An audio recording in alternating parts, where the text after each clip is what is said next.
WIBC Mobile News. On the level. On the go.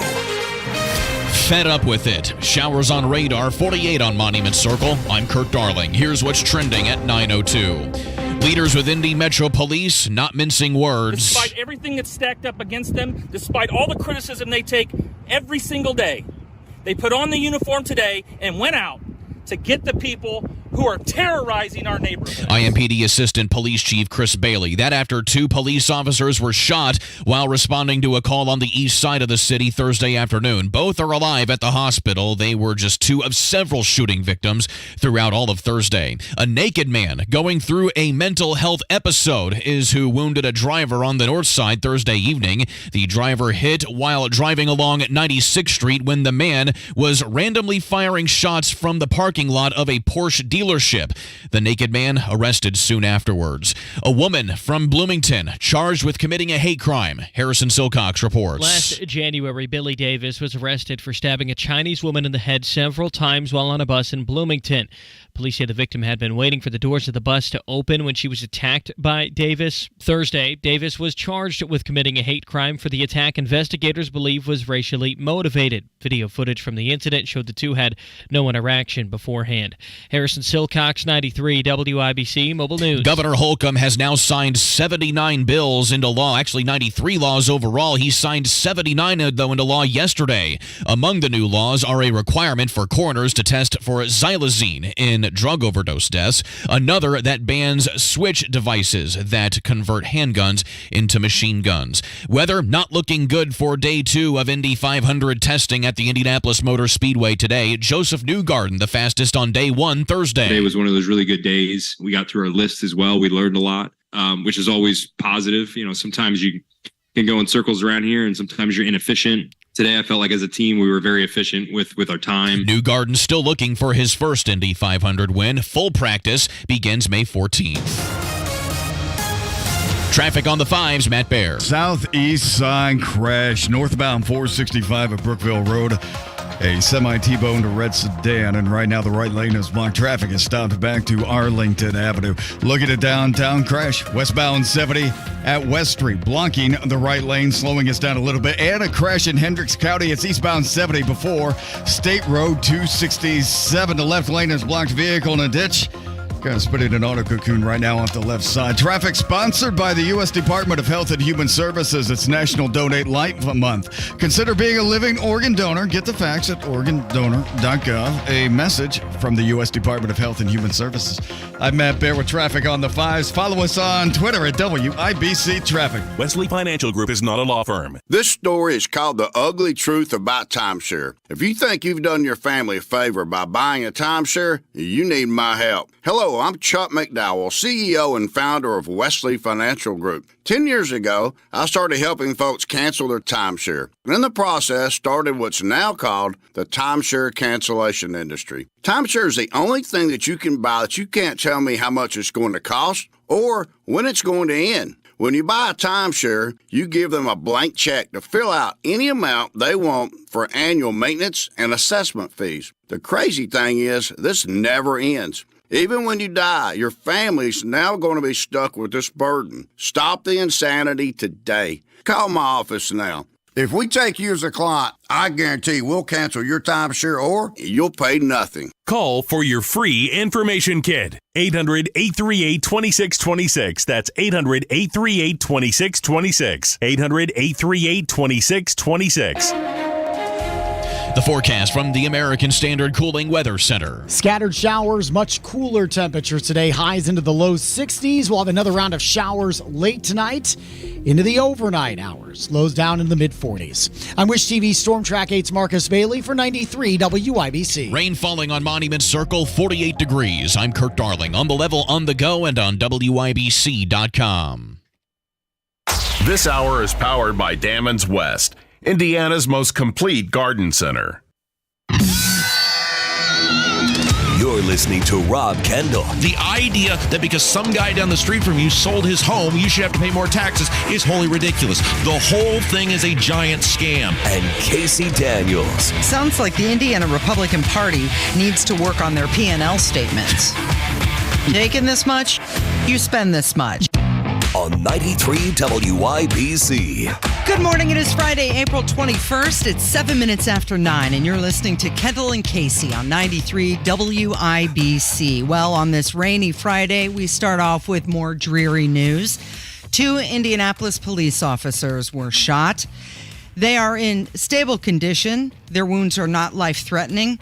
But yet here we are. It's being reported that 12 people were shot in the past 24 hours in the capital city. Yeah, violence in the city remains absolutely, completely out of control. And once again, the precipice of all of this is that you have a city leadership in terms of the mayor, and we're going to play him in just a moment, and the prosecutor, Ryan Mears, who for years now have told criminals that Indianapolis is open for business. Mm-hmm.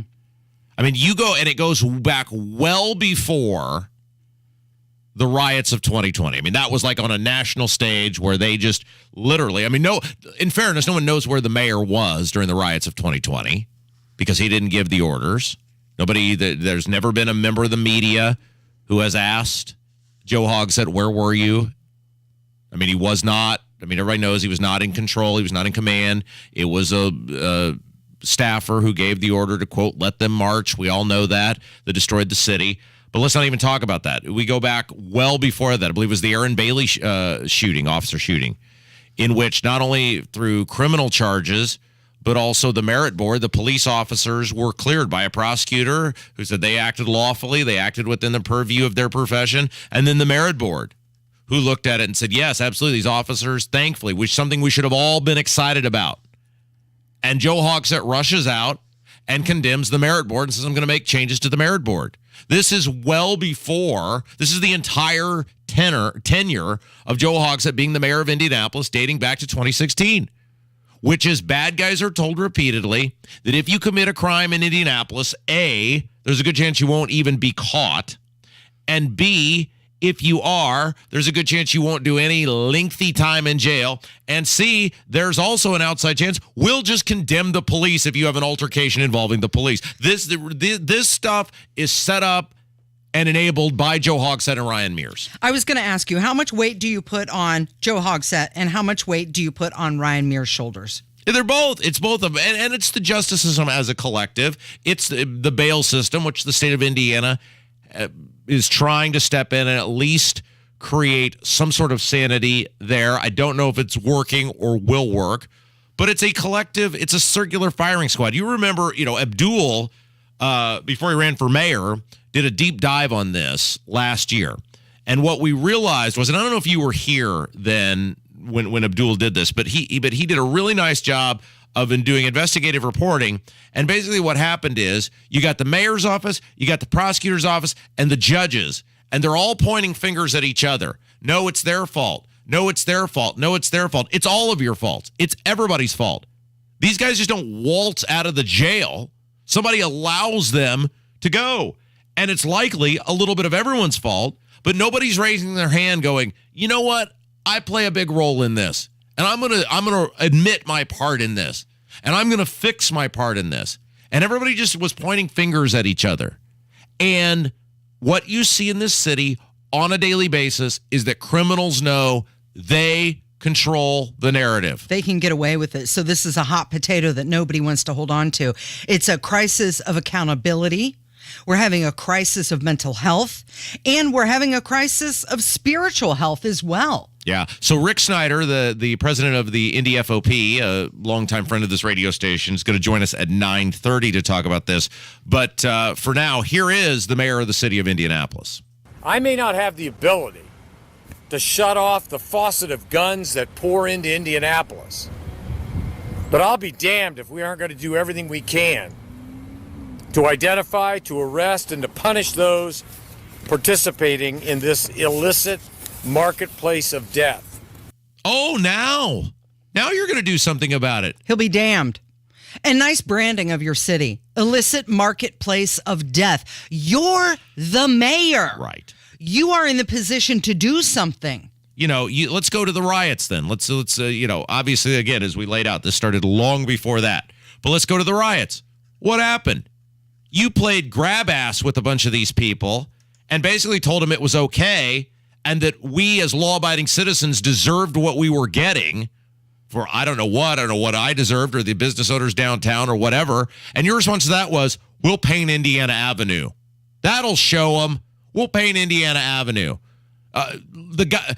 Let's go back to the guy who was on tape, Casey, the Antifa guy, who was on videotape, not pictures. There's no way to misinterpret it. The Antifa guy who pulled the loaded firearm on the law-abiding, peaceful motorist driving down the street under the interstate. Okay, I'll go around you. Tries to go around. They sprint to block the motorist from going around, point the loaded weapon again at the guy, and he is forced to back up in reverse and go backwards away from these people. Everybody knows who that guy is. He was quickly identified, his name, where he's at, his location. Everybody knows who it is. What's happened to that guy? He's never been prosecuted. He's never been charged. Ryan Mears, Joe Hawks, that they know who he is. The lunatics run the asylum here. The crazy, evil, awful people are in charge of the city of Indianapolis. Joe Hawks said it is like some weird Batman movie with the Joker or Bane or whatever, where Joe Hawks had just handed the keys over and said, good luck. Yeah. We're going to have a real interesting conversation with Rick Snyder coming up. But let's talk about the gas prices.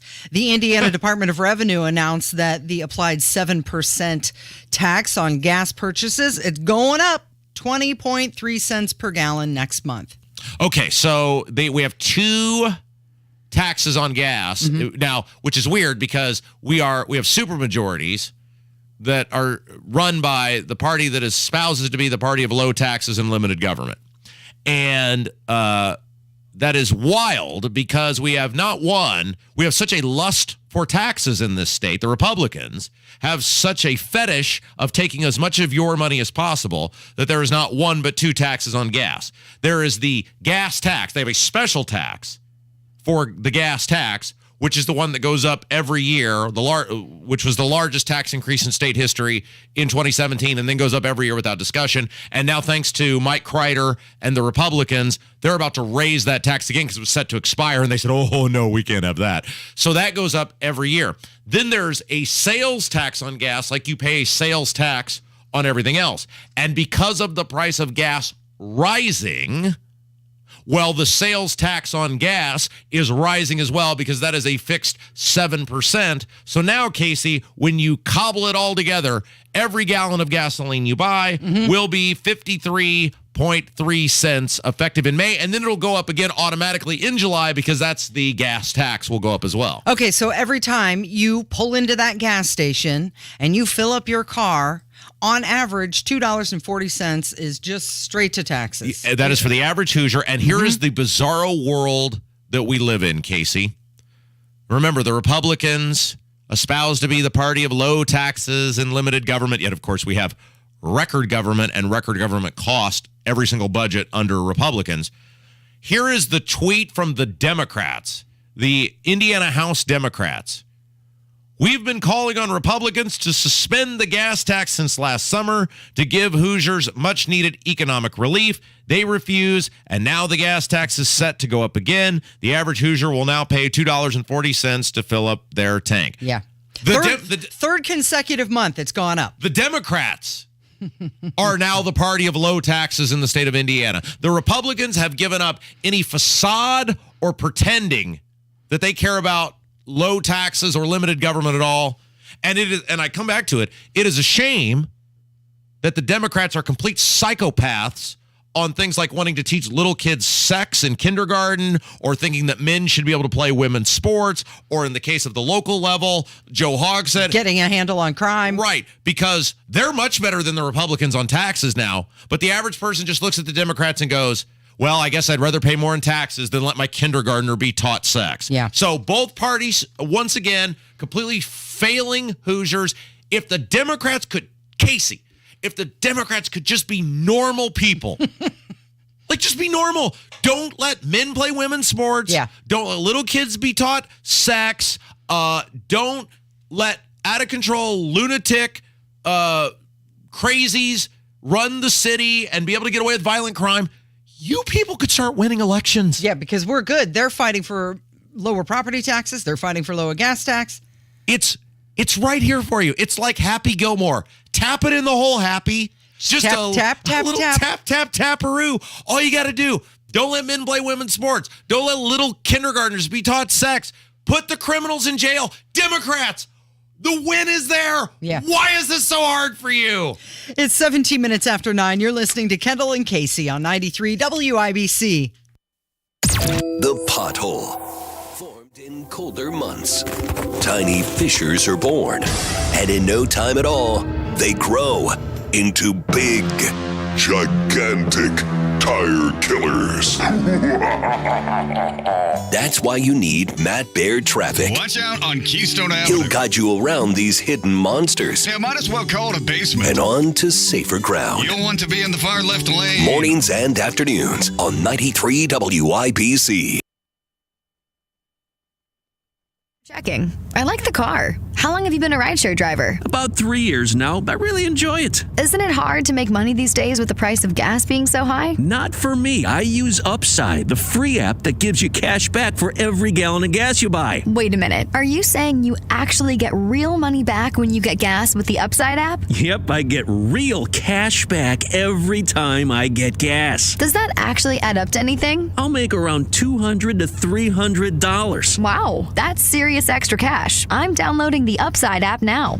Download the free Upside app now to earn real cash back every time you buy gas. Use promo code TIRE for an extra 25 cents per gallon bonus on your first tank. You can cash out anytime right to your bank account, PayPal, or a gift card for Amazon and other brands. Just download the free Upside app and use promo code TIRE for a 25 cents a gallon bonus on your first tank. That's code TIRE.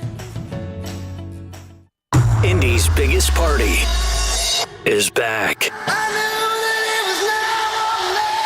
Miller Lite Carb Day, Friday, May 26th, with Brian Adams.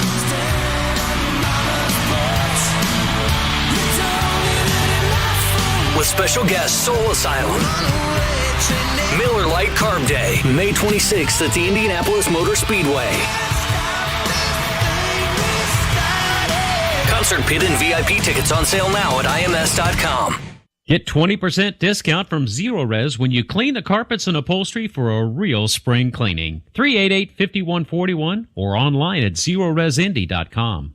I'm attorney Darryl Isaacs, the Hammer. If a car accident has left you with a concussion or memory loss, you could be suffering from a traumatic brain injury. Just click to get help quick, so we can help you get the medical attention you deserve. Go to WeWin.com. That's WeWin.com. Damon's Garden Center West has endless varieties of trees, shrubs, vegetables, flowers, hanging baskets, plus garden and landscape supplies, and a friendly and helpful staff at Damon's West on Rockville Road. You're listening to Rob Kendall. He's a criminal, that's who he is. A vigilante, a public menace. And Casey Daniels. Wow, she's an angel. On 93 WIBC. 20 minutes after 9, you're listening to Kendall and Casey on 93 WIBC. And this hour, we're spending a lot of time talking about the crime that is in our city. Here's the Indy's Assistant Chief of Police. He's expressing his frustration that law enforcement officers feel not only in this city, but across the nation. This coming after 2 Indianapolis police officers were shot. And despite all of the challenges they face, the criticism and the complete danger that they put themselves in every day, the police continue to stand the line. Fed up with it. The community should be fed up with it. And we have 2 officers that are lucky to be alive today. And they're doing exactly what we want them to do, despite all the odds, despite everything that's stacked up against them, despite all the criticism they take every single day. They put on the uniform today and went out to get the people who are terrorizing our neighborhoods. We all owe them a debt of gratitude. He deserves some props on that because he said fed up. But you know that he was editing himself because he wanted to use most likely much stronger words. Right. And coming up next segment, we're going to have Rick Snyder, president of the Indy Fraternal Order of Police, will be with us. Obviously, they have been very vocal about what's going on in the city for a long time. And here's the thing, Casey, and we'll talk with Rick about this.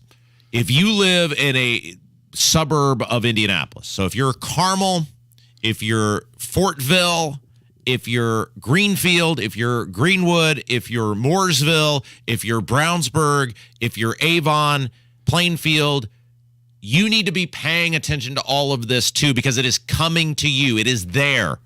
It is, in many cases, already where you're at. I mean, we've got a guy last night in the midst of all the shootings and violence, a naked guy between Indianapolis and Carmel who's randomly firing a weapon at people. Yeah. It's totally out of control. And Indianapolis sets the tone. So make sure you stick around for that interview with Rick Snyder coming up, regardless of where you live, because it is coming to where you live. Yeah, and that just goes back to the conversation of how we're having a crisis of mental health, and then that turns into a crisis of accountability.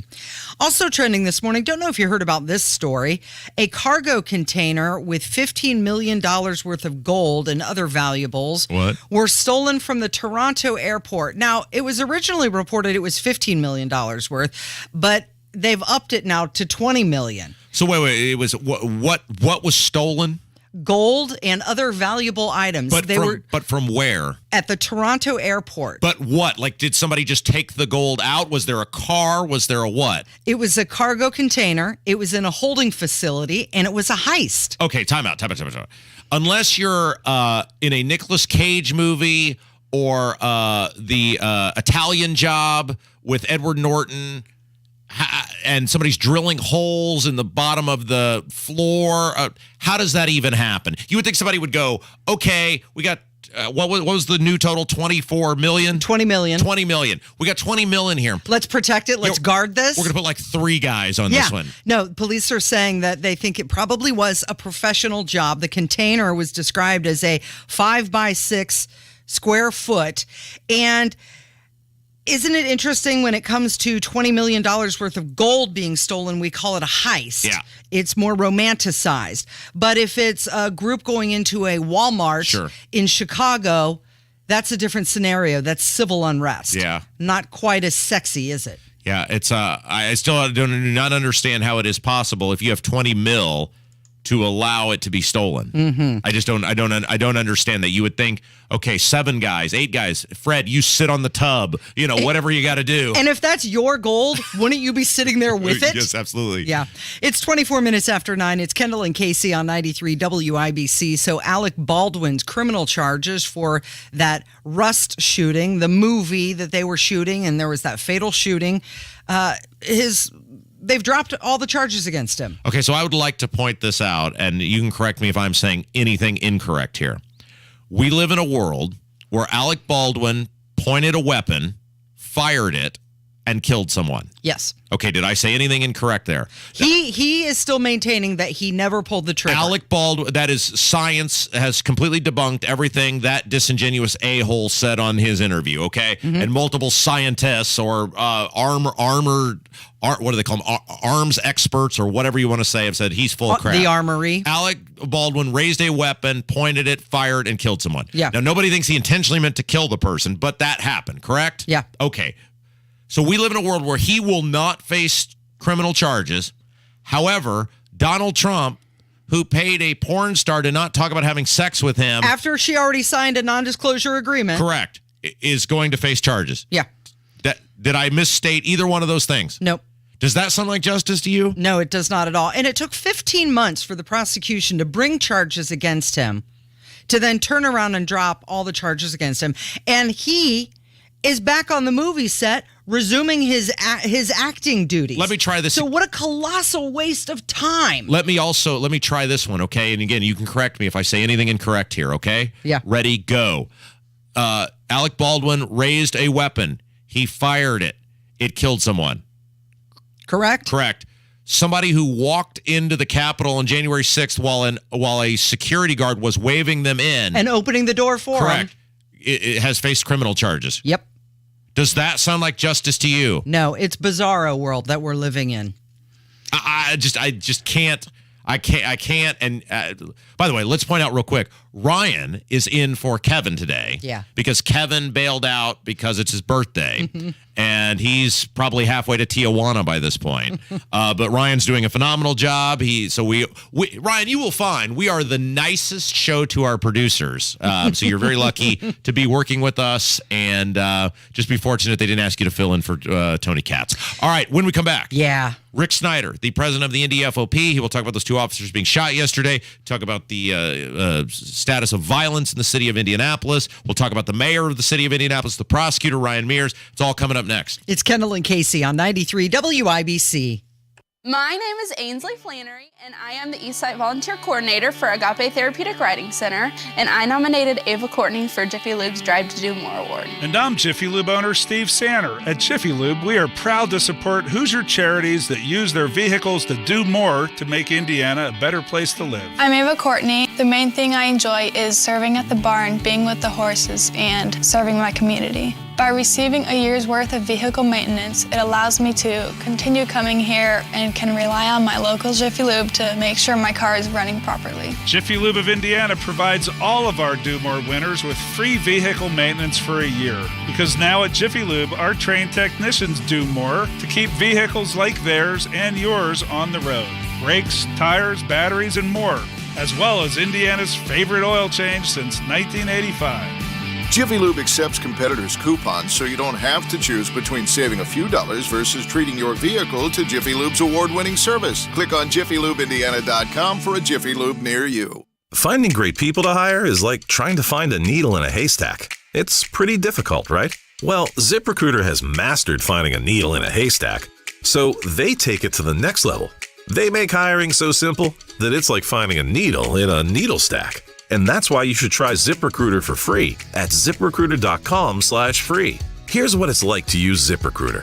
They have so many qualified candidates that it's easier to find the right ones for your roles.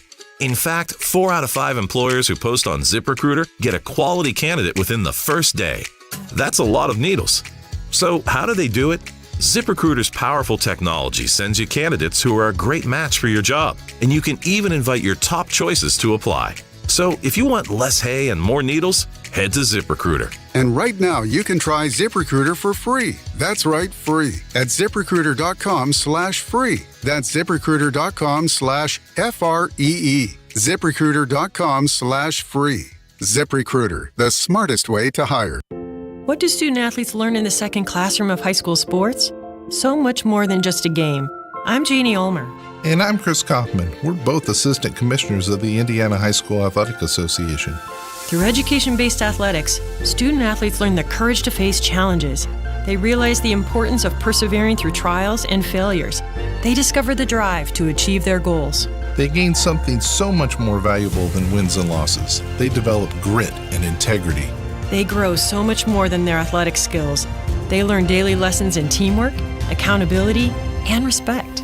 These are some of life's most important lessons, and high school sports teach every one of them every day.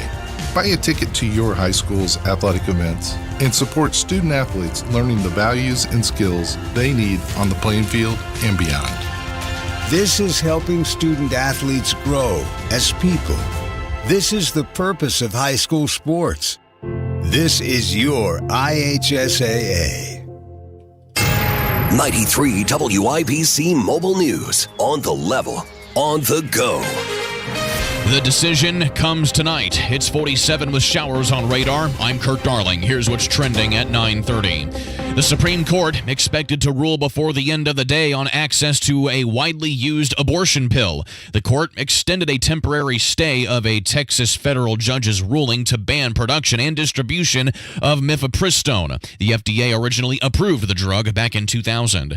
He's been teasing it for a while. Now it's looking like it'll happen soon. Fox's Ryan Schmelz. President Biden will reportedly launch his reelection campaign as early as next week through a video announcement. The likely Democratic field looks much different compared to 4 years ago when the then former vice president officially set his sights on the White House. That field was full of high-profile Democrats. This time, the primary includes author Marianne Williamson and environmental lawyer Robert F. Kennedy Jr., who are seen as long-shot candidates. In Washington, Ryan Schmelz, Fox News. Saturday is National Prescription Drug Take-Back Day. Some Indiana State Police posts here at Indiana are taking part both today and tomorrow. And now the stock report. We're mixed at the opening bell. The Dow is up 46 to 33,955. The Nasdaq is off 8 points to 13,065. The S&P 500 up 3.5 though to 4,156. I'm Kurt Darling on the level, on the go, and on WIBC.com. My brother-in-law died suddenly, and now my sister and her kids have to sell their home. That's why I told my husband we could not put off getting life insurance any longer. An agent offered us a 10-year, $500,000 policy for nearly $50 a month. Then we called SelectQuote. SelectQuote found us identical coverage for only $19 a month, a savings of $369 a year. Whether you need a $500,000 policy or a $5 million policy, SelectQuote could save you more than 50% on term life insurance. For your free quote, call SelectQuote at 1-800-457-6060. That's 1-800-457-6060. Or go to SelectQuote.com. 1-800-457-6060. That's 1-800-457-6060. SelectQuote. We shop, you save. Full details on example policies at selectquote.com/commercials. You're listening to the Kendall and Casey Show on 93 WIBC.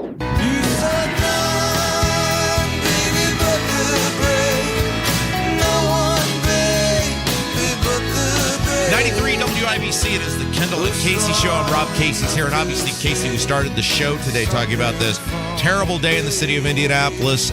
More violence. 2 police officers were wounded in the line of duty. I mean, violence in the city is just out of control. Yeah. No, it's scary.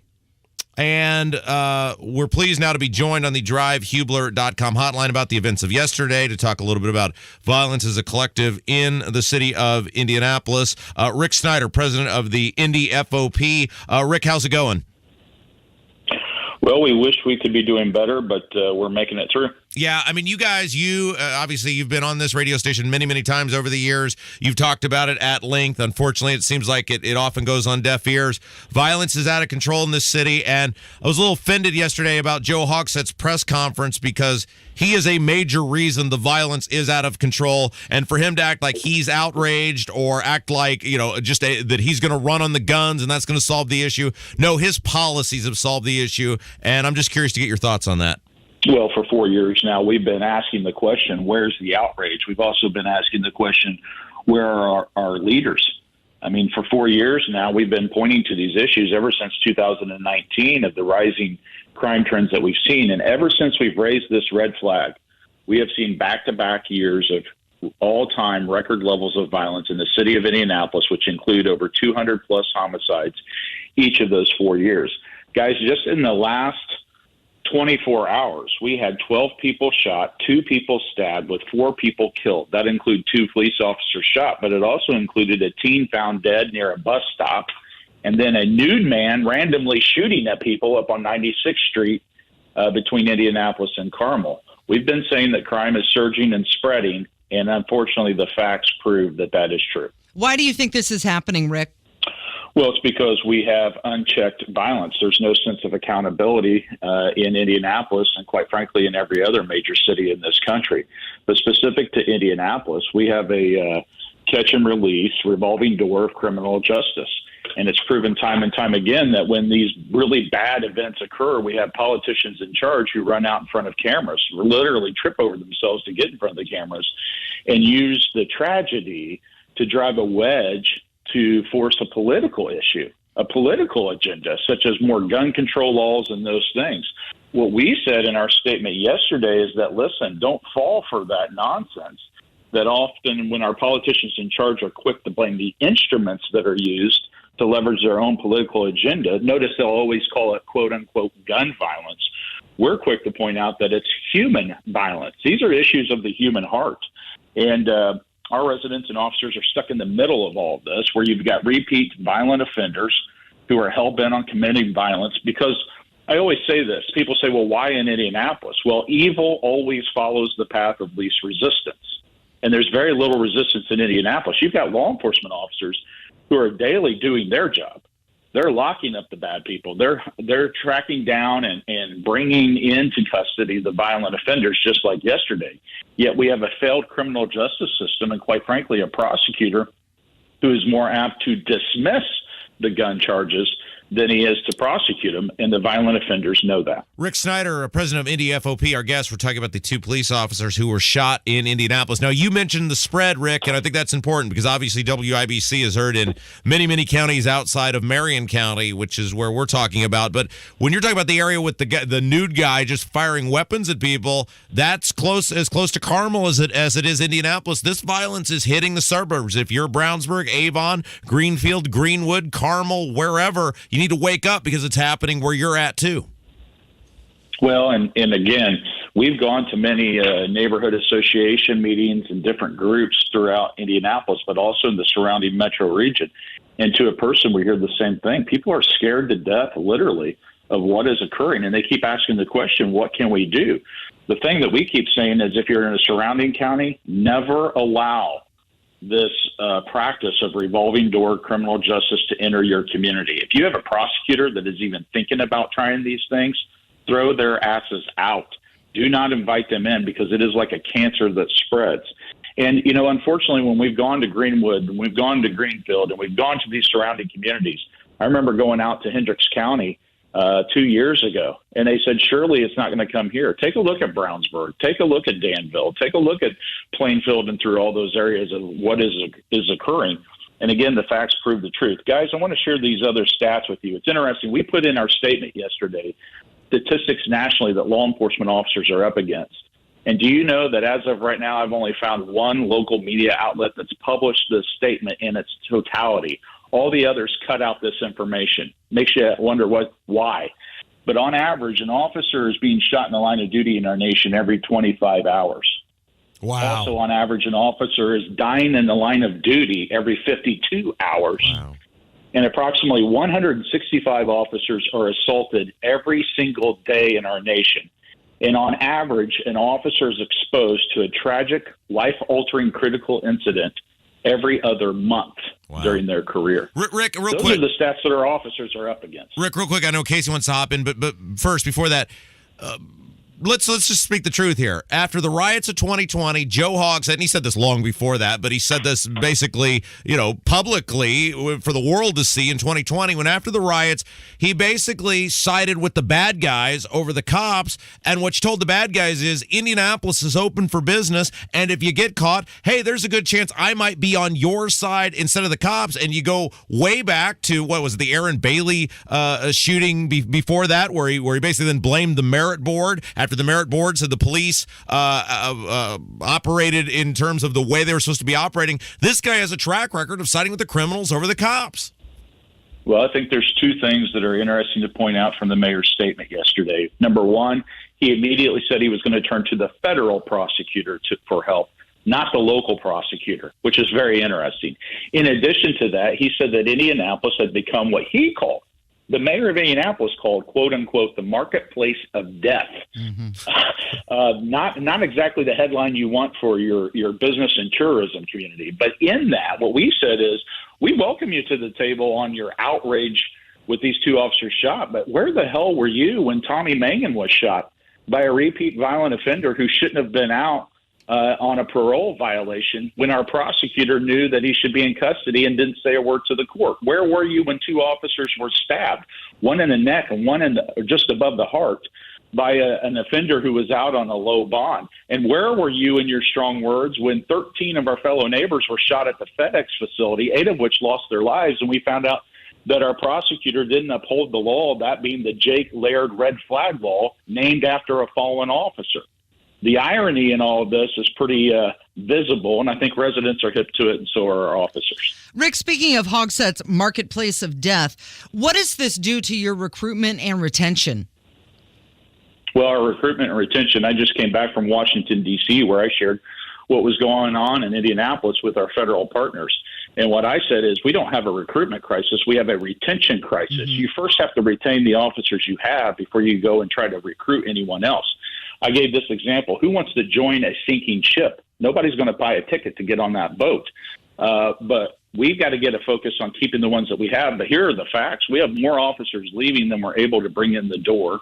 IMPD is over 250 officers short right now.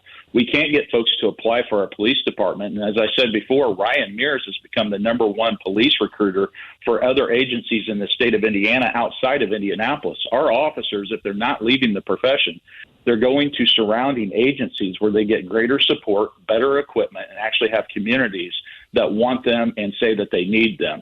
So to all those surrounding communities surrounding Indianapolis, I warned this 3 years ago, it's coming to a neighborhood near you. We need you to stand up, push back, and then support the officers who are standing the line faithfully for our communities every single day. Rick, before I let you go, Rick Snyder of Indy FOP, our guest, and I should have led with this because it is ultimately the most important thing here. How are the officers doing?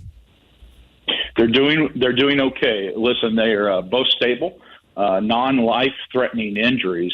But what we know is we were reminded of what officers put to risk every single day when they put that badge on and step forward to faithfully stand the line. So our gratitude to them.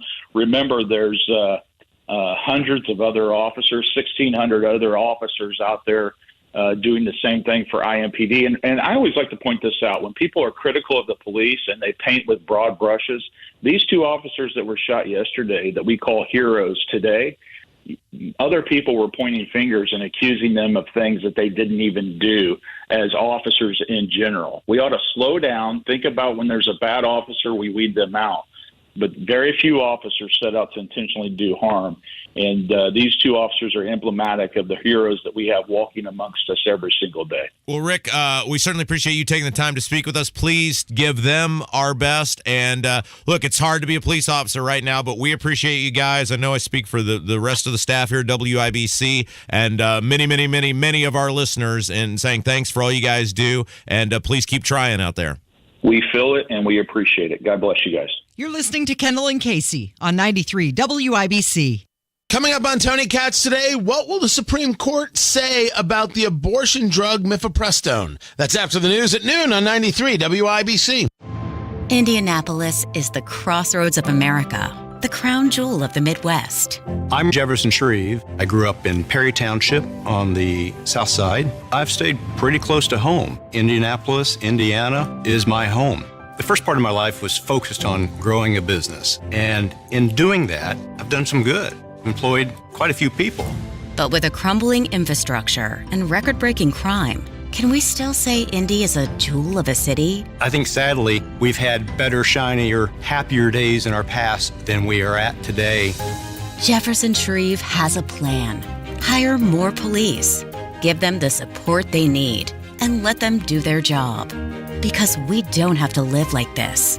Strong leaders can pull people into a cause and motivate them. What Indy needs now is a leader with a plan. I'm Jefferson Shreve, and I need your vote for Mayor of Indianapolis. Paid for by Shreve for Mayor.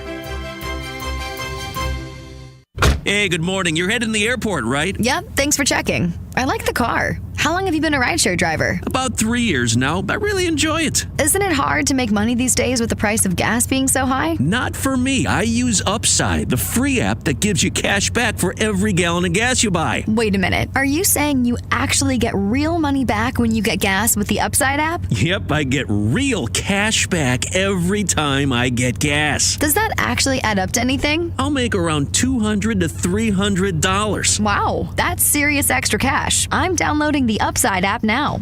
Download the free Upside app now to earn real cash back every time you buy gas. Use promo code TIRE for an extra 25 cents per gallon bonus on your first tank. You can cash out anytime right to your bank account, PayPal, or a gift card for Amazon and other brands. Just download the free Upside app and use promo code TIRE for a 25 cents a gallon bonus on your first tank. That's code TIRE.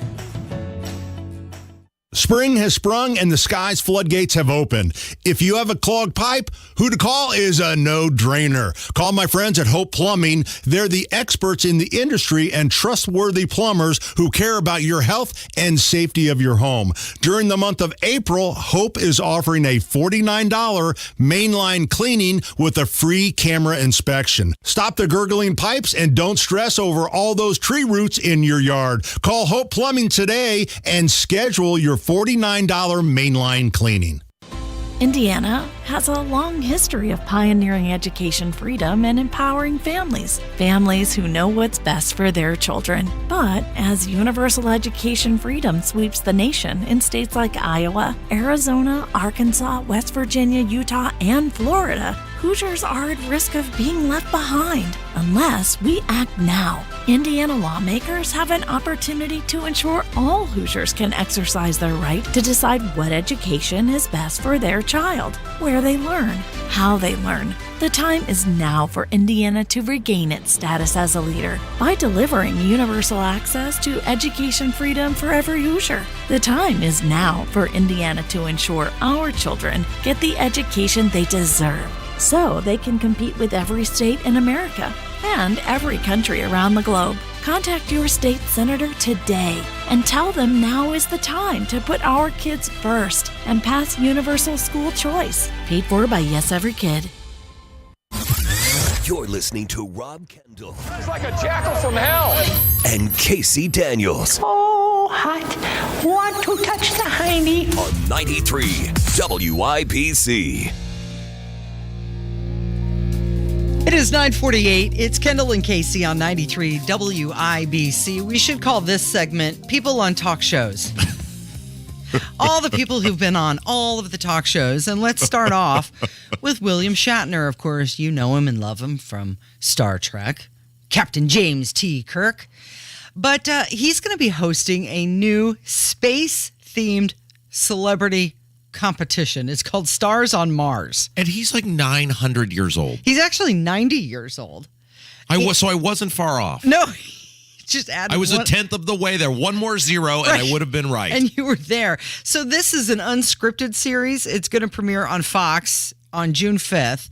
And he calls it amusing. Stars on Mars will feature household names, and they're going to trade in their possessions, their status, and their glamorous lifestyle on Earth for a summer on, quote, Mars. I have a list of people I'd like to send to the actual Mars.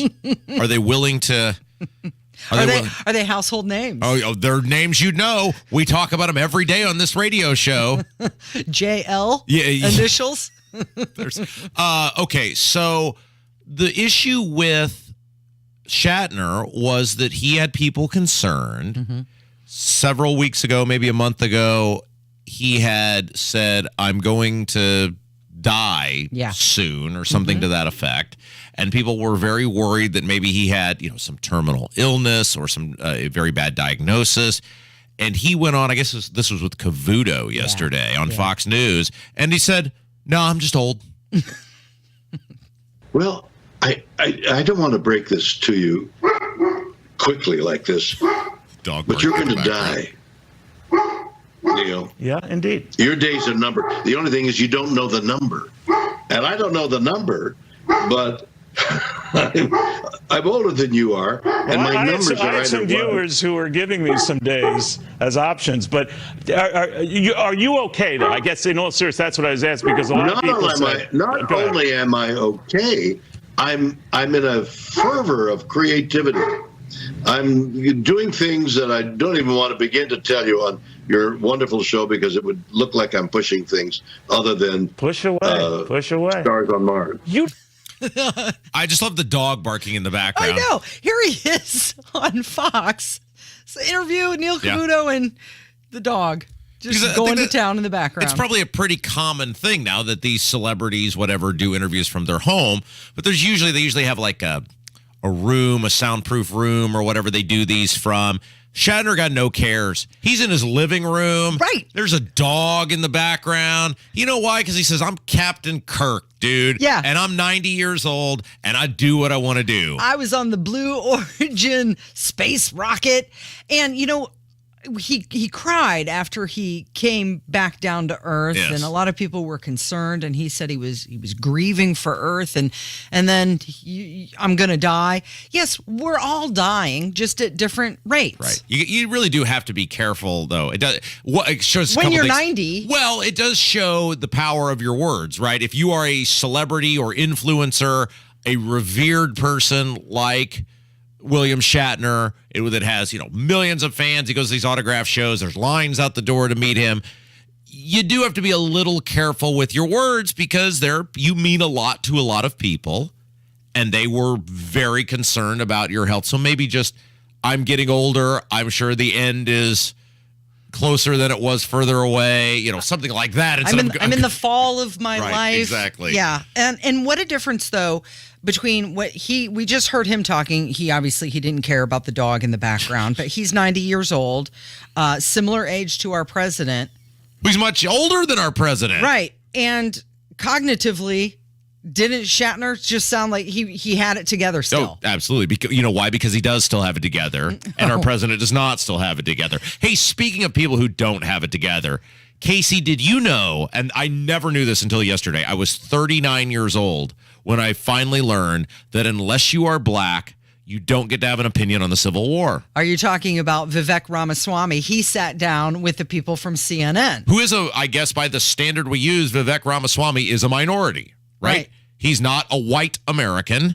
He would be a minority. And I didn't know, Casey. And I mean, I'm but a product of the public education system. Mm-hmm. It was before the public education system was woke, so I didn't get near the education that the kids at Brownsburg get today.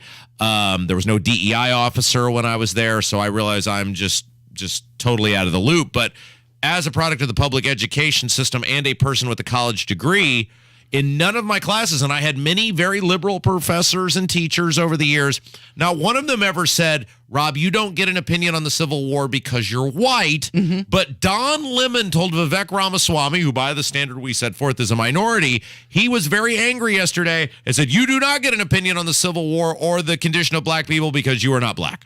Before I move on to China. I don't see what one has to do with the other, but go on. I took up a lot of time with Fox. Oh, it's fine. We have time. I don't really see what one has to do with the other, especially and using the Civil War to talk about black Americans. That war was not fought for black people to have guns. That's not. That war was fought for black people to have freedoms in this country. Yeah. Actually, that's why the Civil War was fought. Okay. And the sad that part wasn't about fought for black people to have guns. I think. Actually, you know, funny fact is black people did not get to enjoy the other freedoms until their Second Amendment rights were secured. And I think that's one of the lessons that we learned. Still aren't allowed to enjoy the freedoms. I disagree with you on that, Don. I disagree with you. And I think you're doing a disservice to our country by failing to recognize the fact that we have equality before the law. And you live in this country, then you can disagree with me. But we're not. You mentioned in here that we have three different shades of melanin. Don, I think we have to be able to talk about these issues in the open, regardless of the color of our skin. Black Americans today, to say that, compare that to 1865 and 1964, I think for you to compare it to absolutely 1865 and have 1964 equal rights in this is country. actually, I think it's insulting.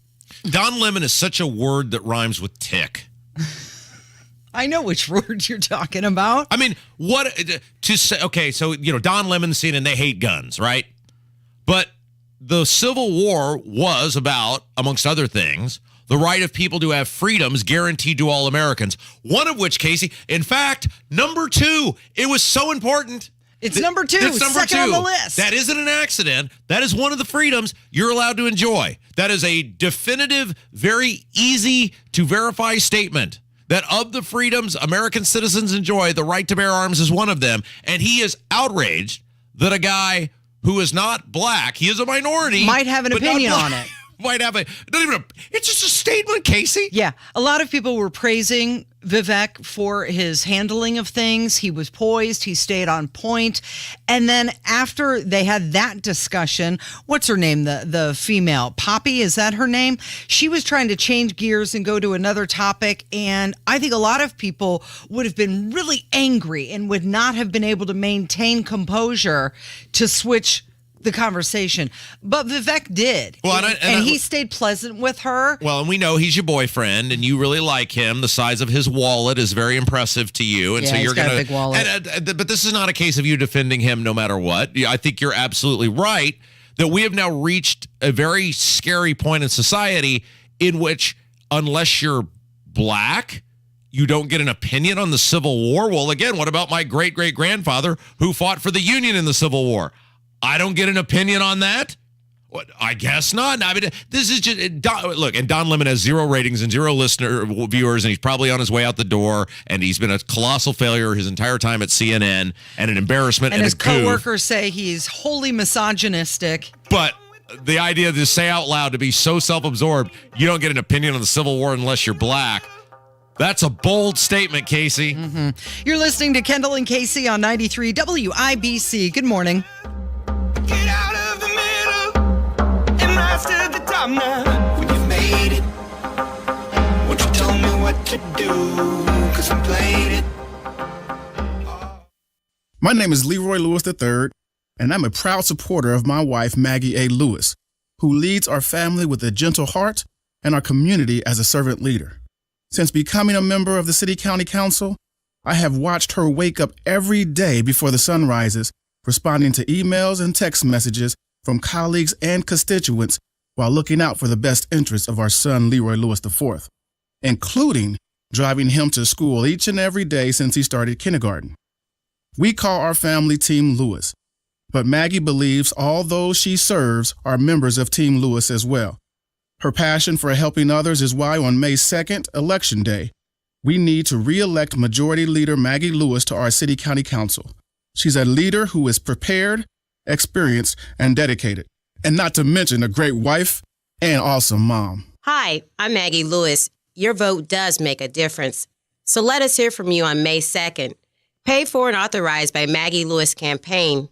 Peter O'Coffer, Treasurer. Denny Smith here. Spring's here at Sundown Gardens in Westfield, and right now Sundown Gardens has 20% off all container shrubs and 20% off deciduous container trees and 25% off pottery fountains and statues. Enjoy the weather, save money, spruce up your yard, and shop Sundown Gardens. Ask about their loyalty program. Save money this week on container shrubs, deciduous container trees, pottery fountains, and statues. Sundown Gardens at 186th Street and Spring Mill Road. SundownGardens.com. Garage door problems? Call today for service today. Garage Doors of Indianapolis has been solving garage door problems for 33 years. Call today for service today. 875-4577. Garage Doors of Indianapolis services all makes of garage doors 24 hours a day, 7 days a week. Call today for service today. Get it fixed right now. Call Garage Doors of Indianapolis at 875-4577 or visit doorstoday.com. In the morning, call 875-4577. Service today. Today. There's nothing more important than time. Time for you and time for family. If issues like high blood pressure or high cholesterol run in your family, make time for highly skilled heart care too. At Indiana University Health, you can book a same-day appointment with the state's most preferred provider of cardiovascular care. See a top cardiologist today, then get back to what's most important without skipping a beat. Visit iuhealth.org/heart to book your appointment today. Coming up in 2 minutes, it was a tough day for police across Indianapolis yesterday. Plus, John Herrick reports on how it continued with a shooting involving a naked man overnight. And now no cars will be turning laps today at the Indianapolis Motor Speedway. I'm Kurt Darling. All that and more coming up from the Peterman Brothers Heating, Plumbing, and Electrical Studios. You're listening to 93 WIBC, WIBC HD1 Indianapolis. It's 10 o'clock. Ready to run. I'm Chris Foster. Fox News. President Biden and his team are reported to be planning an announcement next Tuesday, officially starting his reelection campaign. Tuesday is exactly 4 years since he announced he was running in 2020. The likely Democratic field looks much different compared to 4 years ago when the then former vice president officially set his sights on the White House. That field was full of high-profile Democrats. This time, the primary includes author Marianne Williamson and environmental lawyer Robert F. Kennedy Jr., who were seen as long-shot candidates. Fox's Ryan Schmelz in D.C. The State Department confirms the death of an American citizen in Sudan. The American was in the country as a private citizen and was not working for the U.S. Embassy. American diplomats in Khartoum are sheltering in the embassy. The Pentagon has troops and resources pre-positioned nearby in case an evacuation is ordered. Fox's Jared Halpern. 2 Russian women are reported hurt in an accidental bomb drop by a Russian warplane on a city near Ukraine's border. Soon, hundreds of Ukrainians will be getting American tank training. 31 Abrams tanks are expected to arrive next month at the United States' largest European training base in Grafenwöhr, Germany. 250 Ukrainians will be taught to operate and maintain them. The US is speeding up its efforts to get the vehicles on the battlefield as quickly as possible. Training takes about 10 weeks. President Joe Biden's administration announced in January it would send Abrams tanks to Ukraine after insisting for months they were too complicated and too hard to maintain. Jonathan Savage, Fox News. Arrested after turning himself in Tampa, Florida, a North Carolina man wanted for shooting a 6-year-old girl and her parents after being asked to stop yelling at kids when a basketball rolled into his yard Tuesday. The girl's father seriously injured. The girl needed stitches in her cheek. The mother was also grazed. The suspect, 24-year-old Robert Singletary, has a violent criminal history and now faces attempted murder charges. America's listening to Fox News. 93 WIBC Mobile News. On the level. On the go. Sharing frustration. It's 47 and cloudy, some showers on radar. I'm Kurt Darling for Stockyards Bank. Here's what's trending at 10:02. 2 police officers in Indianapolis are in hospitals recovering. They were shot responding to a call on Thursday on the city's east side. It capped off a long and violent day for police, having responded to several other shootings beforehand. Our entire city must commit itself to stopping the mindless menace of gun violence. Indy Mayor Joe Hogsett, the suspect who shot the officers, is dead. Shots were then fired later that night at a car dealership on the north side of Indy. And IMPD says the man who fired those shots was naked. I'm John Herrick. They say he was also having a mental health crisis at a Tom Wood Porsche dealership on East 96th Street. They think he was shooting at random drivers and hit one of them, but that victim is expected to be okay. Both the dealership and several cars there were hit by gunshots as well. The naked man was arrested. John Herrick, 93 WIBC Mobile News. 79 bills signed into law on Thursday by Governor Eric Holcomb. Now that makes it 93 overall this legislative session. Among the new laws are a requirement for coroners to test for xylazine in drug overdose deaths, and another that bans switch devices that convert handguns to machine guns. Senator Mike Braun says unions have no place in the gig economy. And I'm one that believes there's such an important place for unions, especially when you're going up against the disproportionate power of large corporations. But he says unions stifle gig workers, especially if they're elderly. As you might expect by the weather outside, day 2 of Indy 500 testing at the Indianapolis Motor Speedway has been canceled. Joseph Newgarden says that it was a solid day of testing yesterday. Today was one of those really good days. We got through our list as well. We learned a lot, which is always positive. You know, sometimes you can go in circles around here and sometimes you're inefficient. Today, I felt like as a team, we were very efficient with our time. Drivers now shifting focus on the Honda GP of Alabama next weekend. I'm Kurt Darling, on the level, on the go, and on WIBC.com.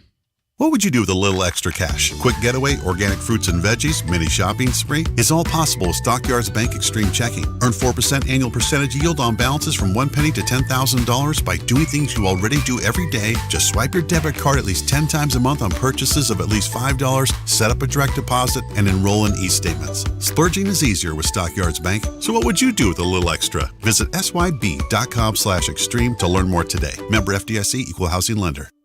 You are a pickle person, and the first time you got the McDonald's crispy chicken sandwich with those perfect rounds of pickle peeking out at you from the pillowy potato bun, you fell in love with crispy juicy tender. Now, you are a crispy chicken sandwich pickle person. Fall in love with the McCrispy Meal. A delicious McCrispy paired with medium fries and a refreshing drink like a premium lemonade. At participating McDonald's. Ba-da-ba-ba-ba. This hour is powered by Dammons West, Indiana's most complete garden center. You're listening to Rob Kendall. The idea that because some guy down the street from you sold his home, you should have to pay more taxes is wholly ridiculous. The whole thing is a giant scam. And Casey Daniels. Sounds like the Indiana Republican Party needs to work on their P&L statements. Taking this much, you spend this much. On 93 WIBC. Good morning. It is Friday, April 21st. It's 6 minutes after 10. You're listening to Kendall and Casey on 93 WIBC. His name is Rob Kendall. My name is Casey Daniels. We're glad you're listening this morning. Thank you so much for joining us. You can also watch on YouTube. Just type in Kendall and Casey into the YouTube search bar.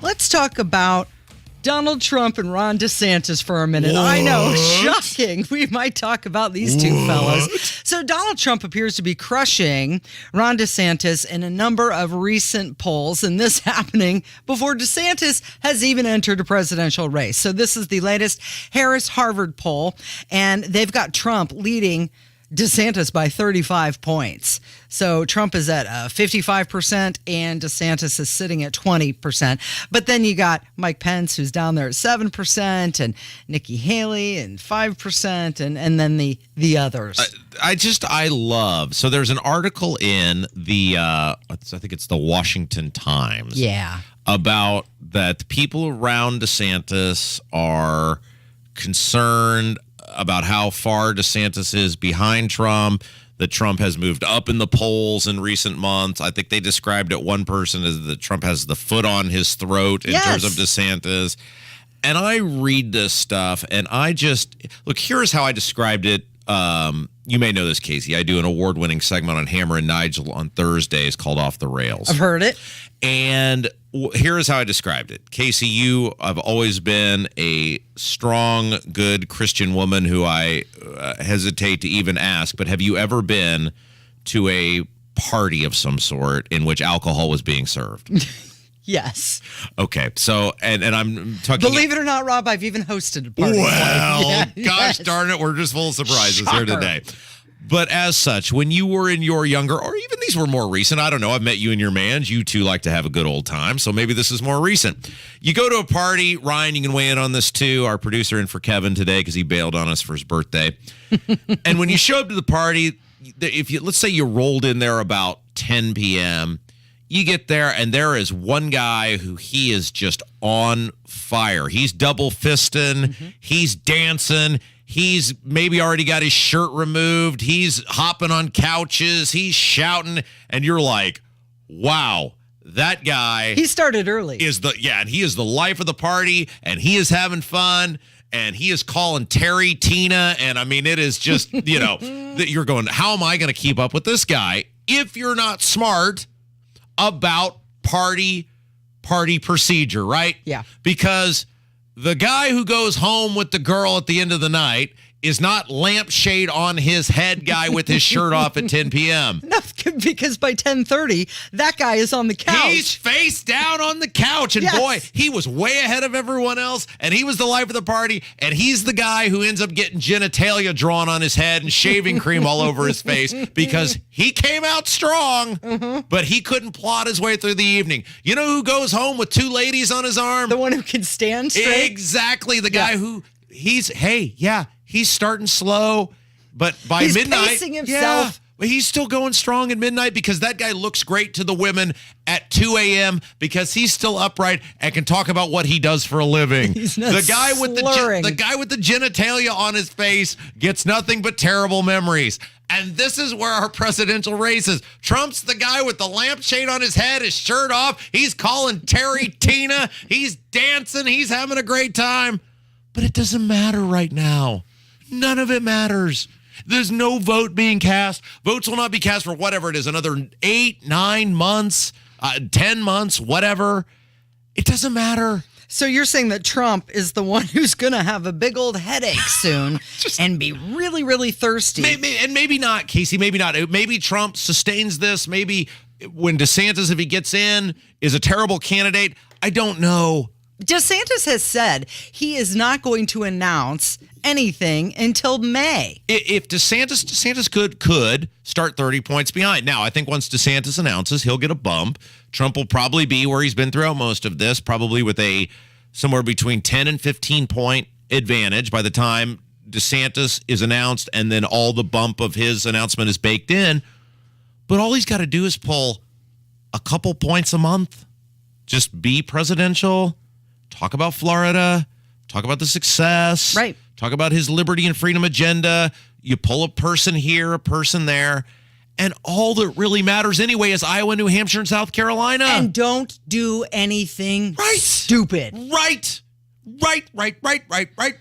So the Trump super PACs, they're attacking DeSantis. That seems like a waste of money to attack a guy who's you're not even competing against yet. Well, and let's go back to party etiquette here. If you're number one, you don't talk about number two. When the guy's losing and is when he's bad-mouthing the competition, right? Well, Daryl's money comes from his parents. He didn't earn that himself.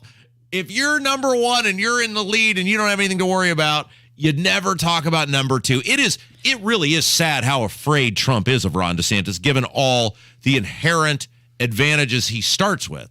I mean, it really is pathetic that they're spending this much time on attacking DeSantis. Right. Yeah. Well, because like we've mentioned before, when DeSantis gets in the race, he has his entire agenda that he can run on, his success stories.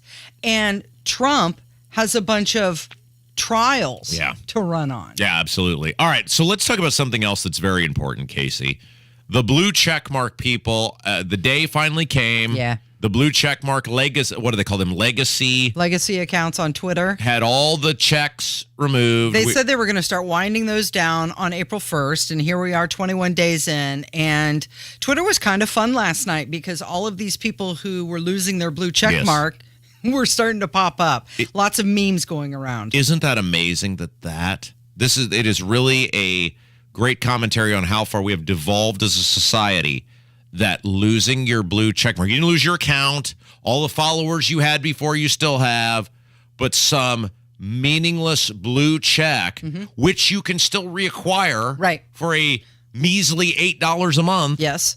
That is what, oh my gosh, the Pope lost his checkmark. He's going to stop being the Pope? Right. The Pope, Oprah Winfrey, Justin Bieber, Katy Perry, Christiane Amanpour, Rachel Maddow, Bill Gates. And as you mentioned, the Pope all lost their checkmarks. You know who didn't lose a blue checkmark? This guy. You never had one to begin with. Because I never had one. You know who didn't lose her checkmark? This gal. Because you paid $8 a month. I do, and I'll tell you exactly why I pay $8 a month for it. Because occasionally, almost daily, I will post clips of this very broadcast to my Twitter account. Yes, thank you for doing that. And if you don't have the blue check mark, you can only post up to 2 minutes of video. And, because I'm a big team player, and I want this show to be successful, sometimes we have longer video clips than 2 minutes. Right. Sometimes they're 5 minutes, sometimes 10 minutes. Yeah. And without that blue check mark, I can't post anything longer than 2 minutes. So I pay the $8 out of my own pocket, not getting reimbursed. Yes.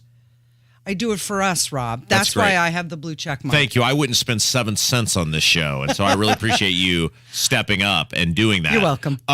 Okay, let's take a break. Here's what we're going to do today. Yeah. We got, after my little speech yesterday about property taxes, as we have pretty much every day, a cavalcade of calls with people talking about how they're hurting, how they're getting screwed by the Republicans, how they're having to make very hard choices. So we're going to do 2 segments of voicemails, 1 segment on the property taxes, and then 1 on voicemails on the other variety of very entertaining topics that we do on this show. Great. It's Kendall and Casey. It's 93 WIBC. We've all been through a tornado drill. First, you duck, and then you cover. So let's do another as we enter severe weather season. Tornado warning in effect. Sirens were sounded. The sirens will sound, and so will your severe weather station. Closures with debris in your way. Baseball-sized hail already. We'll let you know when to duck and cover fast wherever you are. With watches, warnings, and everything you need to know. 15,000 people without power. 93 WIBC. Announcing Palavana Cubano, the newest and tastiest Cuban sandwich restaurant in Indy, located in the Garage Food Hall in the Battle Works district. Palavana Cubano is dedicated to serving authentic, mouth-watering Cuban sandwiches, coffee, and pastries. If you have never tried a Cuban, you're in for a treat. A warm and inviting atmosphere with colorful decor that pays tribute to the vibrant culture of Cuba. For a quick lunch or relaxing dinner with friends, Palavana Cubano is the perfect destination. Chapters of this story take a whole month to tell. This is May. It starts with twists and turns on the IMS road course for the GMR Grand Prix. Then PPG presents Armed Forces Indy 500 qualifying and the Firestone Fast 6 shootout. May continues with Indy's biggest party, Miller Lite Card Day. And all roads lead to the 107th running of the Indianapolis 500 presented by Gamebridge. This is where heroes become legends and legends become legendary. This is May. Buy now and save. Get tickets at IMS.com. Do bank closures, inflation rate hikes, and the roller coaster of the market frighten you as much as it does me? You need to call Oxford Gold. Securing your IRA or 401k with real gold and silver is a portfolio protection plan, and Oxford Gold has made it as easy as 1, 2, 3. One app, one call, and you pick the precious metals. That's it. You now own real precious metals. Call Oxford Gold today and learn more about the 1, 2, 3 protection plan at 833-404-GOLD. That's 833-404-GOLD. I always wanted to learn Spanish, but I never thought I'd have the time. Then I discovered Babbel. Babbel's lessons are fun. They only take like 10 or 15 minutes, and in 3 weeks, presto, you're starting to speak another language, like magic. I love that Babbel's lessons aren't just robots talking. They're voiced by native speakers, so you get the pronunciation just right. If you want to learn a language, there's no faster, easier, better way than Babbel. Babbel. Babbel. Go to Babbel.com to try for free. That's BABBEL.com. Babbel.com. Are you or a loved one a veteran of the United States of America? Are you aware what the PACT Act is? The PACT Act is a historic new law that expands VA health care and benefits for veterans exposed to burn pits and other toxic substances.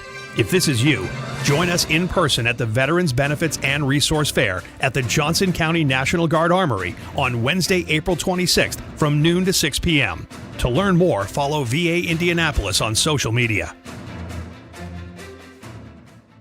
40% savings on all of our products, plus manufacturer's rebates, and 20 months, no interest, no payments. Go to bwindow.com. You're listening to Rob Kendall. He's just a little crazy. He's a little crazy. And Casey Daniels. Oh, man, she's fascinating. On 93 WIBC. It's time to hear from you. Kendall and Casey present Voicemails. Brought to you by QC Kinetics for non-surgical regenerative medicine treatments at 317-559-PAIN. I'm so sorry you have just reached my answering machine. 18 minutes after 10, it's Kendall and Casey on 93 WIBC. 2 segments of voicemails today, one wholly dedicated to property taxes. Yes. And there were so many good voicemails, and so I decided to split them up because, of course, Indiana Republicans are totally screwing taxpayers on property taxes. We have made it very clear to you now that if you continue to vote for any incumbent Republican, this will just continue, and you ultimately have to make that choice. We can't make it for you. I have my approach to it. I know what's going to happen. It is going to continue to happen, and you have to decide how much your dignity and self-respect is worth for you. Thankfully, I think, I always go back and forth, Casey, because the politicians say nobody listens to him. Yet the very scientific numbers that judge our industry say, well, we're number one in the money demo. So, you've either got politicians saying nobody listens or the scientific ratings saying we're number one. I don't know. I'm going to go with the scientific ratings. I don't know. I mean, trust the science, right? That's what Holcomb told us all during COVID. You got to trust the science. Be noble. Trust the science. So we're going to play a bunch of calls about property taxes, about how other people are very upset that they're getting screwed. And this first call, I think what the Republicans are doing to the old people, right? The elderly people, the people on the fixed income, is the most gross thing of all as it relates to property taxes. Here's one guy's story. Hi, Rob and Casey. We listen to your show. I'm a 77-year-old man this year. My neighbors are 80, 82, 88, and there's 5 of us. Rob, years ago, we paid into Social Security. I get about $1,700 a month. And because of my property taxes so high now, it takes 2 months of my Social Security to pay my property tax and my neighbor's property tax, which they are 5 of us. Our property tax went up that much. I hope the Republican Party that voted themselves $15,000 raise, I hope that people will wake up and vote these clowns out. I hope Lockdown McGee does not get back in as senator or anything. He just moved himself on to China. So I'll talk at you later. Thank you. Oh. I'll make a deal here. If Holcomb would move to China, I will pay for the plane ticket. If he moves to China, will you run for governor? Because I think there's some people who might pool their money together. Yeah. Then you get two for, right? Buy one, get one free. You get me running for governor and Holcomb living in China. Yeah. But how about that sweet man who called and said it takes him 2 months worth of his fixed income from Social Security to pay for his property taxes? Yeah, it's gross. Republicans in the state are gross, evil people. I mean, and they know this is happening. They know this is going on. They're not naive to it. They know what's going on to that guy, and they don't care. Like, it is, you are an evil person if you know you as a decider are hurting someone else and you don't do anything about it. And they found magically $1.5 billion, Casey. And there's not a plan. There's not one person right now down at the. Now, of course, they don't work on Fridays, so Oh, right. They're not making any decisions. $70,000 a year right now. They work 3 months and don't have to work on Fridays. I'm working. You're working? Yeah, that's right. Yes, I'm working. I'm sure many of people in their cars right now driving to and from work. Here is one thing I would say that has been great about the no plan from the Republicans. Remember how mean Jim Lucas was to me for all those months? How do you know there's not a plan? Shock jock. You're not sitting in the room. Yeah. Jim Lucas has been very quiet about the name calling when it comes to the no plan, because it appears there never was a plan. All right. More people complaining about how the Indiana Republican Party is screwing them over on property taxes. Love you guys. This is Wayne Crispin. I live out in Decatur, 72 years old. They raised my property tax $400 a half. I make $1,700 Social Security. I've lived in this house almost 10 years, and I've paid almost $30,000 in property tax in 10 years. The house is a 1,400 square foot house with a basement and an extra garage on 1.5 acres, just a plain old no frills house. I actually bought it as a bank-owned house, paid $110,000 for it, and the next year they charged me $1,500 a half. It's fraud. Imagine this: the people that are telling you what to pay for your property taxes are the people that are appraising your house, which you are paying 1%. Gee, that sounds like a pretty good deal to me. I was thinking about this last night, Casey, and I was not following politics. I mean, I've always voted, but when the property tax caps were put in to place, like, I wasn't intimately familiar with Indiana politics outside of being an engaged voter. But as I think back on it now, and at the time the property tax caps, air quotes, of course they weren't real caps because there's referendums where the school corporation, anytime they want a new football field or any other bright, shiny object, can just put it on the ballot and try to raise your taxes. So they're not real caps. And of course, they raised the sales tax when they capped your property tax. You didn't actually really get any property relief. They just shifted how you pay your taxes. But it was I'm beginning to think that the people at the time were pretty maniacal people, because they probably recognized, well, it'll take a while, but as long as we can keep the taxes based on assessments, we'll eventually get the taxes where we need to get them and back to where they were before. I'm beginning to think, because there's no way Mitch Daniels didn't know that. Mitch Daniels is a brilliant guy, and there's no way that Mitch Daniels was naive enough as governor of the state of Indiana to think, oh, I'm actually solving the property tax issue. The issue is that your property is taxed based on what somebody else did. Mm-hmm.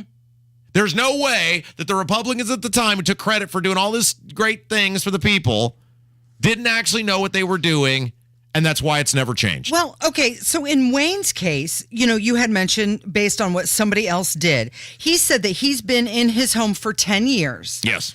So I'm led to believe that there isn't new construction right next door. No. There's probably another home that's been around for a decade plus. Yep.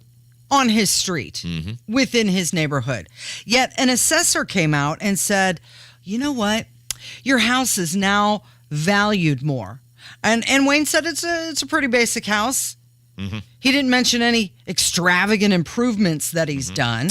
So somebody came out and said, you know what? No, we're going to say your house is worth more now. Okay, Casey, let's take a break. When we come back, we'll play some more of these property tax voicemails. And I'm going to tell you a story of something that I learned that the government is doing in the community in which I lived that screwed every single taxpayer, and they've done it under the radar, and they're trying to get away with it because it's probably happening where you live as well, on how they rigged the property tax system in their favor and screwed every single person in the process, and now they're trying to screw the people in the community more. I've put some things together over the last couple days, and this is why, Casey, even though we're told no one listens to our show, the scientific ratings tell us that we are number one because of what I'm going to give to you when we come back. You people are getting screwed and you don't even realize it. More voicemails on the way, too. It's Kendall and Casey on 93 WIBC.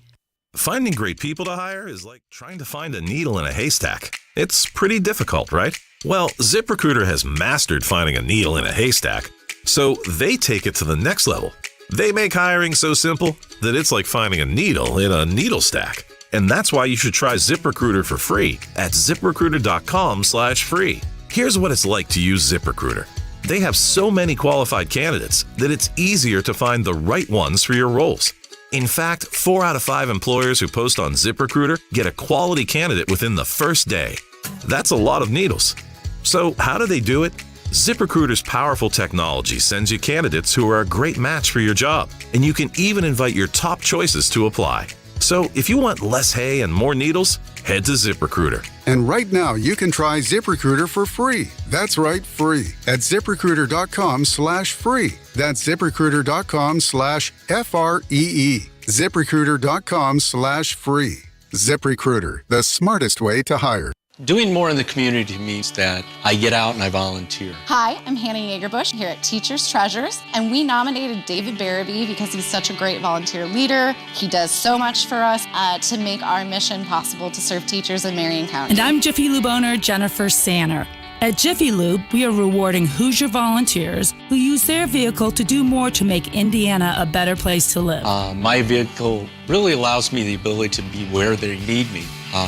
Either downtown, at the store, or out on a route, or working for the mobile operation. Each month, Jiffy Lube of Indiana provides a volunteer free vehicle maintenance for a year, whether it's someone who delivers smiles and supplies or drives somewhere to serve on site. Jiffy Lube supports local givers who count on their car to do more for Indy, and we love to hear their stories. If you know a volunteer who impacts your community, nominate them today to receive a year's worth of free vehicle maintenance. Just click the Do More tab at JiffyLubeIndiana.com. Hey guys, it's Abdul, and I'm running for mayor of Indianapolis. You see, all my adult life, I believed in leaving things better than when I found them. As an attorney, I worked to leave my clients in a better position. As a teacher, I worked to leave my students better educated. And as a political commentator, I worked to leave my audience more informed. Now I'm running for mayor because I want the city to be in better shape. So go to AbdulForIndy.com and read about our plans to take a tough but smart approach to dealing with crime, our creative approach to road funding, and restoring public trust in government. You know, we all deserve a great city to live in, and together we can make that happen. It's not just talk, it's a plan. Paid for by Abdul for Indy. Damon's Garden Center West has endless varieties of trees, shrubs, vegetables, flowers, hanging baskets, plus garden and landscape supplies, and a friendly and helpful staff at Damon's West on Rockville Road. Inside Indiana Business Radio, the news you need to get ahead. Indiana's business news leader, weekdays at 6:32 a.m. and 5:56 p.m. on WIBC. 93 WIBC Mobile News. On the level, on the go. They rule tonight. It's 47 and cloudy downtown. I'm Kirk Darling. Here's what's trending at 10:30. The Supreme Court will decide the future of the abortion pill mifepristone this evening. They had set a Wednesday deadline. They got briefings from all sides. And listen, the maker of the drug and the Biden administration argue if the drug doesn't stay on the market, that there will be chaos. More than half of abortions in this country are done by this medicated abortion method. It requires this pill as part of the protocol. But the other side is arguing, listen, the Texas judge got it right. The FDA did not go through the proper steps. Fox's Shannon Bream. U.S. Defense Secretary Lloyd Austin is attending the Ukraine Defense Contract Group meeting in Germany today. Ukraine has been fighting bravely to defend its people, its sovereignty, and its freedom. And countries from around the world have condemned Russia's atrocities and aggression and stood up for an open world of rules and rights. The group has vowed to support Ukraine in its fight against Russian forces as long as it takes. The U.S. now training Ukrainian soldiers to operate new M1 Abrams tanks. I'm Kurt Darling, on the level, on the go, and on WIBC.com. You're listening to the Kendall and Casey Show on 93 WIBC. It is 10:31. It's Kendall and Casey on 93 WIBC, 317-684-8444. That is the phone number, and we'll get to some more voicemails in just a minute. But you've been doing something besides hosting this award-winning, highly rated talk show, and besides job number 2, which you do in the evening. You're a busy guy, Rob. Yes, I am. You also have been investigating what's going on in your neighborhood. Yes, and so last segment we played more of the property tax voicemails of people who are getting completely screwed by the Indiana Republican Party, who now refuses, they've admitted they are refusing to do anything to help you with the property taxes. And one of the things that we have continued to say on this show is the system as it exists cannot be fixed. It is a totally flawed system, which was a system designed to screw you.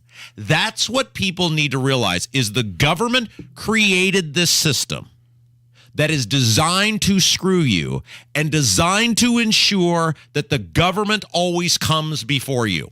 Think about the brilliance, if you are a maniacal, evil person, to create a system in which you tax people on their home. They always have to pay the tax.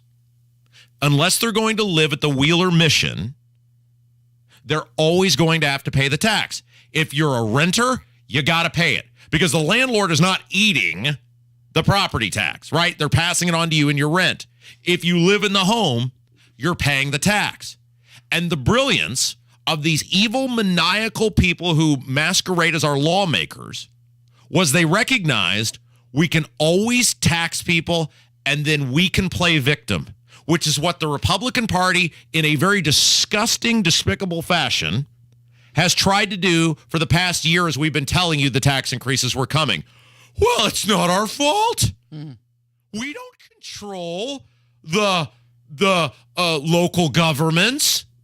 That's a local decision. We don't control the county assessors, as though the assessor grew out of an assessor seed that was planted in the back of the county government seat. And an assessor sprung up and just robotically knew to start assessing and how to assess.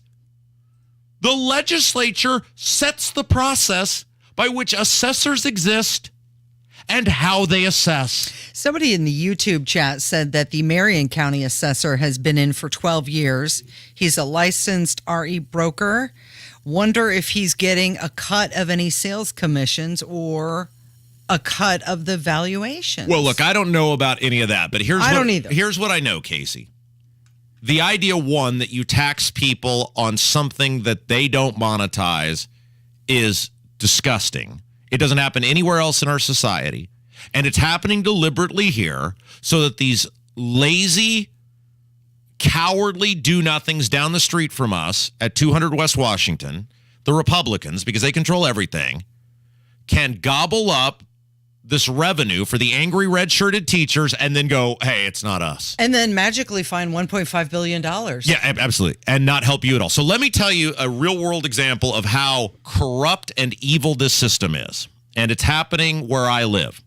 So I got a letter in the mail from my dear, dear friends, the Transparency Kings at the Brownsburg Community School Corporation. You may remember them. They're the ones currently who, remember, they lied about hiring the DEI officer. Yeah. And now they got a little problem with how allegedly special needs students are being treated to the point where they had to fire 2 teachers, 3 more get fired. We have not talked about that on our show. Right. I know you mentioned that on Hammer and Nigel's show, and we should get into that at some point. Yeah. So, of course, 2 teachers have been fired for their alleged treatment of a special needs student. 3 more may be fired. There's criminal investigations apparently coming out of this, and so Brownsburg School Corporation. That's your school. So, got a little letter in the mail from the Transparency Kings over there saying that there's a public hearing involving a little project they're going to be doing, which affects where I live. And, I'm a naturally very inquisitive person, and so I started reading the documents, and it's a lot of legal mumbo-jumbo that the average person, government speak, wouldn't understand, and they do that by design so that you can't object. And, well, what I found out, Casey, is the school... Now, remember, we're told we can't do anything with property taxes because, well, the schools might be hurt, and, well, we don't want to hurt the schools. In my little community where I live, Brownsburg Community School Corporation apparently has so much money that they can be paying market value for private homes for the express purpose of tearing those homes down and trying to build a roundabout near a quiet suburban street. So I got this and started looking at it and said, I'm going to mosey on down. And, well, the properties are listed there that they're going to be buying and tearing down. I'm just going to walk right up to those people and say, knock on the door. Hey, what's going on? Because I'm that kind of guy. And you know what they told me, Casey? What? I talked to one of those people, and they were very nice and very friendly. And the first thing they told me was, they said, we didn't necessarily want to sell our home, but it was the government, and we didn't believe we could fight the government. We'd lose eventually anyway. And so we just thought, well, we might as well do it because they're the government and they have unlimited resources. And then the second thing they told us was the government, the school corporation, who... You ask people like Jim Lucas, well, they're really going to be hurting if we help you with property taxes. They had so much money laying around that they were able to pay market rate. Now, that was the description the homeowner in question who sold, who was very nice and friendly, gave to me.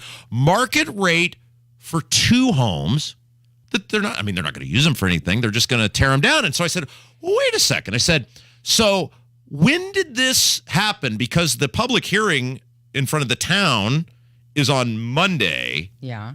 Which gave me I just got the letter a week and a half before the public hearing. When did they buy these homes from you? What's the point of the public hearing? They've already purchased the houses. Well, they need a little zoning change in order to tear these houses down and make them for the road. So now me and the people on our street who just found out about this a week and a half ahead of time. Mm-hmm. Now we have to rearrange all of our schedules. Like I've got to take off my other job and go to the public hearing. And we're going to talk about a lot of things. We don't have time to go all into it here and who did what. And it's going to be a really eventful Monday evening at the Brownsburg Town Hall in front of the Planning Commission. But Casey, you know when the school bought these homes? This is what the person told me? No. A year and a half ago. Oh. So for a year and a half, They've sat on that. And you know what they paid? Market rate. Yeah. Well, how do they assess homes, Casey, in the state of Indiana?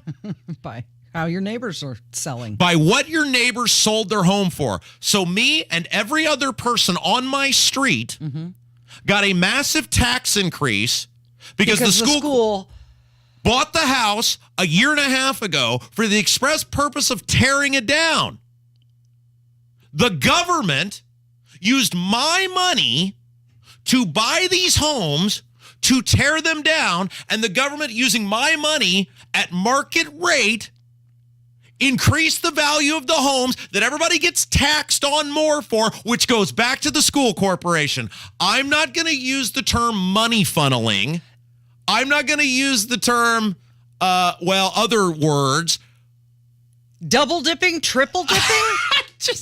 And the Republicans are going to look at you and go, that's the system, man.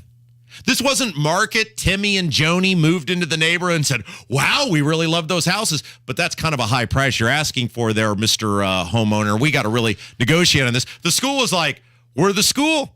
We have infinite money. Mm-hmm. Are you going to ask them if the money that they used to buy those houses a year and a half ago was COVID money? That's a great, which was also my money. What this system that these Republicans have put in place in this state sucks to a level I can't even begin to describe to you, Casey. I'm sorry, Rob. I can imagine that the public hearing is going to be boisterous. Record it. And let's remember, a year and a half ago, they knew they were going to do this, which involves major renovations and overhauls to the area in which all these people live. And because, again, transparency kings at Brownsburg School Corporation, you know, the ones who lied about hiring the DE officer. These are, of course, the same people, too. The superintendent who once claimed that kids could die in the hallways of an active shooter if they didn't raise taxes by $100 million. Also, same superintendent who once lied to the bus drivers that they could all be fired if he wasn't able to strong-arm tax increment finance money from the town. Also, the same people who now apparently have a major issue with how they treat kids with special needs. Maybe that's why they have all these problems, because they're too busy being manipulative and buying property under the radar and not telling people in the community, you know, why wouldn't you, Casey, if you're going to disrupt everybody's area, go, hey, let's have a group meeting about this and let's find out how we can win and you can win and we can protect the character of the area. No, these government entities, they just decided. They're cities, they're towns, they're schools, they're the state. I mean, we talked with Nikky Haley the other day about how they ram the language in these bills in at the very end, so nobody has any time to read it or understand it or object to it or testify on it. These governments, cities, towns, schools, state, they go out of their way to be as deceptive and as underhanded as possible, and they hate you. They will screw you in an instant if it means their little fiefdom continues to grow. You're listening to Kendall and Casey on 93 WIBC. Do we want to get to these phone calls, or do we need to leave time for Hammer? Well, let's get to one of them, because we interviewed Rick Snyder earlier today about the two police officers who were tragically shot yesterday. Thankfully, it looks like they're going to live and be okay, which is wonderful. Rick did a great interview with us from the Indy Fraternal Order of Police, and just talked about the treatment of police in our society, and somebody called about that. Been listening to your broadcast, and it just makes me sick the way that police are treated anymore. My gosh, all the news ever puts out is bad things about the police.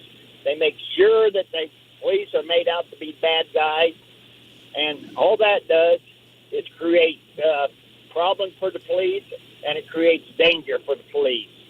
I personally think there ought to be laws in place that if you strike a police officer, it ought to be a hate crime. You shoot a police officer, hate crime.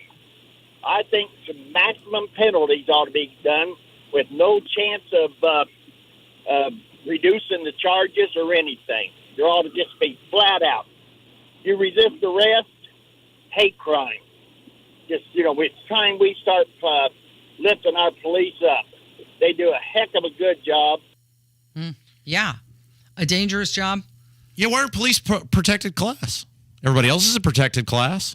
Why aren't they getting, their no taxes like they want to do for the teachers? Yeah, great point. Well, I'd love to have Eric Doden in here and ask him why teachers under Eric Doden running for governor on the Republican side has this big plan, no taxes for teachers. What about the police? What about the military? Yeah. Now, the military did get some help in the new budget, so we're subsidizing the military as taxpayers, which, that's okay. I'm not necessarily opposed to that. All right, Hammer's next. It's Kendall and Casey on 93 WIBC. Hammer and Nigel show, 3 o'clock this afternoon. The biggest stories in Indy, more on the crime in the city. But it's Beer Sample Friday. We'll have a little fun, too. 93 WIBC. Healthcare.gov is here for you when life happens. If you lost your health coverage because of turning 26, going off Medicaid, leaving your job, or moving, you could be eligible to enroll in new coverage now. And if you need to update your coverage because of marriage or having a baby, you could also be eligible. But don't wait. There's a limited time to enroll. Check your eligibility at healthcare.gov today. Life happens. Get covered. Paid for by the U.S. Department of Health and Human Services. I don't like to walk downtown anymore. Only when I have to. Even during the day, there's so many out on the street, aggressive. I mean, I feel terrible for them, but at the same time, I don't feel safe. Every night, there's another story on the news. Another shooting, something violent. And it's not even in one area, it's all over the city. Just the other day, a woman was robbed at gunpoint at church. At church! I heard that so far this year, our murder rate is higher than Chicago. Chicago! I'm proud of Indianapolis. That's just not what I think of, what I think Indianapolis should be. The only thing I can think to do differently is I have to vote differently, starting now, until it gets better. So I'm going to vote for Shreve in May. Maybe Hogshead gets the message. Or maybe we get a new mayor in November. Paid for by Shreve for mayor.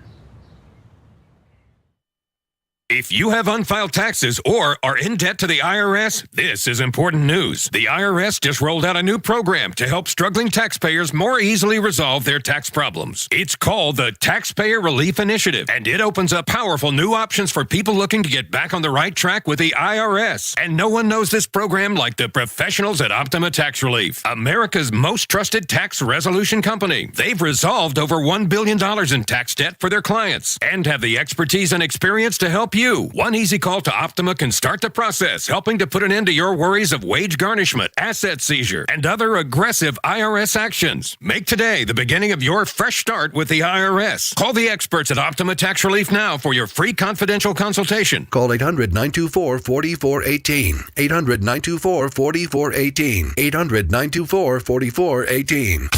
Optima Tax Relief. Some restrictions apply. For complete details, please visit OptimaTaxRelief.com. This is Scott Willis running for mayor of Westfield. As a colonel in the United States Marines, I stood up for our country, our families, and our values. As mayor, I have the leadership and vision to make Westfield a world-class city. How do we build a world-class city without losing the qualities we love? We do it with transparency, integrity, and smart leadership. I am a lifelong Republican. I'll work to diversify our tax base and to lower residential taxes. On Election Day, experience matters. I'm Scott Willis, and I'd be honored to have your vote. Paid for by Willis for Westfield. Finding great people to hire can be like trying to find a needle in a haystack, but not with ZipRecruiter. Their powerful matching technology delivers so many qualified candidates, it's like finding a needle in a needle stack. In fact, 4 out of 5 employers who post on ZipRecruiter get a quality candidate within the first day. For less hay and more needles, head to ZipRecruiter. And right now, you can try ZipRecruiter for free. That's right, free. At ZipRecruiter.com/free. That's ZipRecruiter.com/free. Hey, good morning. It's Casey, and let's talk about Galaxy Concrete Coating for indoor and outdoor concrete. Whether it's for your garage, custom floor coating, driveway, pool deck, even the patio, they can do it all. And here's a review. As a realtor, I tour hundreds of homes each year, and I always have admired garages that were finished and had coated floors. It looks great, stays cleaner, it feels soft on your feet, and it actually protects the concrete from cracking. All true. Call Galaxy Concrete Coating today. 317-751-9070, or they're online, galaxyconcretecoatings.com. Indiana has a long history of pioneering education freedom and empowering families. Families who know what's best for their children. But as universal education freedom sweeps the nation in states like Iowa, Arizona, Arkansas, West Virginia, Utah, and Florida, Hoosiers are at risk of being left behind unless we act now. Indiana lawmakers have an opportunity to ensure all Hoosiers can exercise their right to decide what education is best for their child, where they learn, how they learn.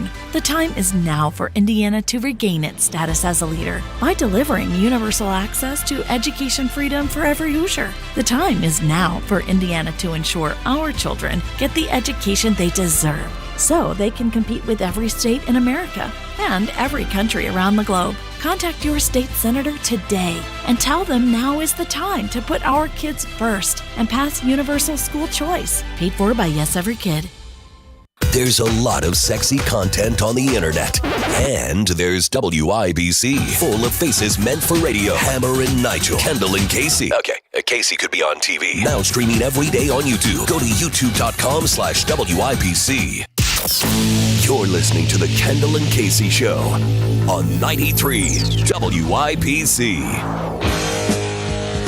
10:49, it's Kendall and Casey on 93 WIBC. Hammer's in the studio. How you doing today?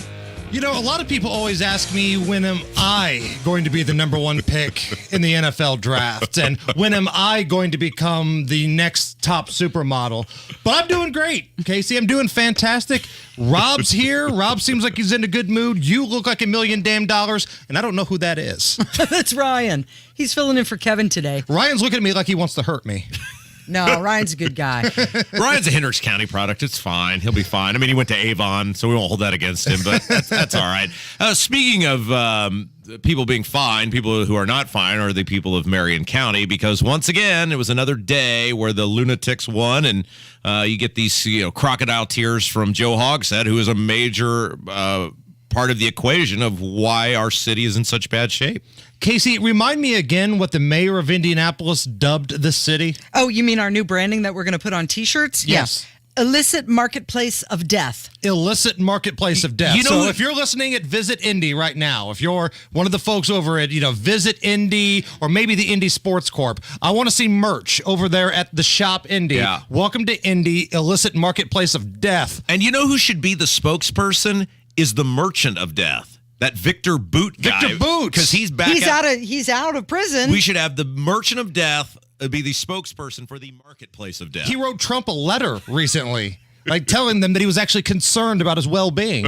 But seriously, because this is a serious subject, yesterday was the Wild Wild West here in Central Indy. And I can't just say Indianapolis, because even parts of the north side, technically out of Marion County, had some action. There was a lewd nude dude in the news up there shooting people near the car dealer lot and the bowling alley. And I hate that he was shooting at people, because lewd nude dude in the news is my favorite Hammer and Nigel segment, but that can't be my favorite if you're shooting at somebody. I mean, I need a man running down the street, or a guy in the Taco Bell drive-thru. Treating his body like an amusement park. I need something funny. Yeah, shooting is not funny. Feces. Correct. But Joe Hogshead coming out yesterday. Now, this was after the assistant chief of police, Chris Bailey, came out. And normally, that guy's pretty, mild-mannered, at least when it comes to the media. Yes. I don't know what he's like behind closed doors, but when it comes to the media, he's a pretty even-keel dude. He was fired up yesterday. He said he was fed up, and I'm sure he was holding back. And that's the sentiment that so many officers have in the city, because they feel like they're not getting any support from the leadership of the city, whether that comes from Vop Osley, the city county council, the prosecutor's office with Ryan Mears, who just won re-election, and Joe Hogshead, Boss Hogshead, who's up for election this November. You look at those three folks right there calling the shots, and 200-plus homicides have become the norm in the city of Indianapolis. Let's switch gears here. You told me yesterday on the award-winning Off the Rails segment on Hammer and Nigel that you opened your property tax bill. Oh, yes. Casey, do you have a napkin over there? Do you have a tissue of some kind? Yes. Okay. Because I'm going to need to wipe the blood from my anus after looking at my property tax hike. What happened? It's up $800. $800 and we haven't done anything to the house. Right. I can vouch for that. I've been over to his house many times. There's a lot that needs to be done, but he has done nothing. I got to fix the privacy fence. I mean, sometimes the grass goes a couple weeks without being cut. We're busy people. And it's up $800, man. And it's not like, I live, in a regular house. Yeah. I'm not like I'm living in some castle somewhere. Yeah. This is ridiculous. You guys have lived in that house for a long time, too. And it's an old house. We kind of have that whole Dallas South Fork thing going on. Yeah. Because we live on a corner lot, and then a couple houses down is Crystal's mom. Yep. And soon to be down that block will be Chris's house. Yeah. That he'll be moving into at the end of the year. And we're doing the same thing on our street. My goal is to buy up that entire street. I'm going to build a giant wall around it so the school corporation can't come in. Yeah, this is the time of the year. Closer and closer. This is that time of the year where you're starting to hear all the stories of the teachers starting to get squirrely and pushing their politics on kids. It's been a long year. There's a lot of things I'm hearing right now. Not quite ready to talk about it yet, but we'll get there. Is your boy, because he's the class president, yes, and school's winding down, on his last day when he steps out of Beech Grove High School, will he extend both hands in the air with two fingers up like Richard Nixon as he leaves? And does he get a helicopter like Nixon got? Well, he might stick two fingers up, but it'd be more like Kid Rock going on the stage, I would believe. Here's the thing. So I believe as the class president, he gets to make a little speech at graduation. So I think we should all put a poll together. Yes. Like if we get enough money in there, will he deliver the whole speech either as Joe Biden or will he pull a Fetterman? Hi, good night, everybody. And just walk off the stage. 8. EIGH. Right. Should sprinkle in all sorts of Bidenisms throughout the speech. For every Bidenism, somebody has to donate $100 to the Chris Hammer Scholarship Fund. That's a pretty big honor, though, to get to be the class president. I almost ran to be class president just so I could give the speech at graduation, and I was told that the administration had already decided at the time, if you win, we will axe the president for being able to give the speech at graduation. So I thought, well, what's the point of going through all that work if I don't get to tell people what I think? I won it twice, by the way. Twice. Yeah. I do have to tell you, I am a bit jealous because you and your family and your wife and everybody, they're going to be there most likely at an auditorium or a theater or someplace at the school. And all the students will be able to walk across the stage. They'll have their tassel. They'll have their robes. They'll hear the wonderful speech from your son. And as a group, they can all collectively graduate and have a wonderful event. And I'm happy for you, but I'm also jealous because, our governor shut down the schools when my kid was doing that life experience. But it was noble. So can I come to his graduation? This is my way of saying, can I come? Let's tailgate. Let's just walk in there all hammered drunk like Shooter and Hoosiers. Yeah. Stumble across the court. Fit right in there in Beach Grove. How would anybody know? Hey, what's coming up this afternoon? Biggest stories of the day, Beer Sample Friday, and Matt Bear and myself and Nigel, we're all going to eat pudding like Ron DeSantis. 3 fingers. It's Kendall and Casey on 93 WIBC. My name is Leroy Lewis III, and I'm a proud supporter of my wife, Maggie A. Lewis, who leads our family with a gentle heart and our community as a servant leader. Since becoming a member of the City County Council, I have watched her wake up every day before the sun rises, responding to emails and text messages from colleagues and constituents while looking out for the best interests of our son, Leroy Lewis IV, including driving him to school each and every day since he started kindergarten. We call our family Team Lewis, but Maggie believes all those she serves are members of Team Lewis as well. Her passion for helping others is why on May 2nd, Election Day, we need to re-elect Majority Leader Maggie Lewis to our City County Council. She's a leader who is prepared, experienced, and dedicated, and not to mention a great wife and awesome mom. Hi, I'm Maggie Lewis. Your vote does make a difference. So let us hear from you on May 2nd. Paid for and authorized by Maggie Lewis Campaign. Peter O'Coffer, Treasurer. Garage door problems? Call today for service today. Garage Doors of Indianapolis has been solving garage door problems for 33 years. Call today for service today. 875-4577. Garage Doors of Indianapolis services all makes of garage doors 24 hours a day, 7 days a week. Call today for service today. Get it fixed right now. Call Garage Doors of Indianapolis at 875-4577 or visit doorstoday.com. In the morning, call 875-4577. Service today. You are a pickle person, and the first time you got the McDonald's crispy chicken sandwich with those perfect rounds of pickle peeking out at you from the pillowy potato bun, you fell in love with crispy, juicy tender. Now, you are a crispy chicken sandwich pickle person. Fall in love with the McCrispy Meal. A delicious McCrispy paired with medium fries and a refreshing drink like a premium lemonade. At participating McDonald's. Ba-da-ba-ba-ba.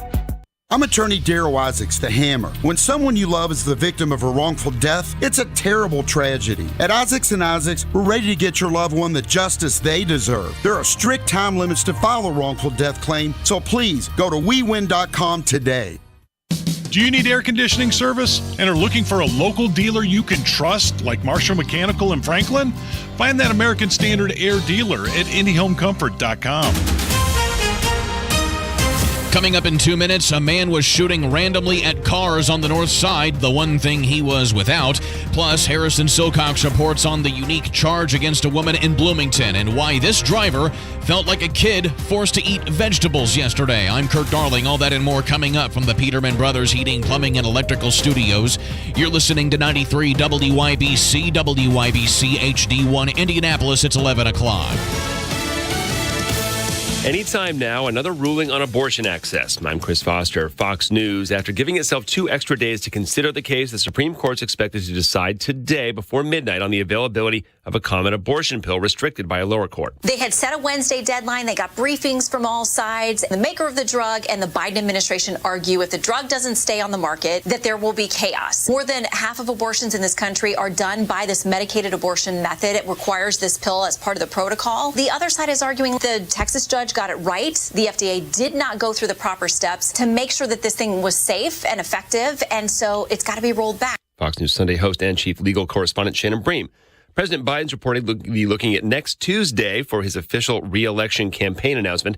Today he's planning to sign an executive order creating a White House Office of Environmental Justice. It's part of an agenda, the White House says, to use data and research to understand how pollution can have a disproportionate impact on poverty, race, and ethnic status. The order directs all federal agencies to inform nearby communities if toxic substances were released from a federal facility. Announcing the new office later today, President Biden is expected to contrast his agenda with House Republicans, who he says will cut environmental regulations to benefit oil companies. At the White House, Jared Halpern, Fox News. He's got plenty of money left, but it would take the average American more than 200,000 years to make the money Elon Musk is reported to have lost in one day. Fortune is estimating that Elon Musk lost $13 billion in 24 hours after the SpaceX rocket explosion and disappointing Tesla earnings, as Tesla shares slumped nearly 10% yesterday, wiping out $58 billion from the company's market value. Fox's Janika Sola. Mass walkouts planned at noon at high schools and colleges in Florida over state education policies and what organizers call an authoritarian takeover. America's listening to Fox News. 93 WIBC Mobile News. On the level, on the go.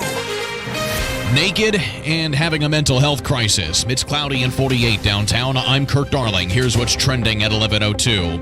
That's what police say was going on with a man at a Porsche dealership on the north side Thursday night when he was firing a gun at random drivers. IMPD says he hit one person who is expected to be okay. Major Mike Leeper. This is a very tumultuous time right now for our city and for our police department that's experiencing this. He says the naked man was arrested on charges of aggravated battery and criminal recklessness. A woman accused of stabbing someone in the head on a bus in Bloomington has been charged for committing a hate crime. Harrison Silcox reports. The victim was a Chinese woman from Carmel, but she was in Bloomington January 11th. She was waiting for a Bloomington Transit bus, and when the bus doors opened, she was stabbed several times in the head by Billy Davis. Davis was arrested. The woman was sent to the hospital. Investigators who took a look at security footage said the two had no interaction before the incident, and Davis has now been charged with committing a hate crime for the attack. Harrison Silcox, 93 WIBC Mobile News. 93 bills have now been signed into law by Governor Holcomb this legislative session. He signed 79 of those just on Thursday. The weather takes a turn for the cooler over the next couple of days and maybe even longer. Yeah, I would say probably for the next 2 weeks. Doesn't necessarily mean that it's going to be chilly the whole time. Mike Ryan with the National Weather Service. He says another cold front will be moving through tomorrow morning on top of the one moving through right now, which he says will bring chillier conditions through the weekend. Ryan Hunter-Ray was among the drivers that had to complete a refresher program on Thursday on the first day of April testing ahead of the Indianapolis 500. He didn't like having to do that very much. That refresher deal was very strange. Just doing 2:10 to 2:15 was not, I didn't like that part. I wanted to get through that as fast as possible. It was like eating your vegetables. The rain canceling more testing planned for today. I'm Kirk Darling, on the level, on the go, and on WIBC.com. Behind on his taxes. I owed a lot of money to the IRS, almost $15,000. I tried to make payments. The IRS wasn't satisfied with Eric's efforts, so they came after him full force. They're coming to put a lien and a hold on all my income, my home, my car. I was just overwhelmed at what to do. Then Eric called Optima Tax Relief. When Optima Tax got involved, the calls would stop, the threats would stop. It was easy like 1, 2, 3. Optima Tax Relief is A+ rated by the Better Business Bureau, and their team of expert tax professionals took care of Eric's problem. I owe $15,000, and now my debt is clean. I don't owe anything. Take Eric's advice. If you have a tax problem, you need to call Optima Tax now. Call Optima Tax Relief for a free consultation. Call 800-924-4418. 800-924-4418. 800-924-4418. Optima Tax Relief. Some restrictions apply. For complete details, please visit OptimaTaxRelief.com. It's time to vote, Indy. Make a plan and get it done. Vote early, easily, and in person through May 1st or on primary election day, Tuesday, May 2nd. Find out where at vote.indy.gov. Message paid for by the Marion County Election Board. Amber and Nigel here, inviting you to join us as we kick off the weekend every Friday around 5:45 with Beer Sample Friday, brought to you by our friends at Thompson Furniture and Mattress in Columbus. Receive 40% off all products, plus special manufacturer rebates and up to 20 months, no interest, no payments. Just go to bwindow.com. We'll take care of the rest. This hour is powered by Dammons West, Indiana's most complete garden center. You're listening to Rob Kendall. The idea that because some guy down the street from you sold his home, you should have to pay more taxes is wholly ridiculous. The whole thing is a giant scam. And Casey Daniels. Sounds like the Indiana Republican Party needs to work on their P&L statements. Taking this much, you spend this much. On 93 WIBC. Good morning. It is Friday, April 21st. It's 6 minutes after 11. You're listening to Kendall and Casey on 93 WIBC. So, guess what is happening with Joe Biden? Could be anything, honestly, really. How many guesses do I get? Do I get 8 EIGH guesses? You just get one. He is going to announce his run for the presidency, apparently, on Tuesday. Oh, okay. So finally. So this had been a big deal where people were starting to get very frustrated with him, especially on the left, because he had not made an announcement, nor had he indicated when he was going to make an announcement. And then there was a story that came out a couple weeks ago that was saying it could be, he could wait all the way up until the fall. And people were like, dude, what? We know you've lost your mind, but like clearly you're not running your reelection campaign. All you got to do is waddle out there and say I'm running for reelection and then take no questions. What is the holdup? Yeah, well, we thought maybe it was going to be after the State of the Union address, and then he said after the holidays, him and Jill were going to go discuss it with the fam, and then nothing. It was crickets. And now they're saying that it's going to coincide. It's April 25th, which is the date in 2019.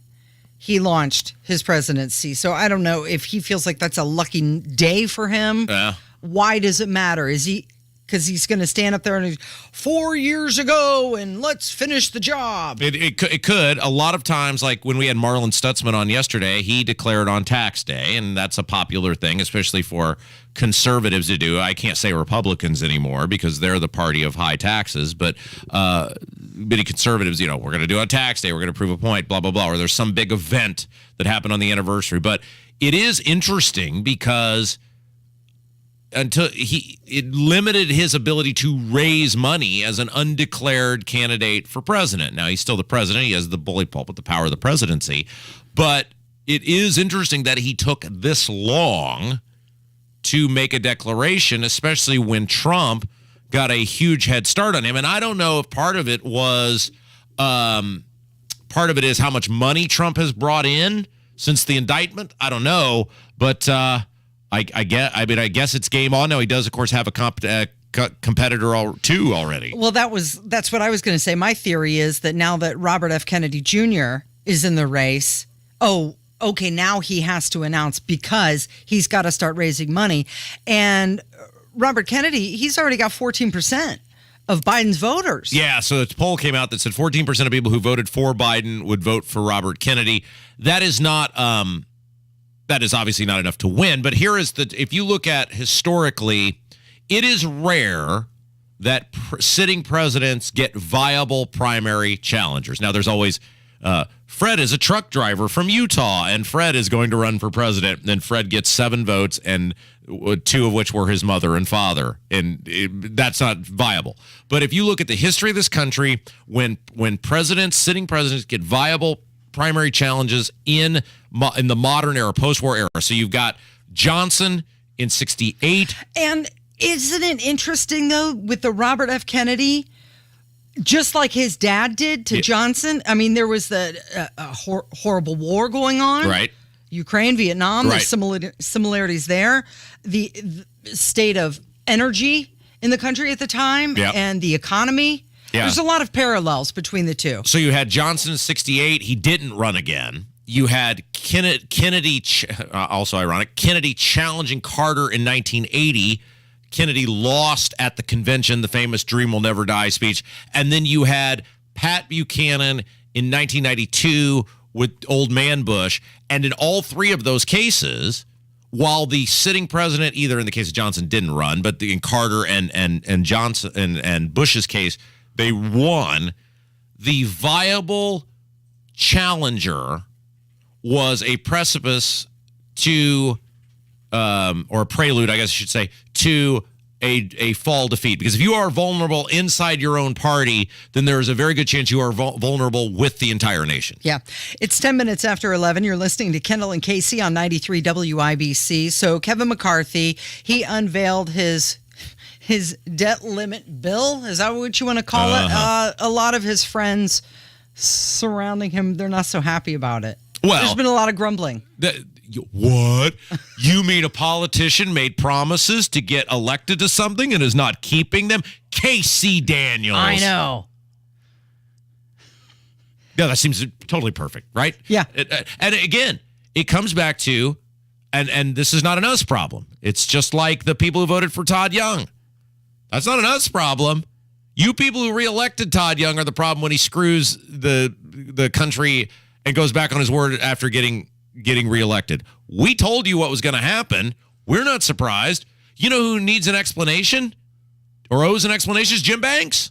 Jim Banks is the one who came on this radio show time and time again and said what a great guy Kevin McCarthy was and how he was really going to be a fighter and we could really trust him and blah, blah, blah, and voted for him 15 times. And then people got angry with me for pointing out how Jim Banks was going to be proven completely wrong. And, oh, Jim Banks, he's a great guy. Well, he's going to be proven totally wrong. Now, the question is, will Jim, because he listens to the show and his people listen to the show, will Jim man up and come in here when ultimately the debt ceiling is finally voted to be raised and there are no meaningful spending cuts? Will Jim come in here and admit we were right and then we can all be friends again and we'll just slap Jim on the wrist and say, there, Jim, don't do that again and we'll all be friends again? Or will he just continue to duck and dodge us like he's done so far? This is who Kevin McCarthy is. So does he have to run around now and get support from these guys? Because people like Andy Biggs and Nancy Mace and even George Santos, well, he's got a real problem because are saying they're not on board with this plan. He's going to need Democrats to get this across the finish line. And this is what we've been saying from the beginning, Casey, which is do not look at all these bills the House are passing. You know, all these, women in sports and all these other things. Doesn't matter. You know, defund the IRS. Doesn't matter. Look at what they do in the debt ceiling. Because there's no actual power in all these meaningless bills that they're passing. The actual power rests in the debt ceiling and the budget fights. If you wanted to fund the IRS, make it a part of the debt ceiling. Biden's told you he has to sign it. Biden's already told you you can't not raise the debt ceiling. Defund the IRS. They're not serious about defunding the IRS. Republicans love big taxes. Republicans love big government. That's why there's no meaningful cuts in what McCarthy is proposing. Now, he's proposing enough cuts that don't help anything. Yeah, but it's like nickel and diming. Right. It is equivalent if you owed $32,000 on your credit card and you said, well, I shaved $7. Mm-hmm. I'll cut out that Starbucks. Right. It is totally meaningless. And everybody with the firing synapse in their brain should have known that this is who Kevin McCarthy is. It's who he's always been. And it should give every single person serious pause on the judgment of a Jim Banks because no one held a gun to his head. Had Jim Banks chosen to line up with the 21, 22, whatever it was, people who were opposing Kevin McCarthy, Jim Banks is powerful enough and respected enough, he could have actually stopped Kevin McCarthy's nomination. If Jim Banks had walked out there and said, I'm out. But he not only did he not do that, he was here and there and everywhere else telling us how great Kevin McCarthy was. So if Jim is the stand-up guy that he professes to be, then he will totally have no problem coming in here after the final deal is done and everything is signed and the debt ceiling goes up and we add another $1.5 trillion to the nation's debt and say, Rob, you and Casey were right. I made a mistake. I have learned from the mistake, and let's all be friends again. But I bet Jim will be a big coward and won't own up to his very obvious mistake that he made 15 times in a row. What do you want to bet, Casey?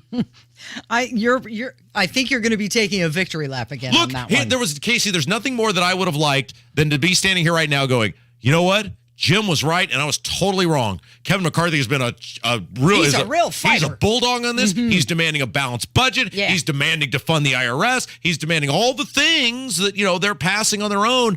And I'm totally wrong, and I'll eat crow, and hey, everybody go vote for Jim Banks. But I knew that wasn't going to happen.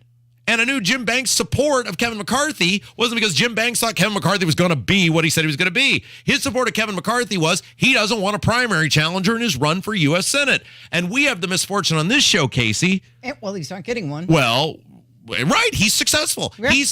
Jim Banks made the choice that was best for Jim Banks. Just like every other politician makes the choice, almost every other politician, not named, Rand Paul, makes the choice that's best for them versus what's best for the people. Mm-hmm. And, I hear Jim, he's a member of the military or used to be, and he's a stand-up guy and a good guy and an honest guy. And an honest guy will come in here and admit the mistakes. He will not do that, of course, because that would make him look bad. But the point in all of this is the Republicans are who the Republicans have always been. It's who they always will be. They're the party of big government. They're the party of big taxes. The only difference between them and the Democrats is the Republicans lie to you about what they actually think. Okay, you had mentioned women in sports, and we're going to talk about that coming up. It's Kendall and Casey on 93 WIBC. Hammer and Nigel. Greased up naked Florida man, 2 counts of burglary, 3 counts of battery on a law enforcement officer, so he fought with police. But the fact there was battery on an officer and resisting arrest means that one of those brave police officers in Florida had to fight this naked lunatic. And he's got things swinging and flying, and he's greased up too. Hammer and Nigel, weekdays 3 till 7 on 93 WIBC and WIBC.com. Hey there, it's JMV. If you have clogged drains, listen up. There are some clogs a plunger simply cannot fix. That's when you need a professional, and I highly recommend the team at LD Smith Plumbing to handle any water problem in your home, especially clogged drains. They have the know-how and the latest equipment to find the clog and remove it. They're truly water's boss. In the frustration of clogged drains, visit LDSmithPlumbing.com today and request an appointment. That's LDSmithPlumbing.com today. Are you or a loved one a veteran of the United States of America? Are you aware what the PACT Act is? The PACT Act is a historic new law that expands VA health care and benefits for veterans exposed to burn pits and other toxic substances. If this is you, join us in person at the Veterans Benefits and Resource Fair at the Johnson County National Guard Armory on Wednesday, April 26th from noon to 6 p.m.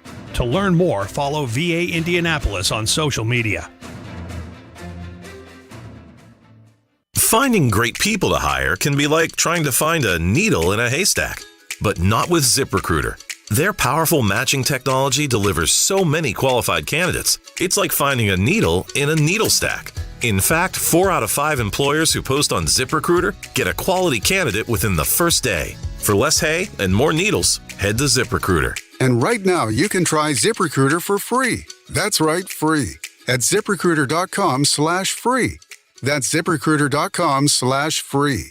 40% savings on all of our products, plus manufacturer's rebates, and 20 months, no interest, no payments. Go to bwindow.com. You're listening to Rob Kendall. Lighten up, Francis. And Casey Daniels. I want to party with you, cowboy. The two of us together, forget it. On 93 WIBC. 18 minutes after 11 with Kendall and Casey on 93 WIBC. Just a couple of quick trending things this morning. McDonald's is trending. They're going to make the Big Mac sauce in dipping cups now, where you can, you know how you can get the barbecue sauce for your chicken nuggets or whatever flavor of dipping sauce you like.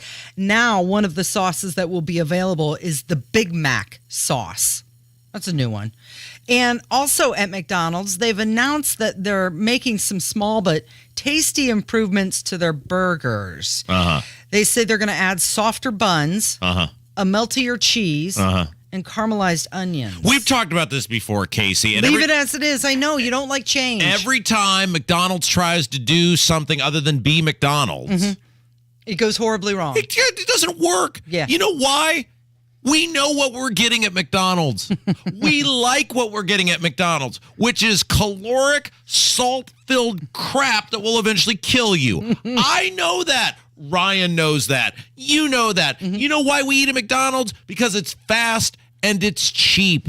And McDonald's just can't keep being McDonald's. Stop. Just stop. Also trending this morning, BuzzFeed. Do you know what BuzzFeed is? Have you ever gone on BuzzFeed? They're the ones that do the polls and the questions, like, answer these questions and we'll tell you what state you should live in. Yeah, or absolutely. what sort of house you should have. They're closing down. Oh. Yeah, it's going to be shuttered. It's a corporate cost-cutting move. You know, a lot of these, I don't know, what do I want to call them? Is fringe the right I don't know what the word is. But these websites that are not exactly mainstream in the sense of it's not NBC News. It's not Fox News. It's not Drudge Report. They have really hit hard times over the past decade. And we've seen many of them really struggle to not only maintain success, but maintain solvency. Yeah. Well, they had mentioned that they were going to cut about 15% of their entire staff. And then they just announced, no, we're not doing that. We're cutting 100%. You know what I think it is, Casey? I've thought about this before. There's too many opportunities to get whatever you want. Like you can get stuff anywhere. Yeah. And in the media world, the stuff that succeeds now are the people who still find a way to give you the thing you can't get anywhere else. It's why this radio station, despite our industry really struggling, continues to do so well because we give them, especially from a local content perspective. You can't get it anywhere else. The things we talk about every single day on this show and the local content is unavailable. Unavailable. And so unless you are giving someone something they can't get anywhere else, I think you really struggle to make it anymore in our society because people can get it from anywhere and there's too many options.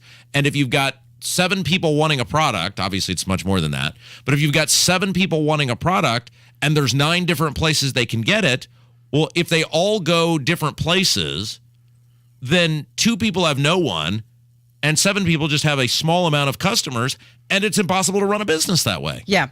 The pie has gotten bigger with all of the different options. And that's probably part of the reason why all of these late night TV shows, their ad revenue is collapsing. It's declined 41% over the past, 5 years? Well, I think a big part of that, too, is those people just aren't funny. I mean, Stephen Colbert, and you can't, unless your niche is you are an offensive person, which late night television until recently, I mean, when you think of Carson or Leno or even Letterman until the very end, they were just funny people. They told jokes. They interviewed celebrities. The band played a few songs. You had a guest band in there.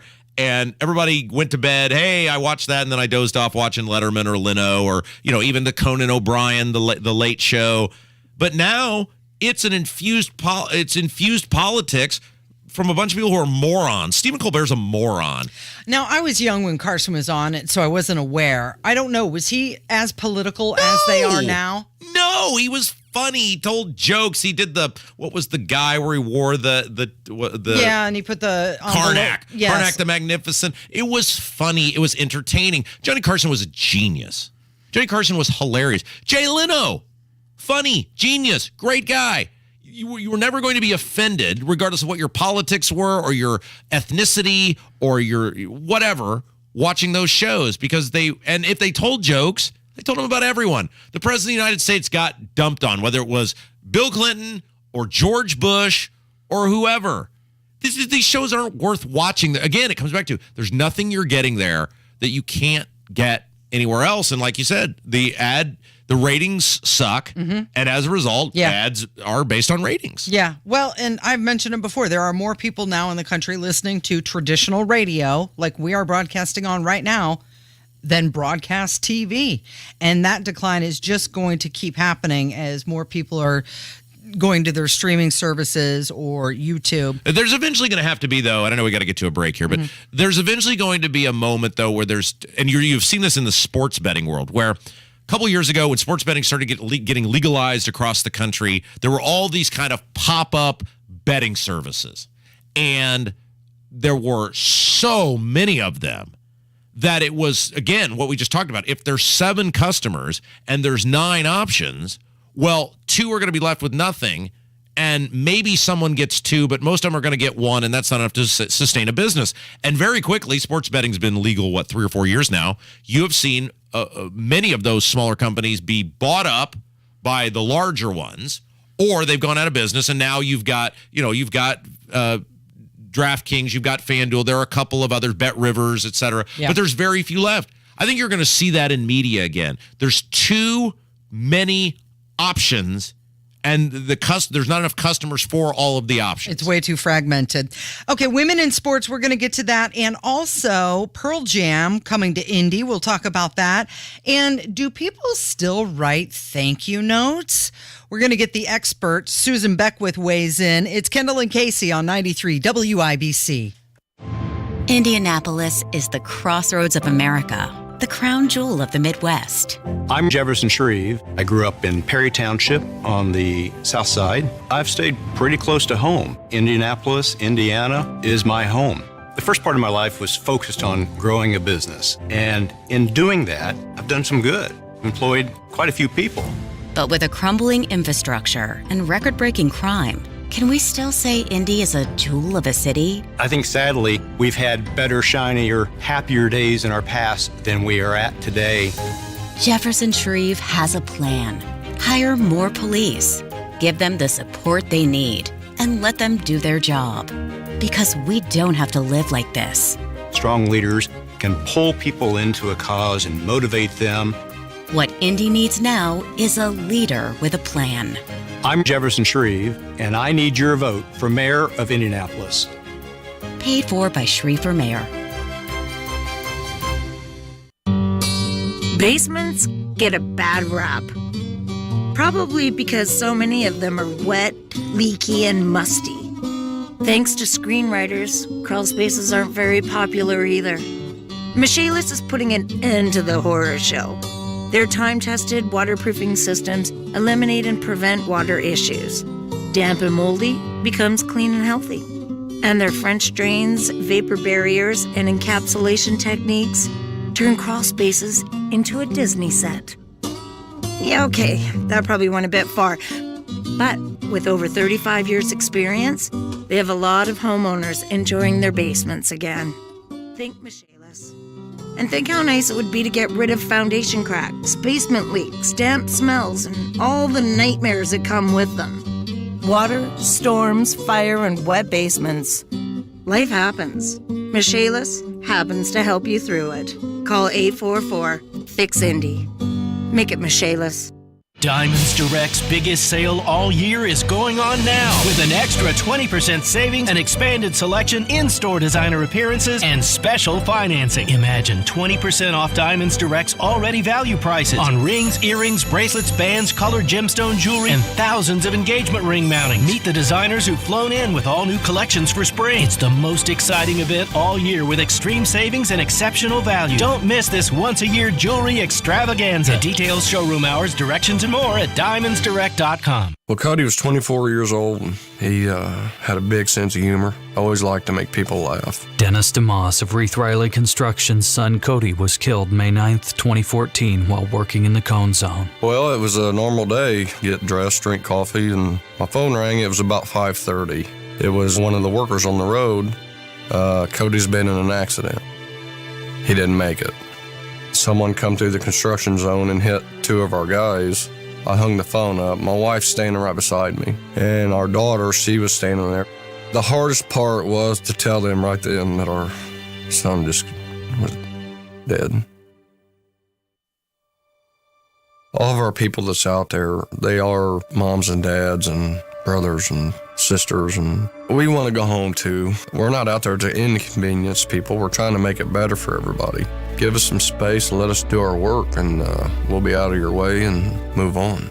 A message from Indiana's District Council of Laborers International Union of North America and affiliated locals. Damon's Garden Center West has endless varieties of trees, shrubs, vegetables, flowers, hanging baskets, plus garden and landscape supplies, and a friendly and helpful staff at Damon's West on Rockville Road.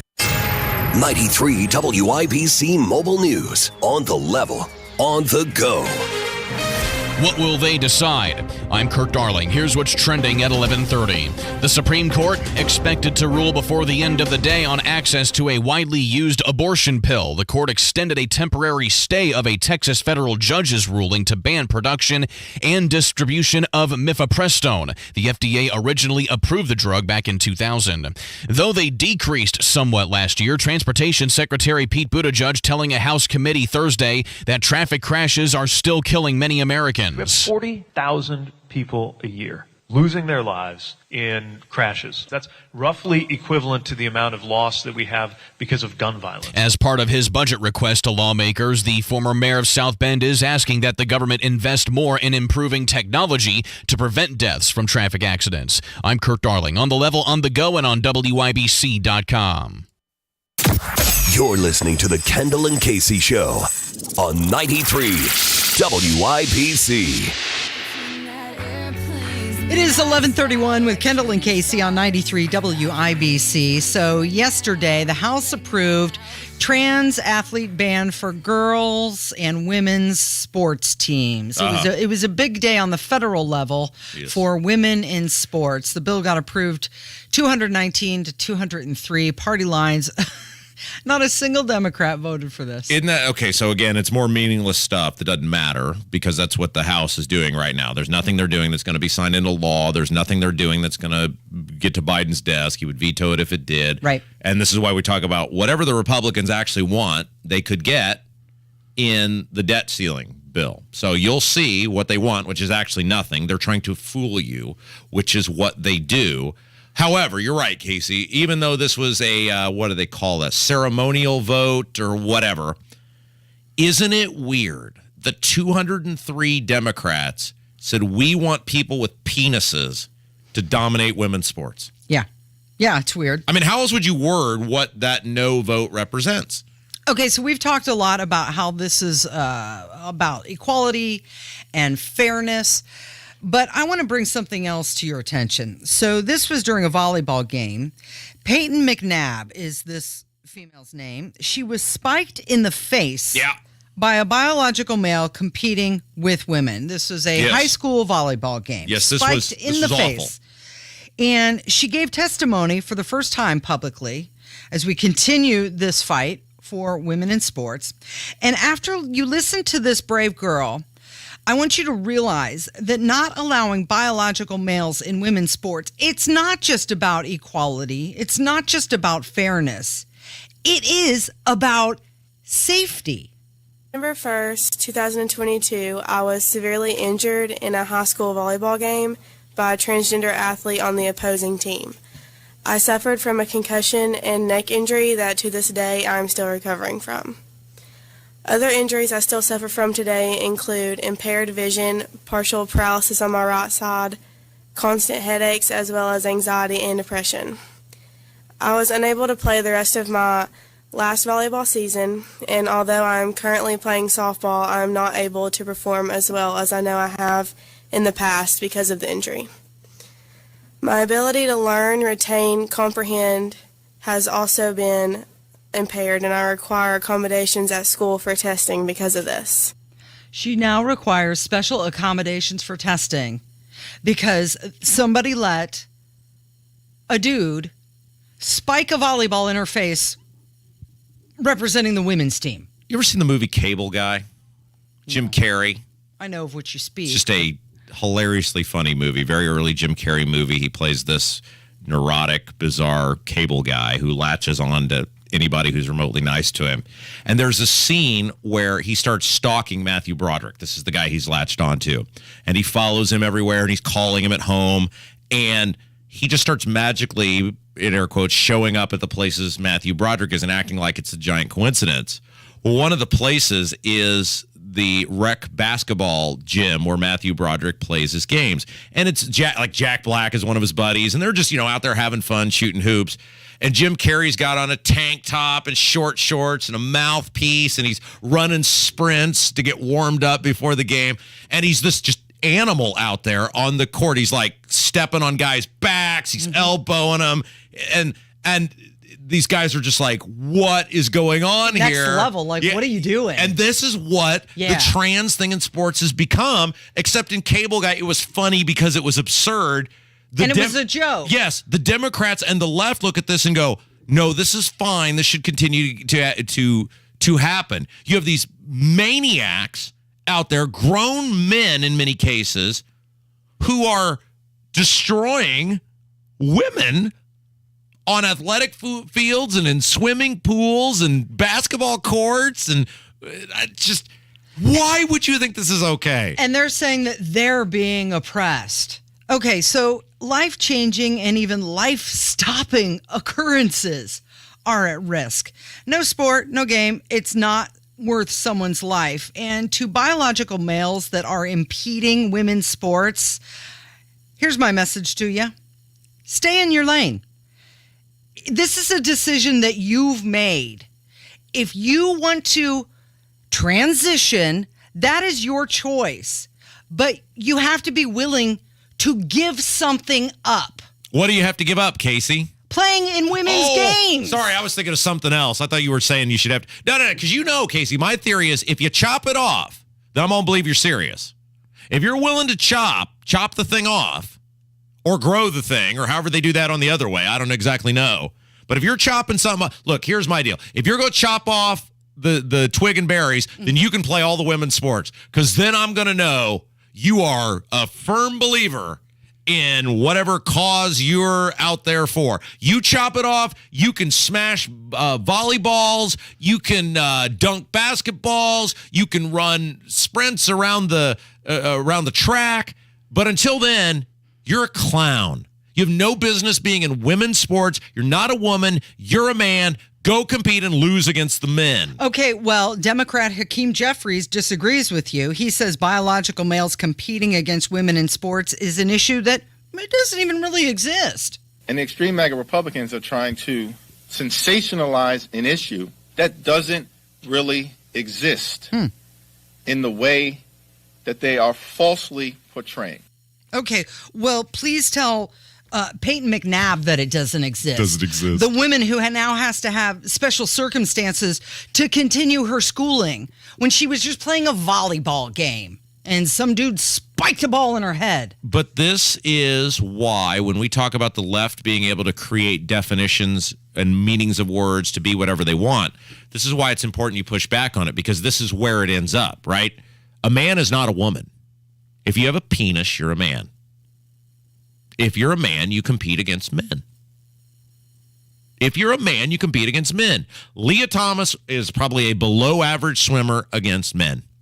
Yes. But we live in a world where we lie about the definition of what Leah Thomas is, and we are close our eyes and go, that's a woman, and he's able to be a winner when he's actually a loser. Leah Thomas is a total loser who has manipulated society and used the radical left. Although it's not even the radical left anymore, Casey. If all Democrats voted against this bill, which would keep men out of women's sports, then it is the plank. What we talked about the other day. It's not even the radical left. It's the plank of the Democrat Party. The Democrat Party is now the party of men being able to take over women's sports.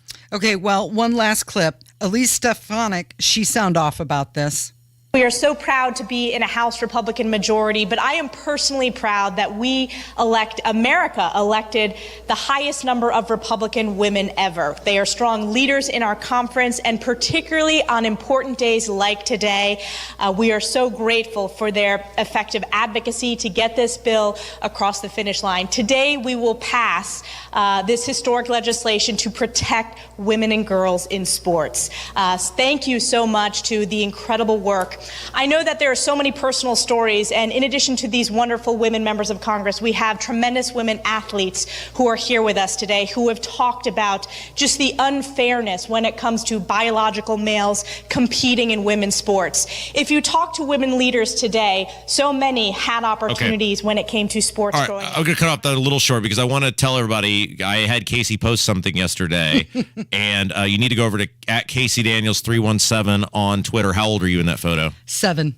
Okay, there's a photo of young Casey Daniels that everybody can see. I knew it was you immediately. You have not changed at all. It looks exactly like you. It's a grown-out Dorothy Hamill haircut and buck teeth. But in the face, it is totally you, 100%. All right, at Casey Daniels 317, you will totally not be disappointed in the 7-year-old Casey Daniels photo. Women in sports since then. All right, when we come back, we've made it a pledge of ours. We're going to send you into the weekend on a positive note, and we're going to teach you to be better members of society. It's Mind Your Manners with Susan Beckwith, and we're going to talk about how you handle a thank you, an appropriate thank you in 2023. You're listening to Kendall and Casey on 93 WIBC.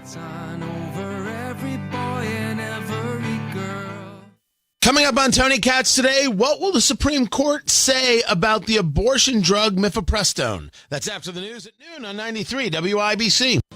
Indiana has a long history of pioneering education freedom and empowering families who know what's best for their children. But as universal education freedom sweeps the nation in states like Iowa, Arizona, Arkansas, West Virginia, Utah, and Florida, Hoosiers are at risk of being left behind unless we act now. Indiana lawmakers have an opportunity to ensure all Hoosiers can exercise their right to decide what education is best for their child, where they learn, how they learn. The time is now for Indiana to regain its status as a leader by delivering universal access to education freedom for every Hoosier. The time is now for Indiana to ensure our children get the education they deserve, so they can compete with every state in America and every country around the globe. Contact your state senator today and tell them now is the time to put our kids first and pass universal school choice. Paid for by Yes Every Kid.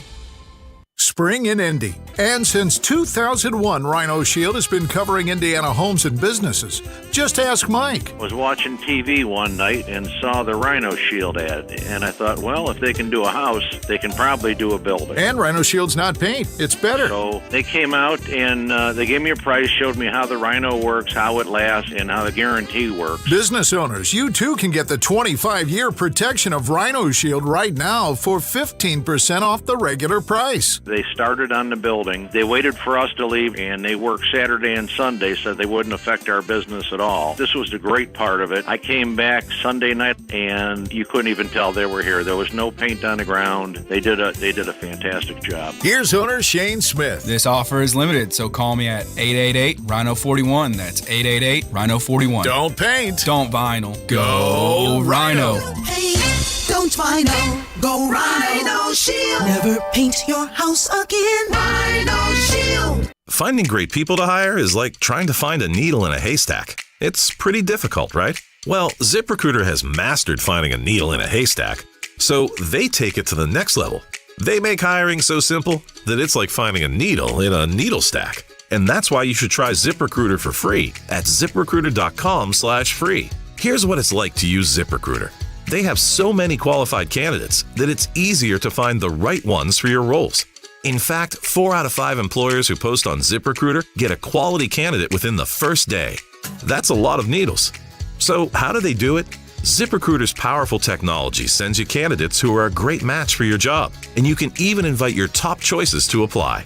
So if you want less hay and more needles, head to ZipRecruiter. And right now, you can try ZipRecruiter for free. That's right, free. At ZipRecruiter.com/free. That's ZipRecruiter.com/FREE. ZipRecruiter.com/free. ZipRecruiter, the smartest way to hire. Lanny went to college and racked up huge debt. A little bit over $100,000. For a degree he couldn't use? Now what? I had a friend that went to my computer career and they talked to me about it. He was done in just months. I did do it online. They even helped him get hired immediately after graduation. One of the things I love about IT is that you can work from anywhere you want. You could become an IT pro in just months with zero experience at My Computer Career. It worked for me, and I know it can work for you. It's not rocket science. It's mycomputercareer.edu. Garage Doors of Indianapolis is everything that's right about Central Indiana. They've been locally family-owned for 50 years, helping our local economy remain strong by employing 70 families. Garage Doors of Indianapolis is proud to do business right here in the great state of Indiana. They're a conservative-minded company that shares our values and stands by their products and services. You can call Garage Doors of Indianapolis today for service today. 875-4577, 875-4577, or visit doorstoday.com. If your leaky chimney is at it again, there's only one place to call. That's Chimney Solutions. Chimney Solutions has over 20 years of experience inspecting, sweeping, and troubleshooting chimney systems. From repairing your masonry to waterproofing to chimney caps, they handle it all with craftsmanship guarantees. The Chimney Solutions team is Chimney Safety Institute of America certified and members of the National Chimney Sweep Guild. Call Chimney Solutions today at 317-757-6979. Online at chimneyindy.com. That's Chimney Solutions. You're listening to the Kendall and Casey Show on 93 WIBC. It's time to mind your manners with Susan Beckwith.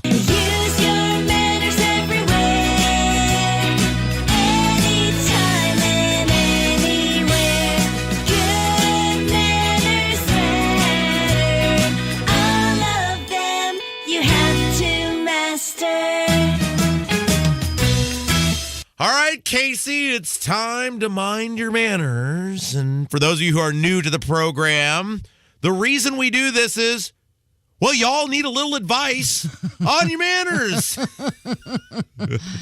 We've got an expert, too. Yeah, we do. No, for real. So we thought several weeks ago, we said, we've got to send our audience into the weekend with something a little lighter, a little feel good, and maybe something that they can take with them into the weekend when you're in these, social settings around people that will make you a better member of society. Yeah. Because you all know you're not getting any better as a member of society listening to us. No. So we have an expert. She's the former Miss Indiana, 2005 Miss Indiana, now runs a website called Belle of the Midwest.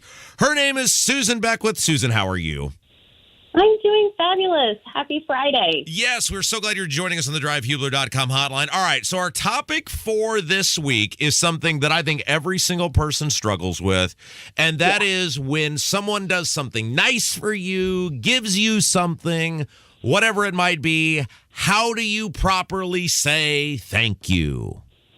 Oh, goodness. I feel like the pot calling the kettle black a little bit on this one myself, and it's actually a big area of focus of trying to be better about in 2023. So I'm right there with a lot of your listeners if this is something that they absolutely despise doing. In fact, I was talking to a colleague of mine, and she asked her boyfriend about it, and he said, I'd rather be kicked in the face by a horse than $1,000 right.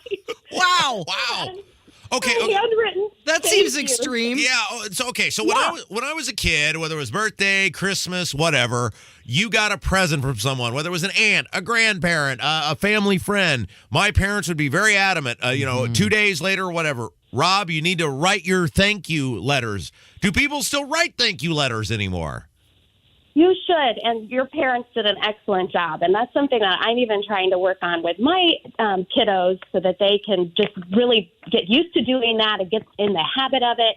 It's a great way to show just your sincere gratitude, the intentionality. There's really nothing better than a handwritten thank you. Yeah. And it's there's a lot of benefit to it. Not only is it a great way to build that relationship, but it's even great for your own well-being. So there's a quick little story that I'd love to share about a gentleman that was kind of going through a really low season in his life, but at that same time, he had committed to writing one thank you note every single day. Wow.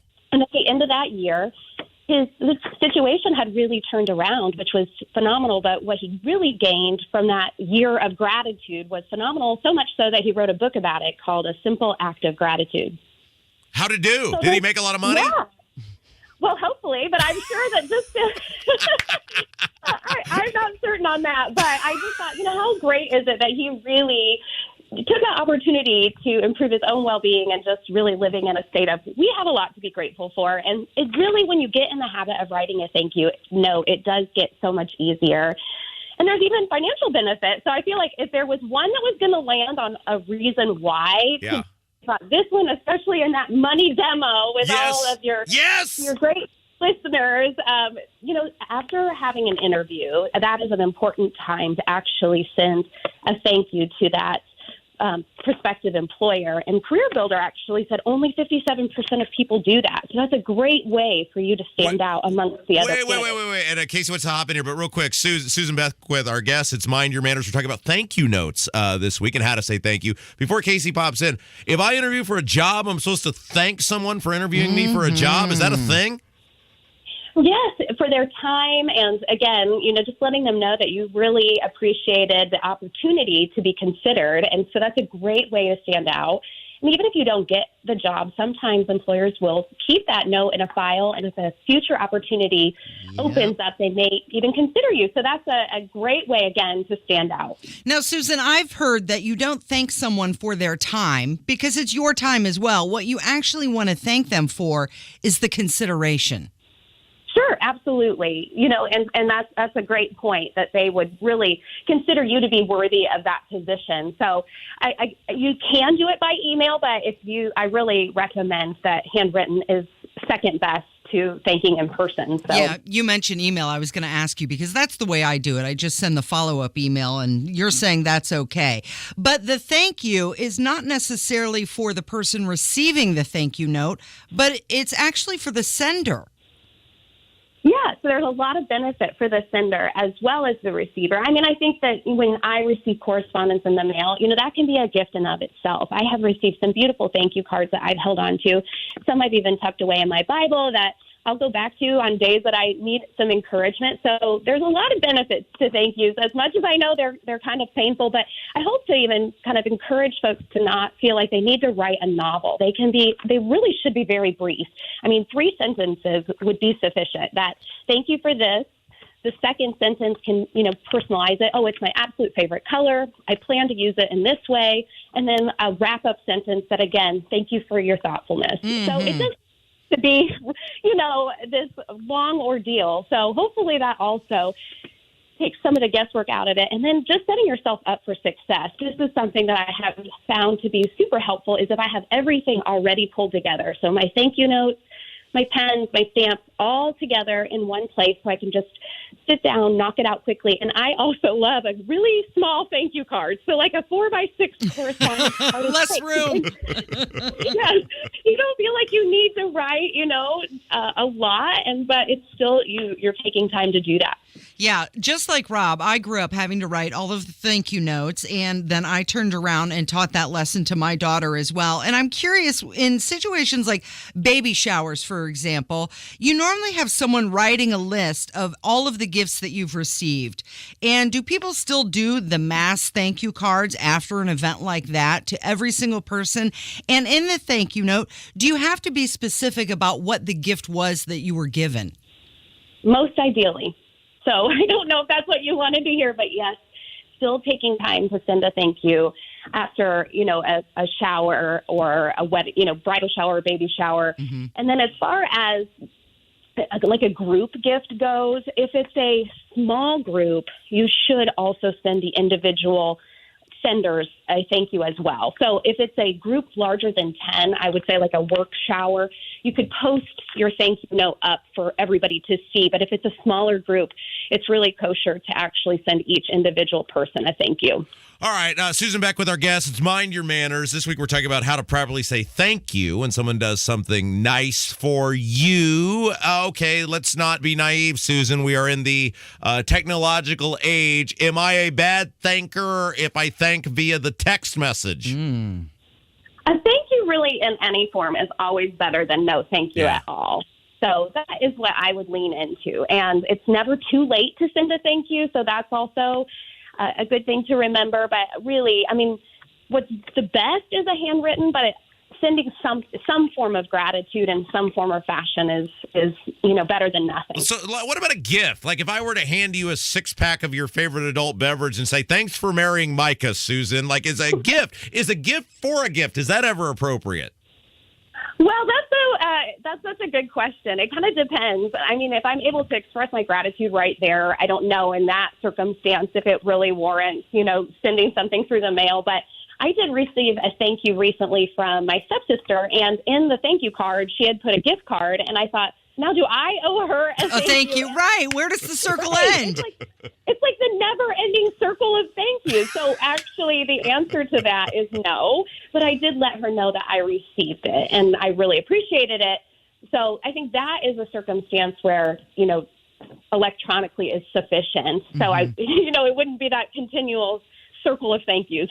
Now, Susan, what about a hostess gift? Because isn't a hostess gift a way of saying thank you? And do you have to bring a hostess gift for every time you're invited to someone's home? It kind of depends. You need to probably think about the circumstance and how much time and effort they put into, pulling that together. And that's what I really think about when it.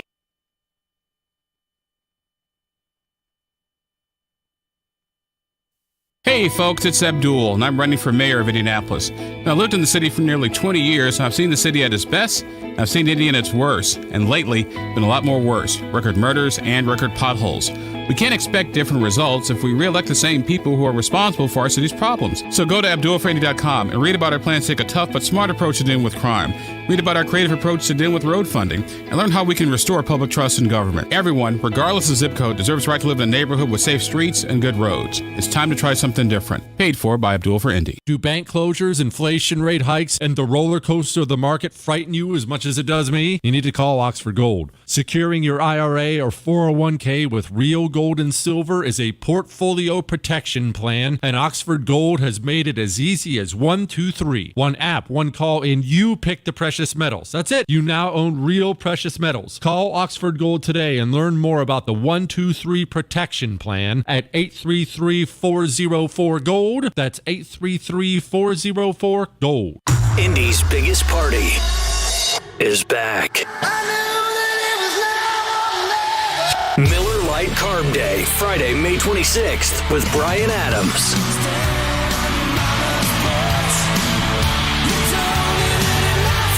With special guest Soul Asylum. Miller Lite Carb Day, May 26th at the Indianapolis Motor Speedway. Concert pit and VIP tickets on sale now at IMS.com. This is Scott Willis running for mayor of Westfield. As a colonel in the United States Marines, I stood up for our country, our families, and our values. As mayor, I have the leadership and vision to make Westfield a world-class city. How do we build a world-class city without losing the qualities we love? We do it with transparency, integrity, and smart leadership. I am a lifelong Republican. I'll work to diversify our tax base and to lower residential taxes. On Election Day, experience matters. I'm Scott Willis, and I'd be honored to have your vote. Paid for by Willis for Westfield. Hey, this is Spencer Thompson at Thompson Furniture and Mattress in Columbus. Now through Monday, save big during our indoor-outdoor sale. Save 50% on Smith Brothers and Lazy Boy. Up to an extra 15% off Hollywood and Berlin Gardens outdoor furniture. And up to $300 off Sealy, Stearns & Foster, and Tempur-Pedic mattresses. Now through Monday, save on everything in the store only at Thompson Furniture and Mattress in Columbus with free delivery. Diamonds Direct's biggest sale all year is going on now with an extra 20% savings, an expanded selection, in-store designer appearances, and special financing. Imagine 20% off Diamonds Direct's already value prices on rings, earrings, bracelets, bands, colored gemstone jewelry, and thousands of engagement ring mountings. Meet the designers who've flown in with all new collections for spring. It's the most exciting event all year with extreme savings and exceptional value. Don't miss this once-a-year jewelry extravaganza. Details, showroom hours, directions, and more at diamondsdirect.com. Garage Doors of Indianapolis is everything that's right about Central Indiana. They've been locally family-owned for 50 years, helping our local economy remain strong by employing 70 families. Garage Doors of Indianapolis is proud to do business right here in the great state of Indiana. They're a conservative-minded company that shares our values and stands by their products and services. You can call Garage Doors of Indianapolis today for service today. 875-4577, 875-4577, or visit doorstoday.com. We've all dealt with a contractor who doesn't make you a priority. At Indy Decorative Concrete, we are invested in each of our customers and strive to make the project effortless from start to finish. Indy Decorative Concrete. Big enough to service, but small enough to care. Are you or a loved one a veteran of the United States of America? Are you aware what the PACT Act is? The PACT Act is a historic new law that expands VA health care and benefits for veterans exposed to burn pits and other toxic substances. If this is you, join us in person at the Veterans Benefits and Resource Fair at the Johnson County National Guard Armory on Wednesday, April 26th from noon to 6 p.m. To learn more, follow VA Indianapolis on social media. It's time to vote, Indy. Make a plan and get it done. Vote early, easily, and in person through May 1st or on primary election day, Tuesday, May 2nd. Find out where at vote.indy.gov. Message paid for by the Marion County Election Board. Receive 40% off all products, plus special manufacturer rebates and up to 20 months, no interest, no payments. Just go to bwindow.com. We'll take care of the rest.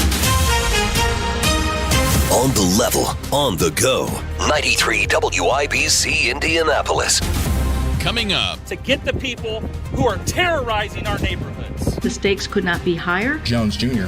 is still a fugitive. For stabbing a Chinese woman in the head. Today was one of those really good days. This is the WIBC News at noon. Frustration over violence. Showers off and on this afternoon. Temperature stays in the low to mid-50s. More rain is possible in the mid-40s tonight. Chilly again tomorrow. I'm Sasha Nixon. And I'm Kurt Darling. Here's what's trending at 12 noon.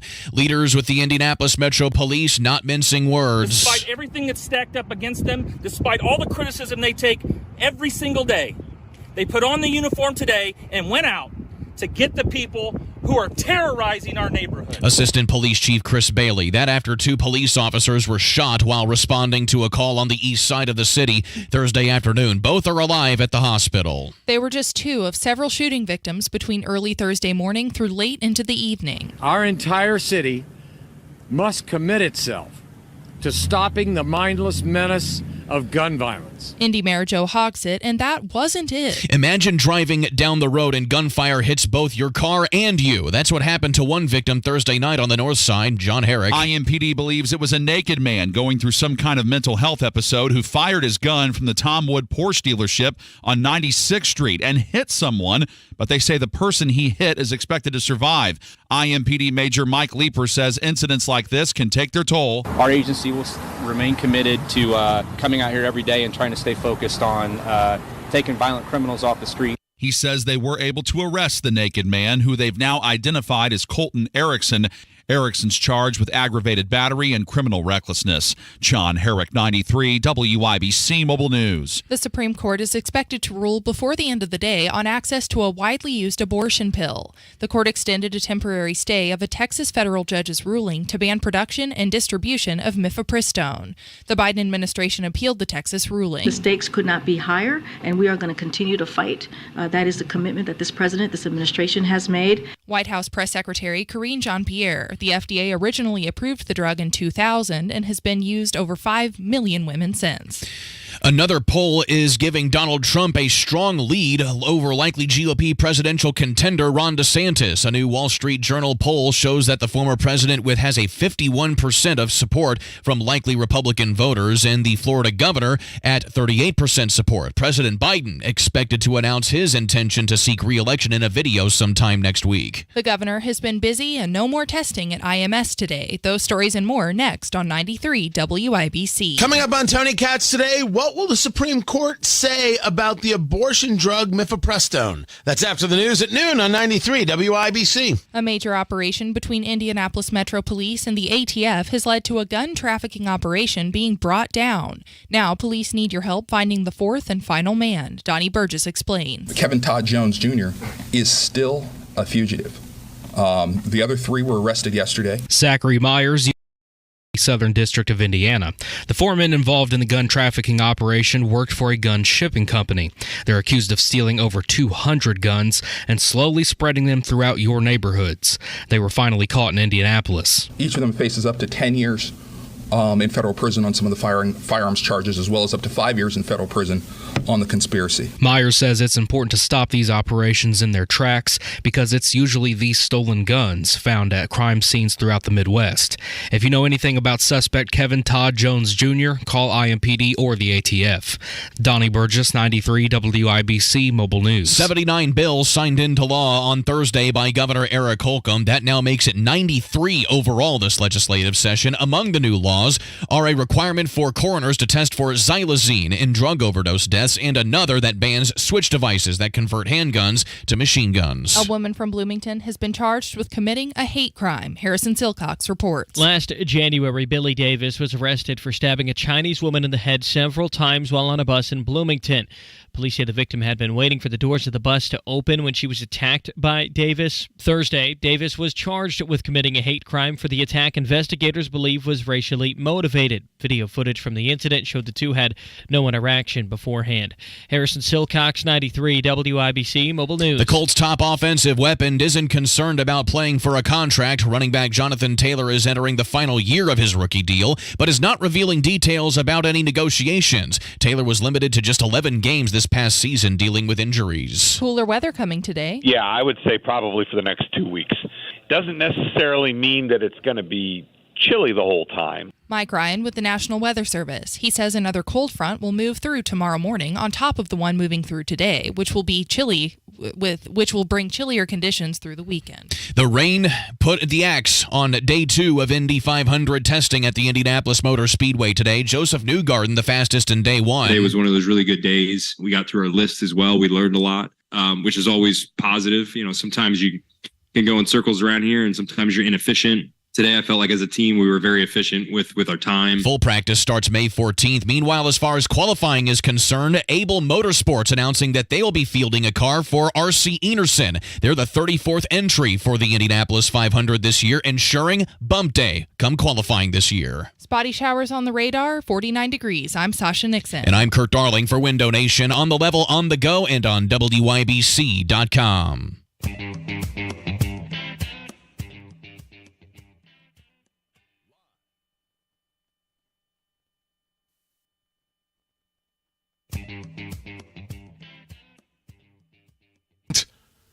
Is it the Russians? Is that what's happened? Was it the Russians? It could have been the Chinese. It might have been the Turks. I don't know. I mean, if we're going to throw everybody under the bus, we're throwing everybody under the bus. You know what I mean, Irish. Dear Lord, how many emails can I get? How many can I get from one totally blown sound effect? Tony Katz today. What's going on, everybody? 833-GOT-TONY, 833-468-8669. I don't know what happened. It happens sometimes. Right now, we are on SCOTUS watch, as is, well, a lot of people wondering if the Supreme Court is going to come through with the answer on how they see mifepristone. mifepristone. Mifepristone. That's the abortion pill. Now, it's not an abortion pill that you're getting over the counter. It's what's used in medication abortions with another pill. And that is utilized in medication abortions. The vast majority of abortions are performed this way. The Supreme Court now has this case because of the other court's confusion. We start with this court in northern Texas.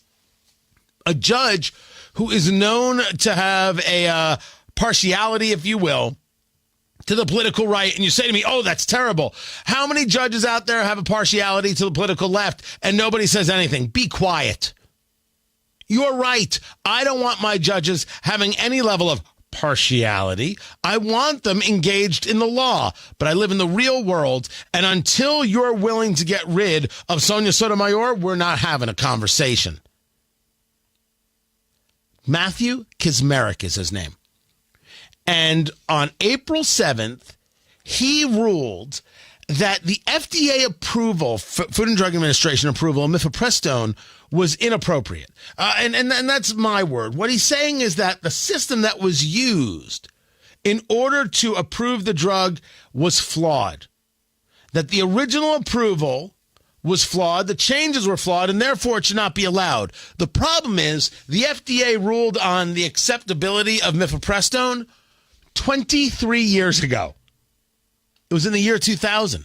You can actually hear the old Conan O'Brien bit going on right now. So for 23 years, this drug has been used. We're not discussing right now where you are on abortion or your feelings of abortion. That's not the conversation, so we're clear. This is about a judge saying 23 years ago, you screwed the pooch, and now you can't use this drug. Well, that's something. Even I think that is a remarkable leap. As that happened, there was another judge who said, what are you all talking about? This thing is fine. You're all crazy. Enter the Fifth Circuit Court of Appeals, which took a look at this and said, listen, the FDA's approval can stand, but Kacsmaryk's ruling, this U.S. District Judge, it also stands, and yes, this drug cannot be used. The FDA can say that in terms of its approval still holds, but this judge is also allowed to say you can't use it right now. This immediately goes to the Supreme Court. This immediately goes to Samuel Alito, who I believe is the justice who oversees this district. The justices oversee certain districts. So when we hear about the 7th District, the 9th District, the 1st District, 3rd District, they're overseen by certain Supreme Court justices. And Alito said, everybody just cool your jets. You can still use this drug, but I want everything to me so we can take a look at what in the world is happening here. Well, that deadline was supposed to be, I think, on Tuesday, and it got extended. And now we're taking a look. It was Wednesday, and then moved it to Friday. It would decide the Supreme Court was going to decide Wednesday whether the restriction could take effect while the case continues, and then they moved that to Friday. So understand what we're discussing here. This is the Supreme Court saying whether or not the judge in the original case, this Northern Texas Judge Kacsmaryk, whether his ruling that mifepristone be halted takes effect. This is not a statement of whether or not the Supreme Court agrees or disagrees with mifepristone and whether the FDA engaged in any issues. That is what will eventually, one would assume, go to the Supreme Court. So I hope that I have done my work in trying to explain out what's happening here and why this matters. Because if SCOTUS is to say that, you know what, the judge is allowed to make this decision and no mifepristone, you're going to hear screaming and yelling. It's going to set all of the news cycle for the entire weekend. It's going to be something else. Now, if this judge's order is set aside,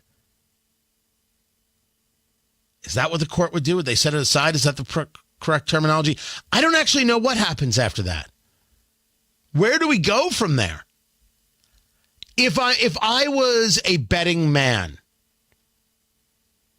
I would make the assumption that a John Roberts court would say, look, until this case comes to us, we're not getting involved. The judge made this ruling. The Fifth Circuit tightened up the ruling. There's nothing left for us to do. Go make your case, and when it gets to us, it gets to us. But that's going to be Roberts, Gorsuch, Kavanaugh, etc. That isn't going to be Ketanji Brown Jackson, Elena Kagan, and Sonia Sotomayor. They're going to want to put their stamp on this and say, who do you think you are? Second guessing the FDA. And ain't nothing wrong with second guessing the FDA, may I say. Except if you're Representative Ocasio-Cortez. According to Representative Ocasio-Cortez, you're not allowed to second guess the FDA. The FDA is in charge. The FDA makes all the rules, and you're lucky you even get to exist. I mean, this was her. This was Representative Ocasio-Cortez a little over a week ago. Should that apply if the Supreme Court upholds the Texas judge's decision? You know, I think one of the things that we need to examine is the grounds of that ruling. But I do not believe that the courts have the authority to have the authority over the FDA that they just asserted. And I do believe that it creates a crisis. Should the Supreme Court do that, it would essentially institute a national abortion ban, because you have an extraordinary amount of states who have implemented surgical bans or bans after very early time periods. And then if you pair that with a mifepristone ban, then we will essentially have a ban on abortion. There are certain workarounds. I will admit there would be certain workarounds, but we would have taken a very significant step towards a national abortion ban. Once you ban medication abortion, which represents, or start banning medication abortion, which represents the overwhelming number of abortions in the United States, then we are in extremely dangerous territory. And I would urge the Supreme Court, in its lawlessness that they are exhibiting right now already, their extraordinary conflict of interest, I mean, my hope would be that we do not get to that point. Lawlessness? Conflict of interest? Oh, is this you still screaming about Clarence Thomas, all that screaming that went nowhere?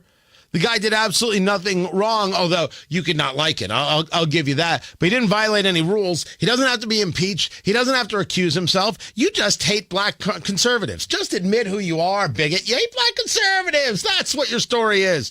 The court's illegitimate. The court doesn't have authority over the FDA. This isn't about authority over the FDA. This is about whether or not a judge's ruling can stand. And you're telling me that the FDA is beyond reproach. That's a member of Congress. Now, she didn't go full John Fetterman. Oh, wait till you hear about going full John Fetterman. I've got that story coming up. But this is the story. Will there be some announcement regarding this case? So I want to fill you in. I'm keeping an eye on it. I'm looking at it. I want to see what happens. I don't have the answers to what they're going to do. I do not know what they're going to do. All I know is we're going to be watching for it. Keep it here. This is Tony Katz Today. High school sports teach so much more than just the fundamentals of the game. They also teach the fundamentals of life, like the power of belief. I'm Robert Falkins. And I'm Carrie Rosati. We're both assistant commissioners of the IHSAA. In the second classroom of high school sports, student athletes understand hard work pays off, and they learn to be proud of their effort, no matter the outcome. Successful student athletes support their teammates and learn to always do the right thing. And most importantly, they learn to always believe in themselves. When high school sports keep education in front of athletics, these fundamental beliefs outweigh the idea of winning at all costs. That's why high school sports are a transformative and invaluable part of every student athlete's education. Buy a ticket to your high school's athletic events and show student athletes that you'll always believe in them too. This is the power of belief. This is the power of high school sports. This is your IHSAA. Kendall and Casey. We now have a new richest person in the world, Bernard Arnault. Net worth is $2.4 billion. Can you imagine being worth a single $1 billion? No, I can't imagine. We are not even living the same existence. When do you think the last time Bernard Arnault went to the store and bought a gallon of milk? Yeah, whipped out his wallet in any shape, form, or fashion. Kendall and Casey, weekdays 9 till noon on 93 WIBC and WIBC.com. Tamer and Nigel for Window Nation. Everyone loves a smart investment, and there is no better place to put your money right now than in your home. Window Nation has the perfect offer for anyone with a home at least 20 years old. Protect and increase the value of your home and energy efficiency by installing new Window Nation windows. Window Nation is making it insanely easy to do so with 0% interest for 5 years. Plus, Window Nation will give you 2 windows free with every 2 you purchase. Go with the window company that has installed nearly 2 million windows, including mine, by installers with over a decade of experience using only top-of-the-line installation materials, which is why 96% of all installations require no follow-up service. Call Window Nation today and lock in these limited-time savings when you need them the most. 866-90-NATION and pay 0 interest for 5 years. The life of your loan, and get 2 free windows with every 2 that you buy. 866-90-NATION or go to windownation.com. Tell them Hammer and Nigel sent you. Talking on the phone is difficult if you've been exposed to loud noises over time. Combat veterans, factory workers, farmers, gun and motorcycle enthusiasts can have trouble hearing on the telephone. Relay Indiana helps return clarity to your phone conversations. A free service providing telecom accessibility, Relay Indiana allows hard of hearing users to have normal phone conversations through specially trained relay operators. Relay Indiana also provides free loaned equipment to those who qualify. Get the CapTel caption telephone from Relay Indiana. Visit relayindiana.com now. Come into Bell Tire today. You'll get the lowest tire price, period. Like $70 off a set of 4 Michelin tires. You'll also get a guy who will give you free lifetime flat repairs, tire rotations, and alignment checks. Get $70 off a set of 4 Michelin tires. Plus more free services and more out of your tires and more for your money. It's how we make the lowest tire price feel even lower at Bell Tire. See store and belltire.com for details and offer expiration. Finding great people to hire can be like trying to find a needle in a haystack, but not with ZipRecruiter. Their powerful matching technology delivers so many qualified candidates, it's like finding a needle in a needle stack. In fact, 4 out of 5 employers who post on ZipRecruiter get a quality candidate within the first day. For less hay and more needles, head to ZipRecruiter. And right now, you can try ZipRecruiter for free. That's right, free. At ZipRecruiter.com/free. That's ZipRecruiter.com/free. Confidence, but you see, the winner takes it all.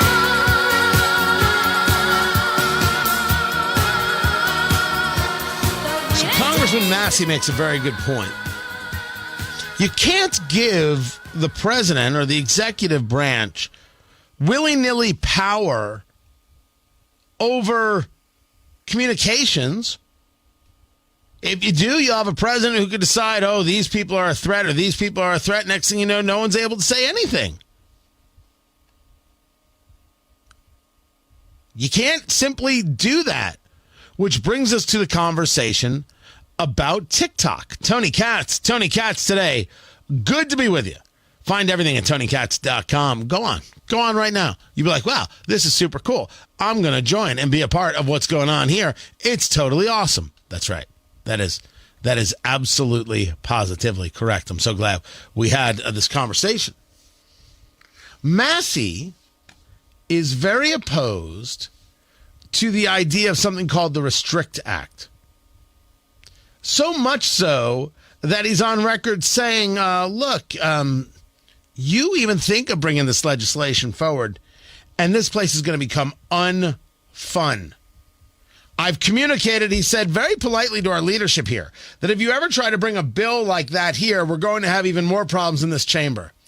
The Restrict Act was put forth by Senator Warner, Democrat of Virginia, and Senator Thune, a Republican of, I think he's South Dakota. I never remember if he's North Dakota or South Dakota. I think he's South Dakota.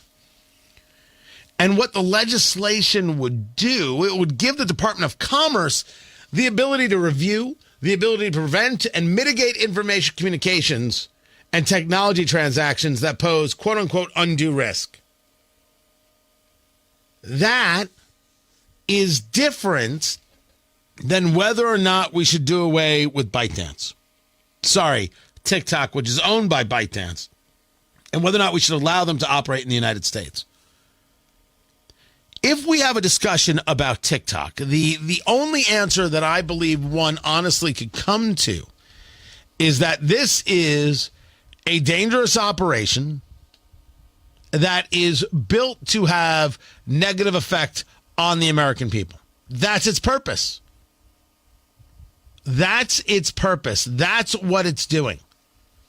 And I don't think it takes much to note that.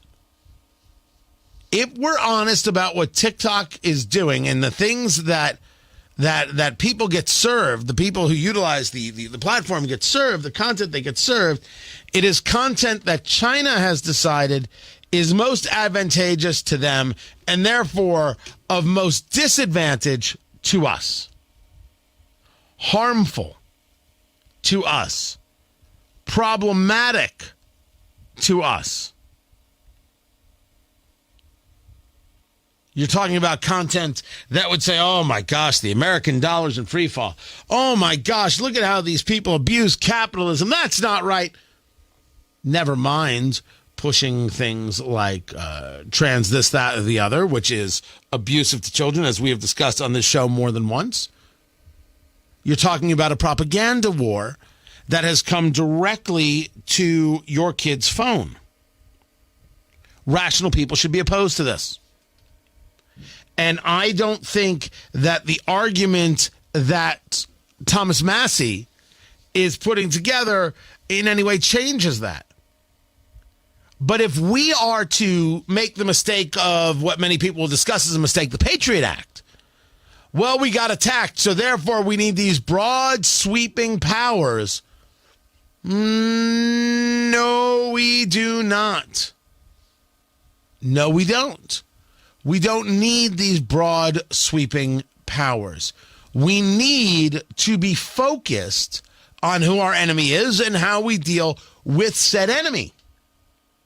That's what we need. That's where our focus has to be. Our focus should not be on these wide-reaching types of legislation pieces that will do more harm than good.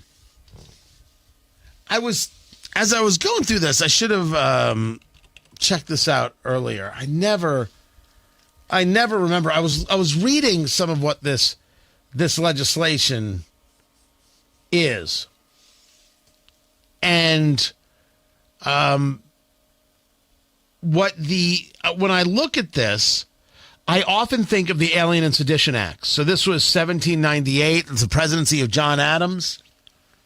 I mean, this, I guess you go to a scholar and get a different view. This is what sunk him in the ability for reelection and put an end to him and brought us to Thomas Jefferson.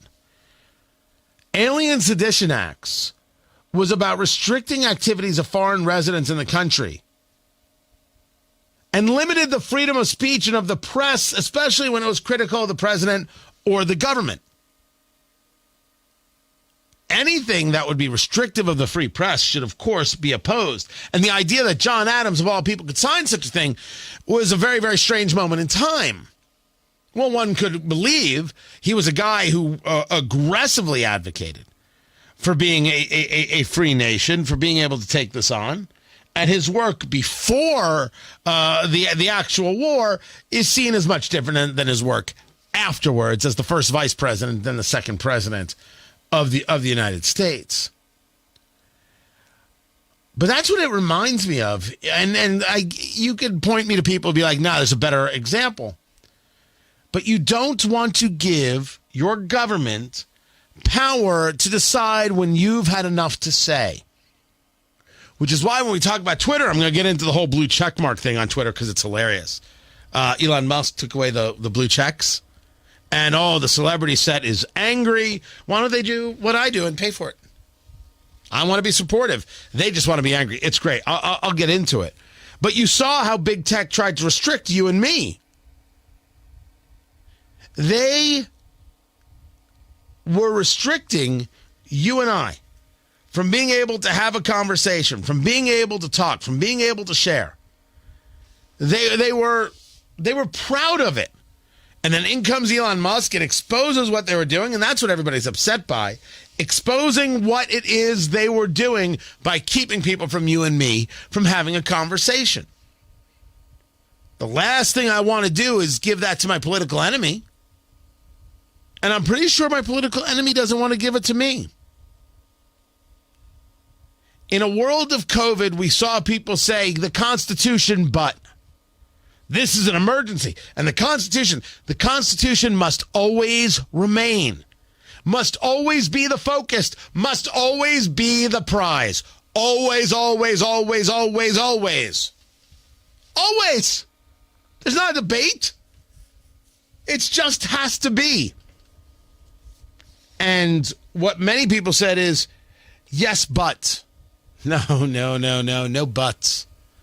No buts. It's the opposite of Tina from Bob's Burgers. No buts. So yeah, I would oppose this legislation as well. This Restrict Act, based on what I know about it. I would not oppose the furthering of how the discussion of how we put an end to TikTok in the U.S. I hate that this has to be the way it is. And I'm not totally convinced that selling it to an American company isn't the right answer. Some people have said, well, no, because China will still have access to it. I need to understand how. Are you telling me that it's within the code, it's embedded in the code that China can have access? We don't have ways of changing that while keeping the algorithm? Is it the algorithm themselves? I got questions. But I do appreciate Democrats finally declaring that there's a difference between women and men. They just didn't know they did it. That story is coming up. This is Tony Katz Today.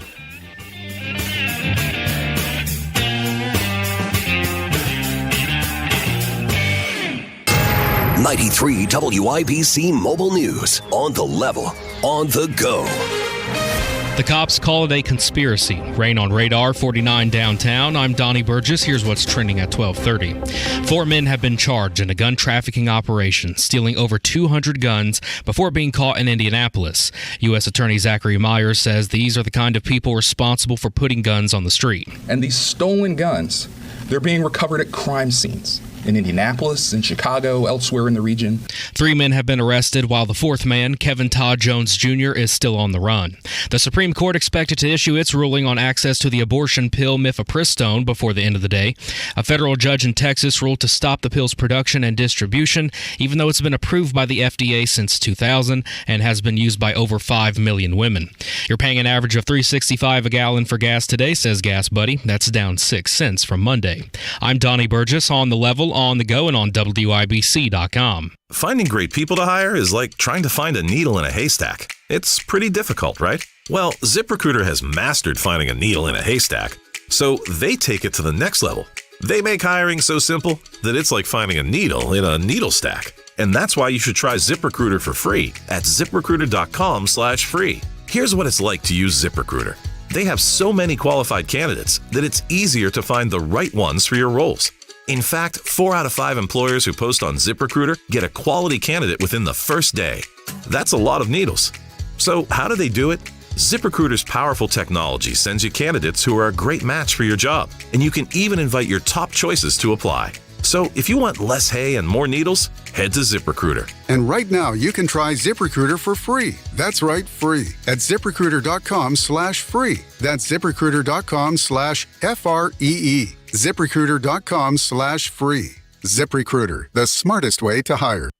Indiana has a long history of pioneering education freedom and empowering families who know what's best for their children. But as universal education freedom sweeps the nation in states like Iowa, Arizona, Arkansas, West Virginia, Utah, and Florida, Hoosiers are at risk of being left behind unless we act now. Indiana lawmakers have an opportunity to ensure all Hoosiers can exercise their right to decide what education is best for their child, where they learn, how they learn. The time is now for Indiana to regain its status as a leader by delivering universal access to education freedom for every Hoosier. The time is now for Indiana to ensure our children get the education they deserve, so they can compete with every state in America and every country around the globe. Contact your state senator today and tell them now is the time to put our kids first and pass universal school choice. Paid for by Yes Every Kid.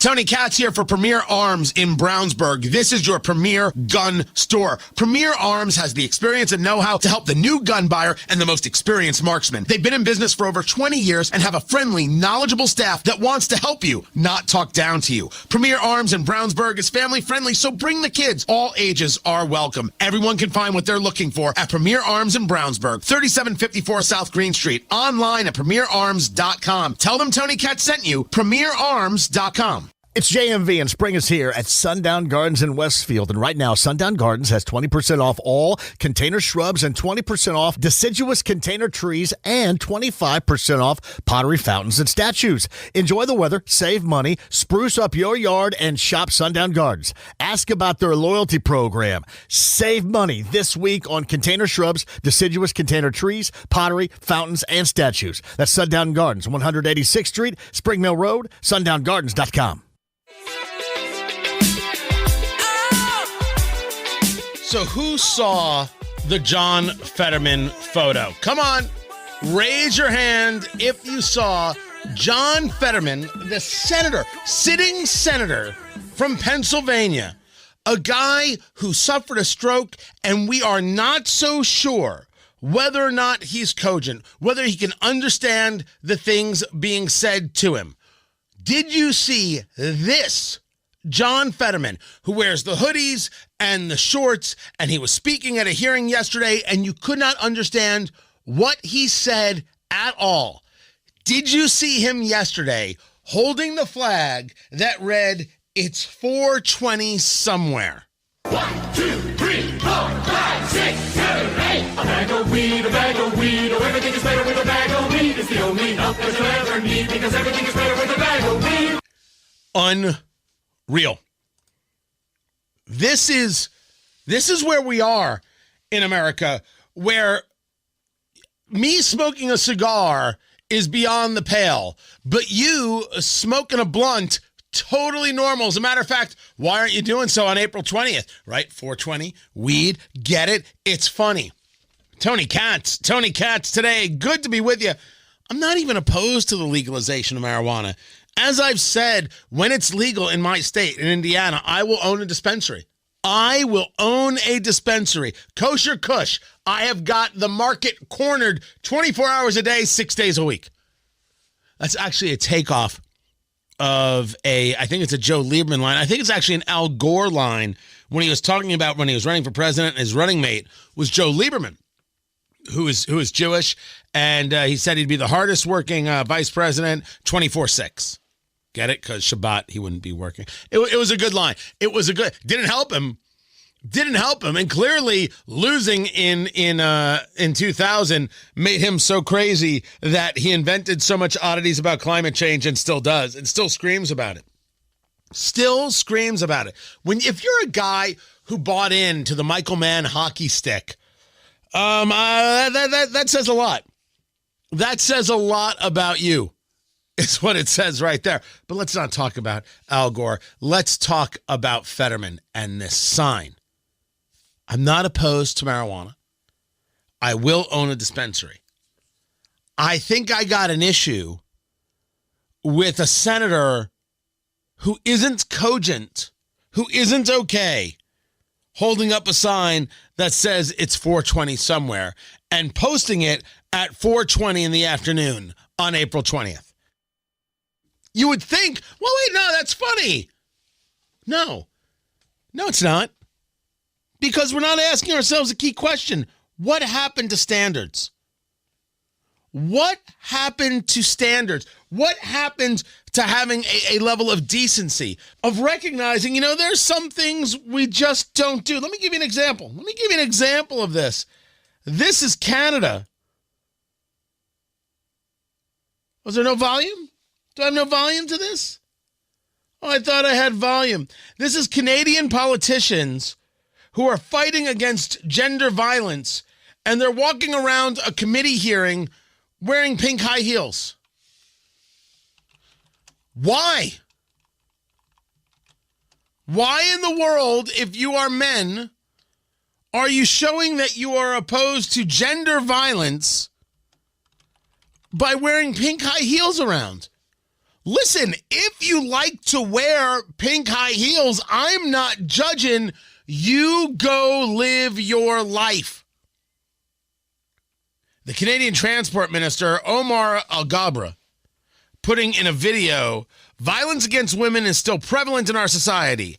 Hope in Heels is an event that spreads awareness on violence against women while encouraging men and boys to be part of the solution. We wore their signature pink heels in support to this important cause. Oh.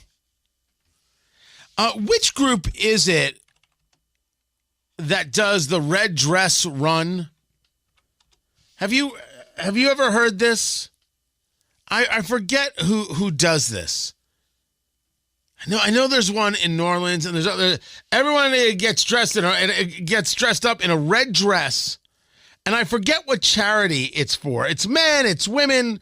In New Orleans they do it for local charities. They do it here in my Indianapolis, but I forget the cause. There is one thing to create a gag. And then everyone's like, what in the world is happening here? Oh, we're raising money for this thing. And then you're like, oh, okay. But that's people on the street. That's not politicians. Am I completely and totally alone, savagely alone, in this idea that we should have, wait for it, standards? And there should be things that don't get done by certain people. When you tell me anybody can be a member of Congress, I'll say to you, I agree. Anybody from any walk of life can be a member of Congress. You know what I would prefer?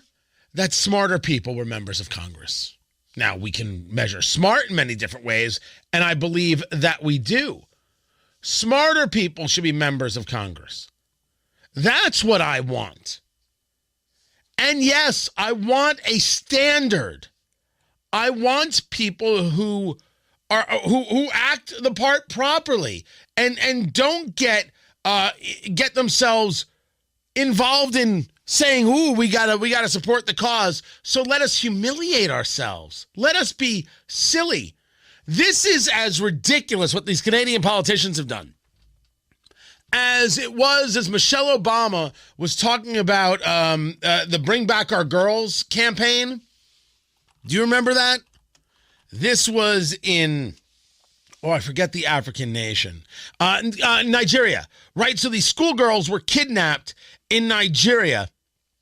And there's Michelle Obama, First Lady, holding up a sign, hashtag Bring Back Our Girls. Wasn't that the sign? What does a hashtag do? Hashtags don't solve problems. Do you think the Chinese are going to be like, we were going to do X, Y, and Z to the Americans, but then we saw the hashtag, we were like, I guess we can't do that. That's not how it works. Hashtags are silly. Action is what matters. These were the schoolgirls kidnapped by Boko Haram. I don't know how I forgot Boko Haram, but I did. In 2014, the hashtag Bring Back Our Girls social media campaign transfixed people around the world concerned about the plight of 276 schoolgirls kidnapped by Boko Haram. It transfixed people around the world? No, it did not. I will bet you cash money it didn't transfix the people of Nigeria. It certainly transfixed the woke who wanted to support other woke folk. That much is true. Wearing pink heels doesn't do anything except, to me, embarrass yourself. You want privacy in your bedroom, again, oh gosh, I'm not telling you how to live. I am saying that if you want to send a message, this isn't how it works. You might as well take a knee during the national anthem and think you're sending a message about police brutality if you think this is going to work. That's right. Colin Kaepernick has done nothing about police brutality in the United States of America. All he did was further divide Americans who recognized it was pretty insulting. Oh, but he moved the conversation. No, he didn't. You want to know who moved the conversation? Pete Buttigieg and Representative DeLauro. I love this so much. Representative DeLauro is from Connecticut, Rosa DeLauro, I believe. And Rosa DeLauro is a odd progressive bird. She's always been, with the outfits and the hair and everything else, a radical progressive. She is taking part of the House Appropriations Committee, and they've got Pete Buttigieg, the Secretary of Transportation, in there talking about the Department of Transportation. And of course, everything transportation is racist. Everything transportation is bigoted. And one of the things he's looking for is $20 million. And you're like, it's government. They got $20 million hidden in the couch cushions. $20 million. $20 million ain't nothing. It's one gots. It's zero. It's zip. It's a rounding error. What in the world do you need $20 million for? Well, he needs $20 million to be able to get access to female crash test dummies that he can then use in testing vehicle safety. That's a real thing. He wants female crash test dummies so he can utilize them, or so they can be utilized by the NHTSA, the National Highway Traffic Safety Administration, and their new car assessment program. So come on, let's go. 20 million. Representative DeLauro singing his praises for doing this. You also plan to make important investments to address the roadway safety crisis, including the critical funding that would accelerate the development. And this is an area I've written to you about, of the use of female dummies in crash testing. This will start to fight the gender inequity among vehicle safety and crash victims. Now, I did not know there was gender inequity amongst crash victims.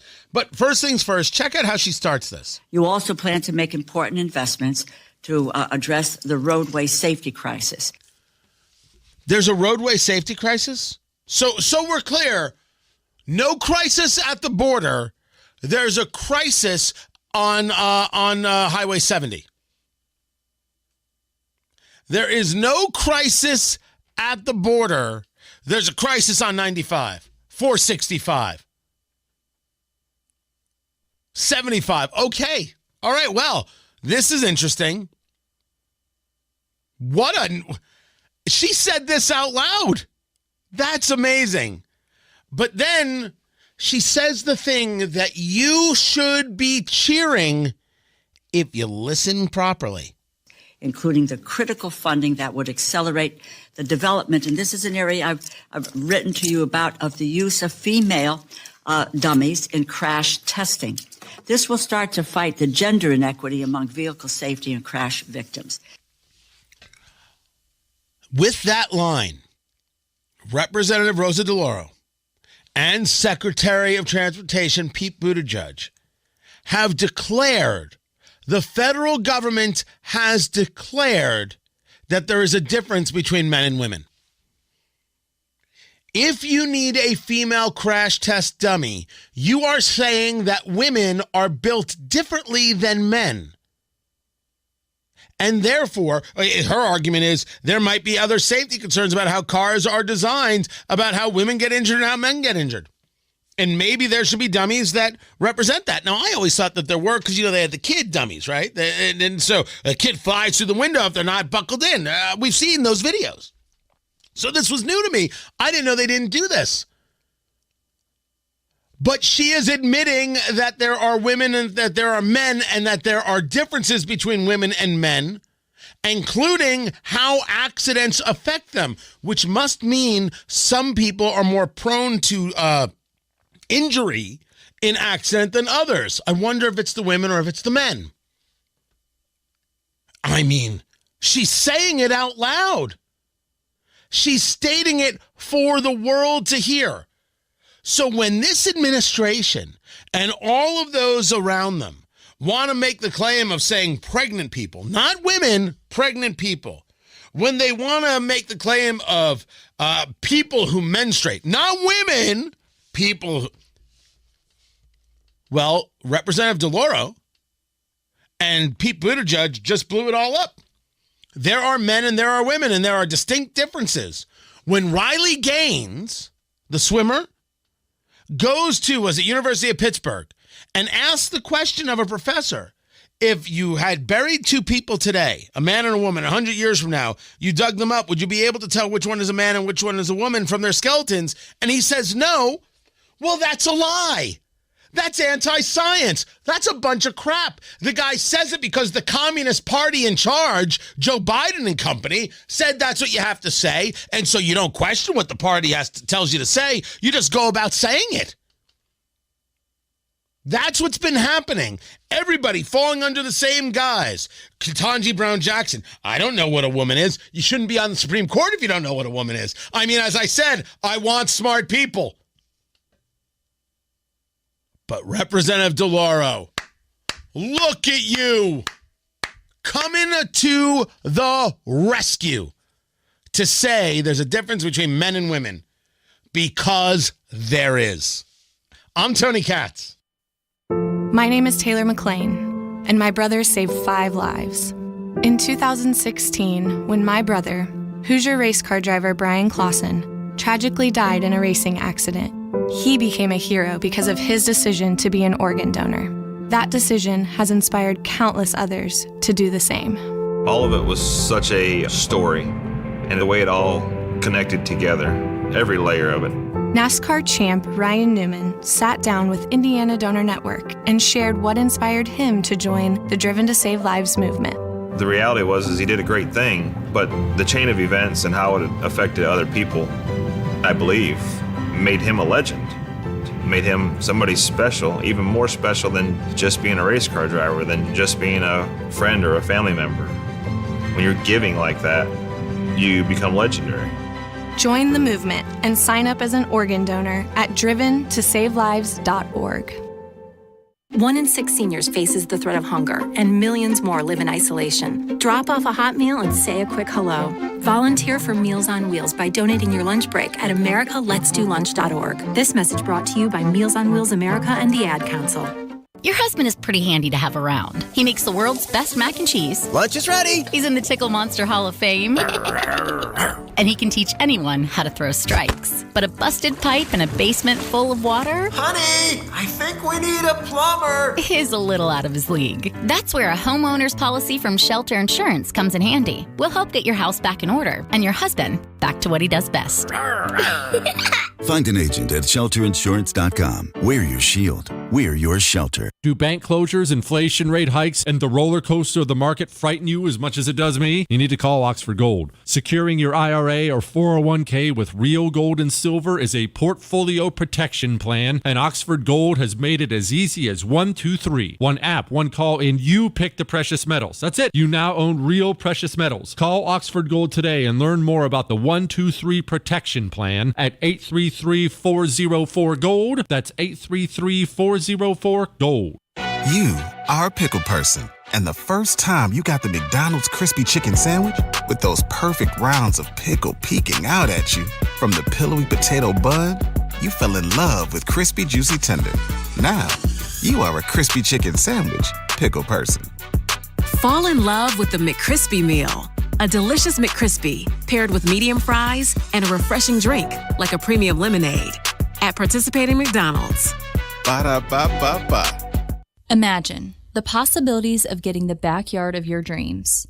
Expand your living space with an Indy decorative concrete patio. Indy Decorative Concrete, the patio experts, changing the way Indy thinks about concrete. Everyone knows that soaking in Epsom salts can make you feel better. Now imagine soaking in Epsom salts in a Royal Spa hot tub. Ah, Royal Spa. Are these uncertain times making you nervous? Give Family Heating and Air a call at 317-577-8077. Family Heating and Air is your trusted local independent American Standard heating and air conditioning dealer. You let him try violin because you love him. And if you love him that much, love him enough to make sure he's buckled up and in the back seat. Find out more at nhtsa.gov/the-right-seat. Brought to you by the National Highway Traffic Safety Administration and the Ad Council. 90% of suicide attempts involving a gun are fatal. Be a responsible gun owner. Store all your guns securely. Help stop suicide. Brought to you by End Family Fire and the Ad Council. The latest local news, commentary from Tony Katz, Kendall and Casey, Hammer and Nigel, podcasts. Listen to the station live whenever, wherever, online at WIBC.com.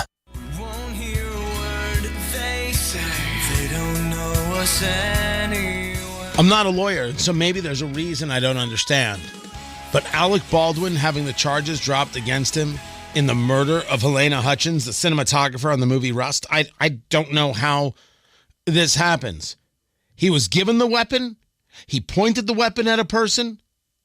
He clearly fired the weapon. And everybody else is to blame but him for not doing his job, for not checking whether or not the weapon was loaded. The standard operating procedure. You want to blame the prop master? I totally get you. You want to blame the assistant director? I totally get you. He had the weapon. Yes, it was a prop, but you check, you double check, you recheck, you check again. And now he's not guilty? I mean, not only not guilty, no charges. There's going to be no case. I don't know how.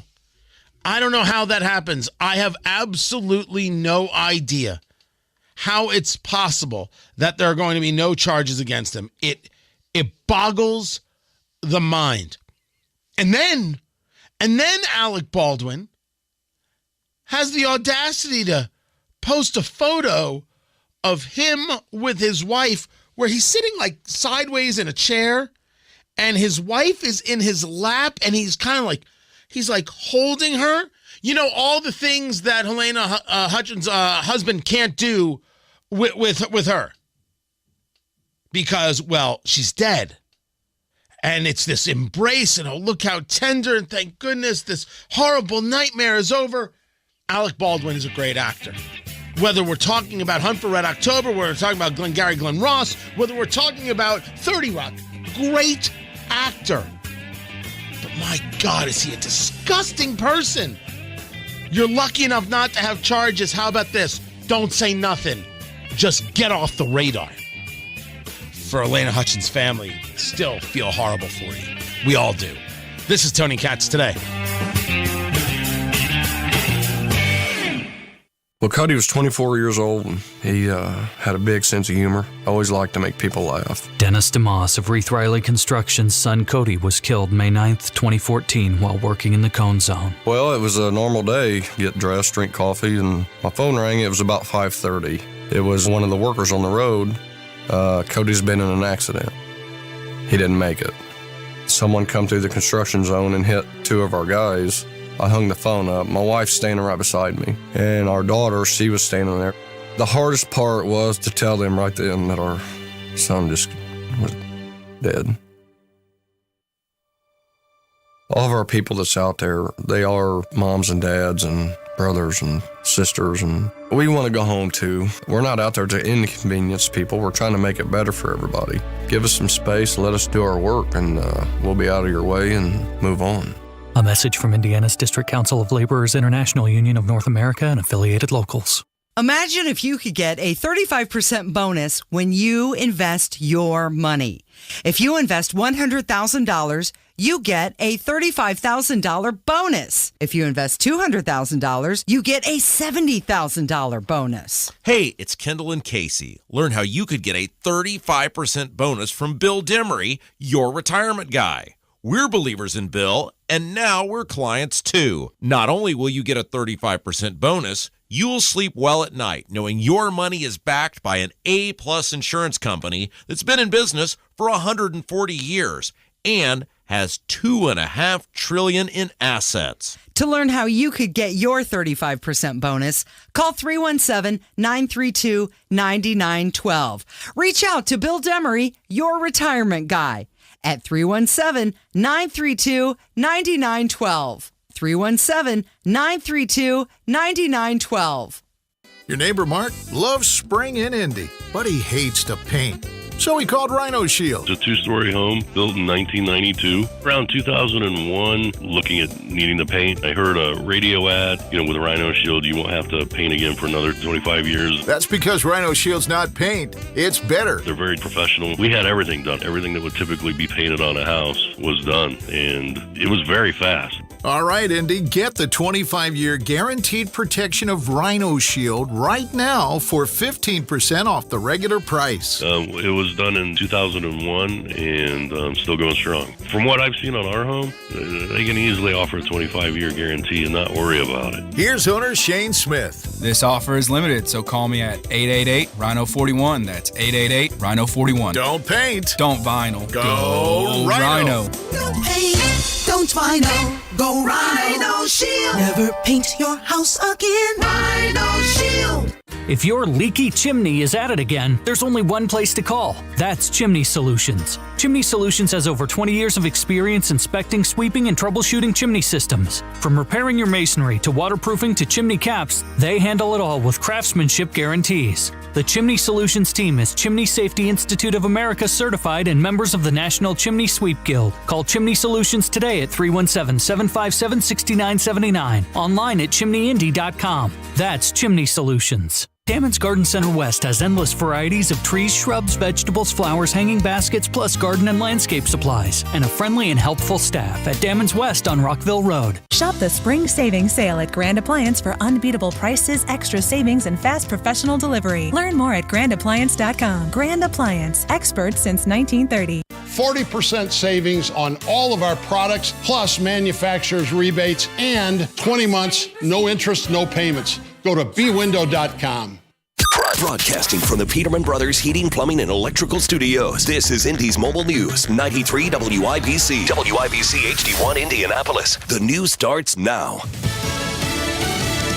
The president's pen is about to make a point. Lisa Brady, Fox News. The latest executive order about an hour from now will make environmental justice a key mission of every federal agency. The order includes telling agencies to look into how pollution impacts the health of people across the country and how to address it. It will also start the White House Office of Environmental Justice to help deal with those efforts. The environment and tackling climate change have been a major part of the Biden administration's agenda, which has faced criticism from Republicans and even some Democrats over what they believe is job-killing regulation that makes energy more expensive for many Americans. Fox's Ryan Schmelz in Washington. The president argues Republicans would cut regulations to help oil companies. The U.S. will begin tank training for Ukrainian forces in the coming weeks, continuing efforts to get Abrams tanks onto the battlefield as quickly as possible. But at a meeting with European defense leaders in Germany, U.S. officials still rejecting calls to send fighter jets for Ukraine's fight with Russia. The task is to control the airspace. How you control that airspace can be done in many, many different ways. Joint Chiefs Chairman General Mark Milley says for Ukraine, the most cost-effective and efficient way right now is through air defense. Still no decision on a possible evacuation of U.S. embassy staffers in Sudan, where they've been sheltering as forces loyal to rival generals do battle. The department, through our headquarters at AFRICOM, continues to monitor very closely the situation on the ground. And we continue to coordinate with the State Department to make sure we have a common vision of what the situation is. Defense Secretary Lloyd Austin, as the Pentagon moves forces closer to the area in case an evacuation is needed. Earlier, the State Department confirming that one American, a private citizen, has died in Sudan. America is listening to Fox News. 93 WIBC Mobile News. On the level, on the go.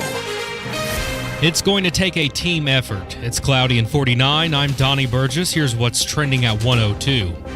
It was a 4-man operation. They worked for a gun shipping company and managed to steal over 200 guns and get them in the hands of criminals. Indy Metro Police Deputy Chief Kendall Adams says investigators can't solve these crimes by themselves. And so we as a community, we as public safety have to continue to get these type of individuals into custody. We have to identify them. Many of community members in our communities know these individuals, and we have to continue to come forward. All 4 men have been charged with conspiracy and federal gun crimes. Kevin Todd Jones Jr. is still on the loose. The weather takes a turn for the cooler. Yeah, I would say probably for the next 2 weeks. Doesn't necessarily mean that it's going to be chilly the whole time. Meteorologist Mike Ryan says another cold front will move through tomorrow morning on top of the one that's moving through today.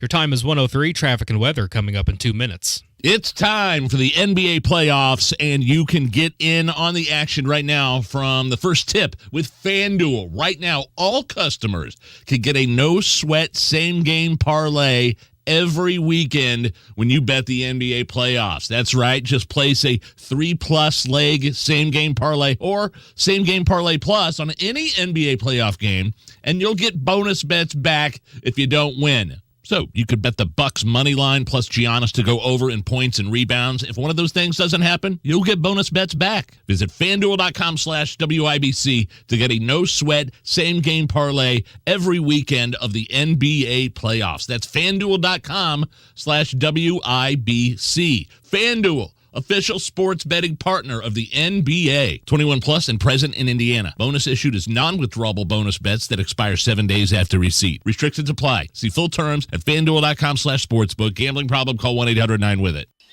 What grows in the forest? Trees? Sure. Know what else grows in the forest? Our imagination, our sense of wonder, and our family bonds grow too. Because when we disconnect from this and connect with this, we reconnect with each other and build family memories we will carry with us forever. The forest is closer than you think. Find a forest near you and start exploring at discovertheforest.org. It's easy. Just put in your zip code to find family-friendly outdoor destinations near you. You'll also find guides to free activities, games, and amazing forest facts. Give the magic of the outdoors to your kids and reconnect with your family. Find a forest near you at discovertheforest.org. That's discovertheforest.org. Brought to you by the United States Forest Service and the Ad Council. This hour is powered by Dammons West, Indiana's most complete garden center. Traffic at 105, State Road 252 closed due to a crash involving a semi. That's between Sedgwick Road and Wild Cherry Lane. I-69 northbound stop-and-go traffic between State Road 28 and State Road 26. That's due to construction in the right lane. If you see anything on the road, you can let us know on Twitter at WIBC Traffic. And now your forecast from the American Standard Cooling Weather Center. Scattered showers through the afternoon and cooler temperatures, highs in the upper 50s to around 60. Showers again likely overnight and a low down to 44. I'm Wish TV Storm Track 8 meteorologist Marcus Bailey for 93 WIBC. And I'm Donnie Burgess on the level, on the go, and on WIBC.com.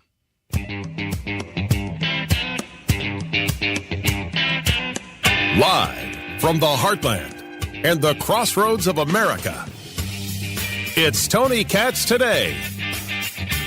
Well, look, we'll have to see because Anthony Blinken hasn't commented yet, and like all these guys, he'll have some sort of plausible deniability.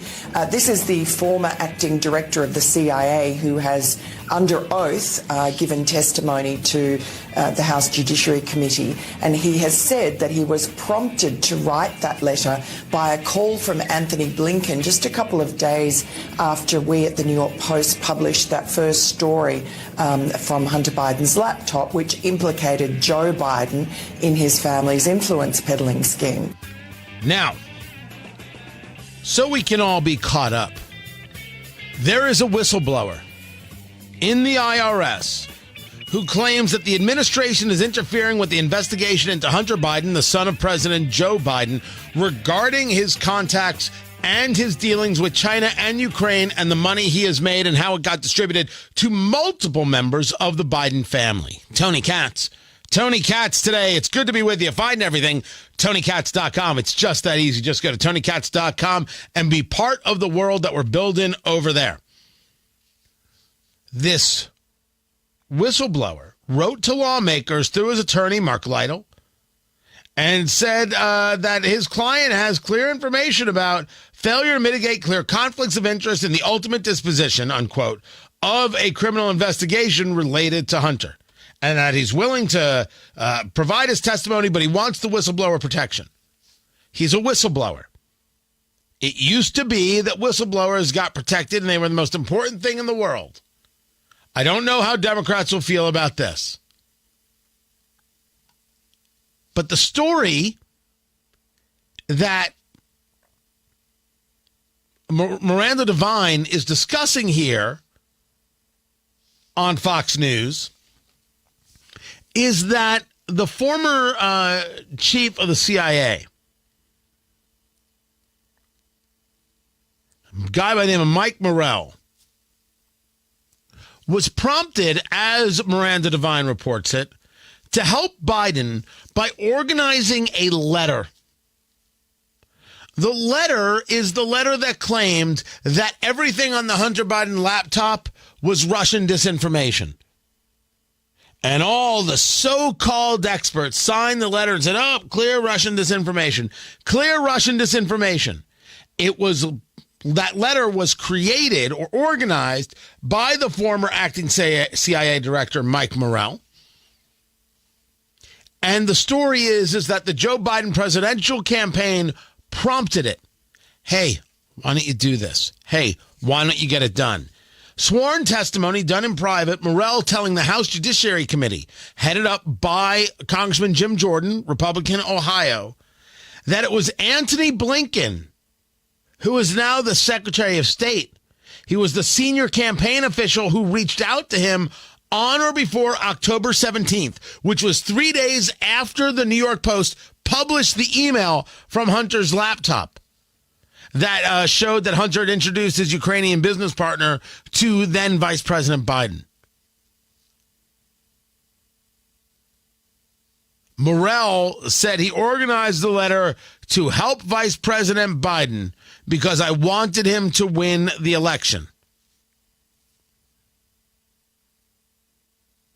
Until Blinken called him, Morrell said to House investigators, he had no intention of writing any statement exonerating him, but he agreed that the conversation with Blinken triggered that intent. Hey, let's get high-powered friends and high-powered places to say that the New York Post is running a false story. Let's go about attacking journalists, destroying journalistic credibility by lying. More from Miranda Devine. And this was, of course, should have been damaging to Joe Biden. He should have at least had to answer questions as a candidate. Instead, this letter that was cooked up by 51 former intelligence officials, we now see at the behest of the Biden campaign, instigated by Antony Blinken, now the Secretary of State. Joe Biden used that phony letter, which pretended that the Hunter Biden laptop material that we'd published was Russian disinformation. Joe Biden used that at his last debate a couple of days later against Donald Trump. He said that the laptop in our story, therefore, was a Russian plant.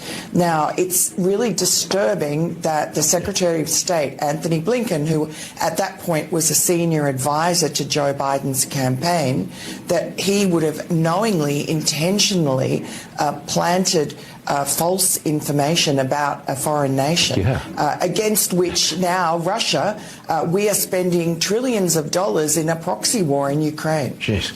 That is a whole secondary conversation. The story that matters is that we are told we are to listen to the experts. The experts matter. John Brennan doesn't matter. John Brennan is a former commie. Tony, you're on radio. You like your job. Keep your job. Keep your cool. Do you need a breather, Tony? Do you need a breather? All right. A little breather, Tony. Here you go.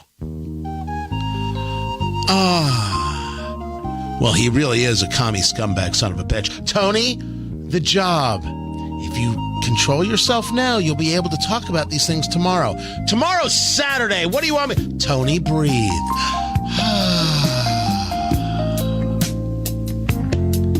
The theme song to Taxi can cure all your ills. It's never done any wrong, as opposed to John Brennan. Oh, that guy's a no-good son of a bitch. Tony, relax. No, you told me to relax. Now I'm telling you to relax. You have to stop talking to yourself on air. It's confusing for the audience. Frustrating.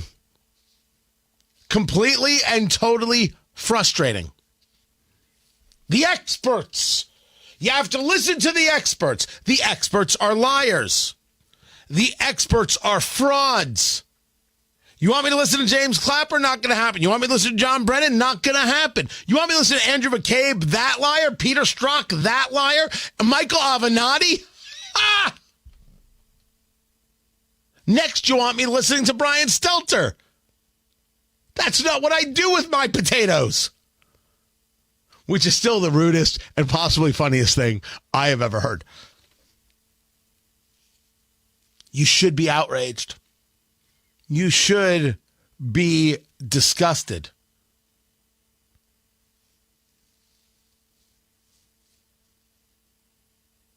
You should be sickened. And what Miranda Devine is bringing up, that if you claim that this is Russian disinformation, hey, let's call it Russian disinformation, her argument is you're now planting false information about a foreign nation. And look at us in this conflict with Russia. Well, really, it's Ukraine in the conflict with Russia. Yes, but we're the ones funding Ukraine, and that money never seems to be going out of style. And we now know that Ukraine can't win the spring offensive against Russia. So yet we're going to keep funding it and keep funding it. If we're funding it, how soon do we put people there? And if we put people there, are we involved in an armed conflict that's going to get NATO involved in?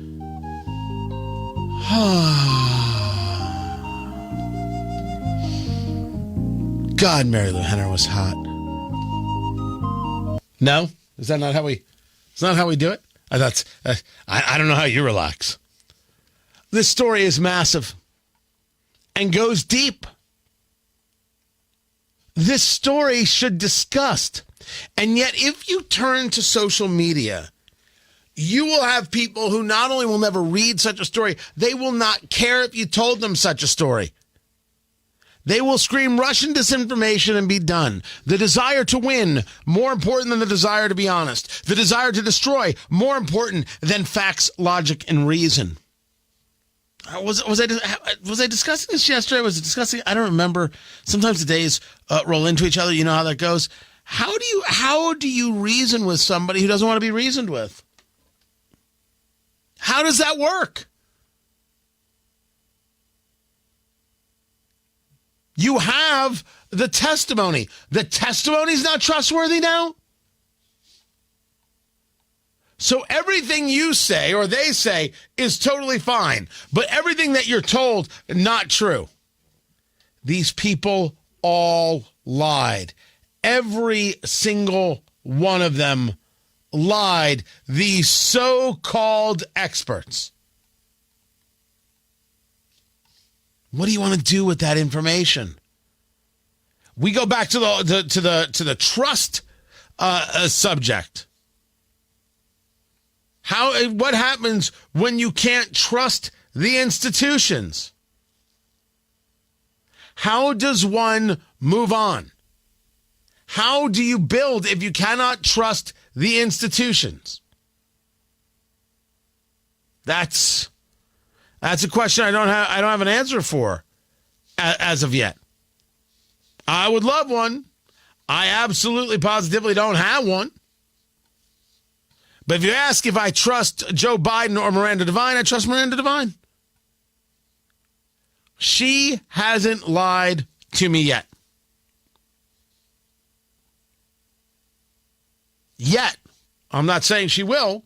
And as for this IRS whistleblower, this is Representative Nancy Mace, who I don't always agree with. I believe it, too. This whistleblower is putting everything on the line to provide the American people with this information. It should be investigated to the fullest extent of the law. When the left says that no one is above the law, the American people deserve the right to have them put their money where their mouth is, whether it's a current or former president or their family. This should be investigated, and we need more information. We only looked at the SARS reports for 2 Biden family members. Well, there are several more Biden family members that are involved.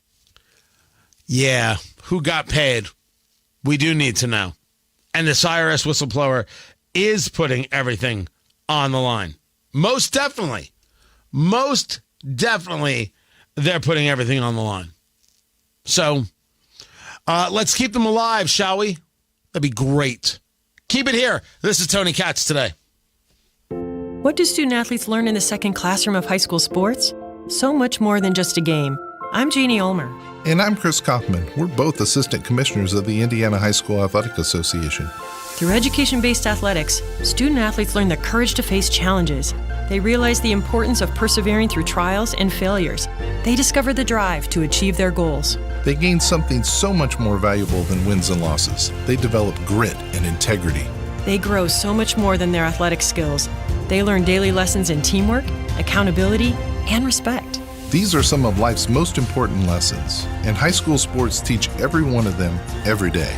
Buy a ticket to your high school's athletic events and support student athletes learning the values and skills they need on the playing field and beyond. This is helping student athletes grow as people. This is the purpose of high school sports. This is your IHSAA. We've all been through a tornado drill.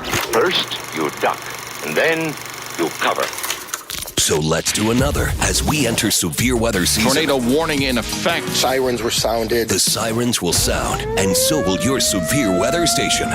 Closures with debris in your way. Baseball-sized hail already. We'll let you know when to duck and cover fast wherever you are. With watches, warnings, and everything you need to know. 15,000 people without power. 93 WIBC. Garage door problems? Call today for service today. Garage Doors of Indianapolis has been solving garage door problems for 33 years. Call today for service today. 875-4577. Garage Doors of Indianapolis services all makes of garage doors 24 hours a day, 7 days a week. Call today for service today. Get it fixed right now. Call Garage Doors of Indianapolis at 875-4577 or visit doorstoday.com. In the morning, call 875-4577. Service today. Contaminated meds took Carrie's vision and her hope. A shooting stole Ray's sight and his dreams. To those who experience it, vision loss is devastating. But the programs of Bosma's Center for Visionary Solutions offer a return to independence. Without your help, though, those programs can't continue. If you act now, you can double the impact of your gift to the Bosma Visionary Opportunities Foundation. Change lives today at bosma.org/donate. You are a pickle person, and the first time you got the McDonald's crispy chicken sandwich with those perfect rounds of pickle peeking out at you from the pillowy potato bun, you fell in love with crispy, juicy tender. Now, you are a crispy chicken sandwich pickle person. Fall in love with the McCrispy Meal.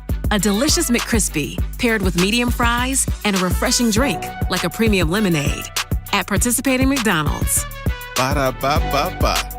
Do bank closures, inflation rate hikes, and the roller coaster of the market frighten you as much as it does me? You need to call Oxford Gold. Securing your IRA or 401k with real gold and silver is a portfolio protection plan, and Oxford Gold has made it as easy as 1, 2, 3. One app, one call, and you pick the precious metals. That's it. You now own real precious metals. Call Oxford Gold today and learn more about the 1, 2, 3 protection plan at 833-404-GOLD. That's 833-404-GOLD.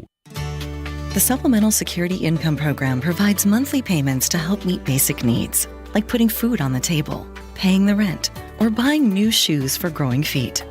You may qualify if your income and financial resources are low, and you are 65 or older, or an adult or child with a disability or who is blind. Call 1-800-772-1213 or go to ssa.gov/SSI to start to apply. Produced by Social Security at U.S. taxpayer expense.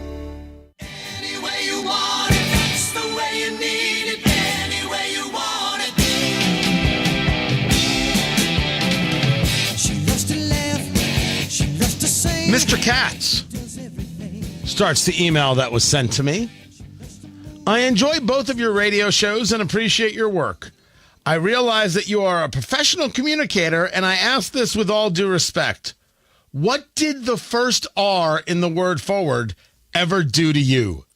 Keep up the great work. Thanks. Wow.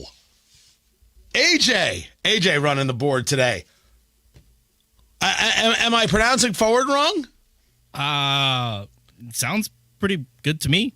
I pronounce it what? Forward? Forward? I'm asking how I pronounce it. It's forward, Forward. I probably pronounce it forward. Oh. Right? That's what I do. My wife can't say the word library to save her life. Can't do it. She tried. It is one of the few things where I'm like, I'm sorry, what did you say? Like I'll start a fight with it. Not a real fight. Don't get me wrong. It's library. I'm like, I'm sorry, what? And she goes, library. And then we go on from there. Tony Katz today. I didn't know I didn't pronounce it properly. What a thing. Like, how often do you have to hear that from me before you finally snap? If he says it one more time, if that guy says absolutely positively one more time, I'm going to absolutely positively punch my radio in the throat. Radios don't have throats. That's not the point. Like, we all have somebody in our life who does the thing, whatever the thing is. AJ, you have somebody in your life who does the little thing, says something a little awkward, does something a little awkward, and you lose your head? Yeah. Do you want to say who it is? Is it your dad? Do you want to say it's your dad right now? Don't bring my dad into this. Come on. All right. What about your mom? You want to say it's your mom? We'll say it's your mom. Oh, leave my mother out of this, too. My God. They're both wonderful people. Glorious people and the finest chefs in the land. Oh, thank you.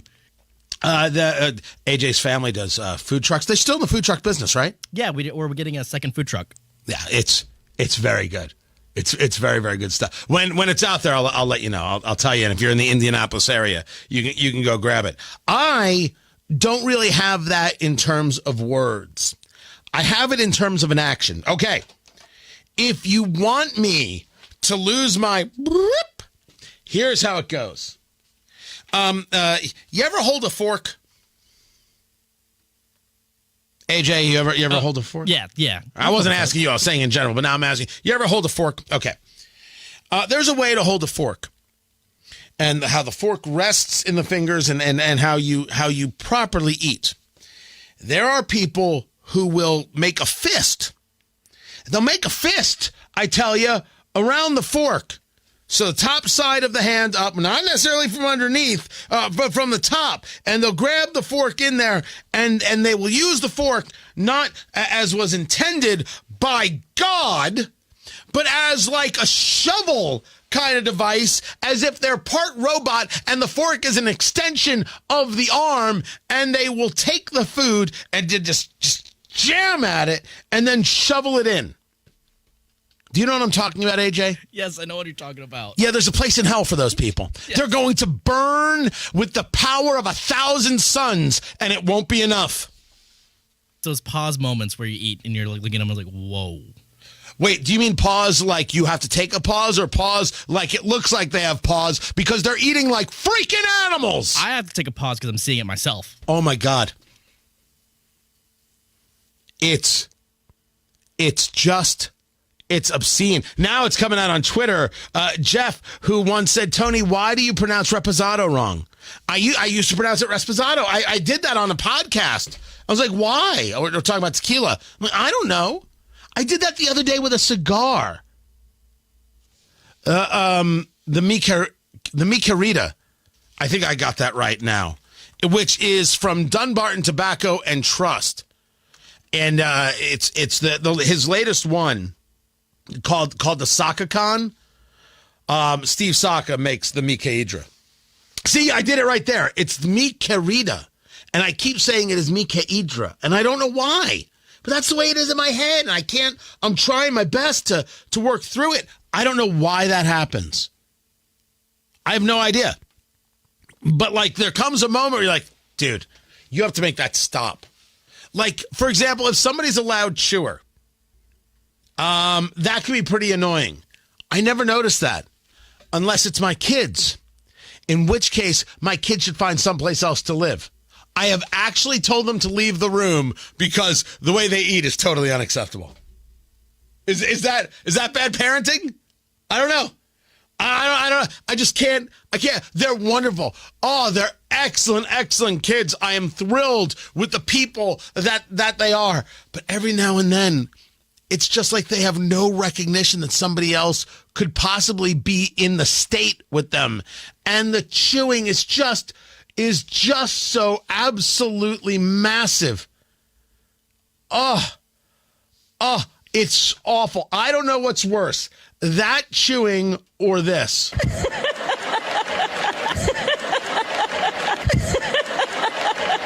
It's the chewing. It's the chewing, I tell you. Oh, it's so terrible. But nothing is worse than the fork thing. I mean, and I see grown-ups do it. And like it's ladies, I'm just telling you right now, if you are with a man who eats with his fork like that, guaranteed, unless there is some kind of physical disability causing that to happen, he cannot satisfy you. Guaranteed. All I'm doing is just speaking truth, people. I want you to feel good. This whole show has become a public service announcement, AJ. I'm just trying to help people help themselves. But that is it. So to the person who wrote me the email about the word forward, it even sounds weird to say it like that. Like I have to, like it hurts my mouth. Forward. As opposed to forward. I think I'm right. Forward. It should be forward. Forward. What are you, Dane Cook?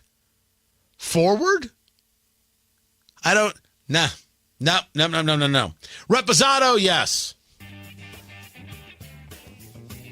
Yes.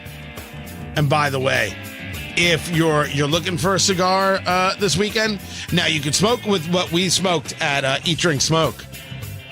The 601 Green Label Oscuro from Espinosa Cigars. Brilliant. Check it out. But if you can get the Mi Querida Saka-Con, just sit back and enjoy. This is Tony Katz Today. 93 WIBC Mobile News. On the level. On the go.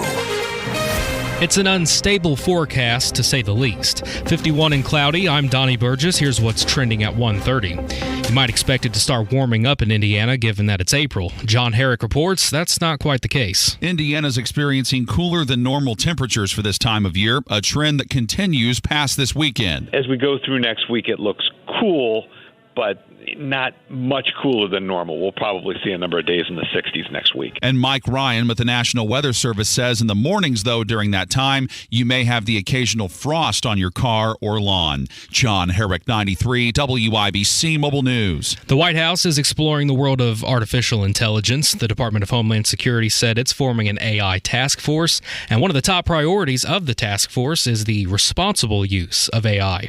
I'm Donnie Burgess, on the level, on the go, and on WIBC.com. I don't like to walk downtown anymore, only when I have to. Even during the day, there's so many out on the street, aggressive. I mean, I feel terrible for them, but at the same time, I don't feel safe. Every night, there's another story on the news, another shooting, something violent. And it's not even in one area, it's all over the city. Just the other day, a woman was robbed at gunpoint at church. At church.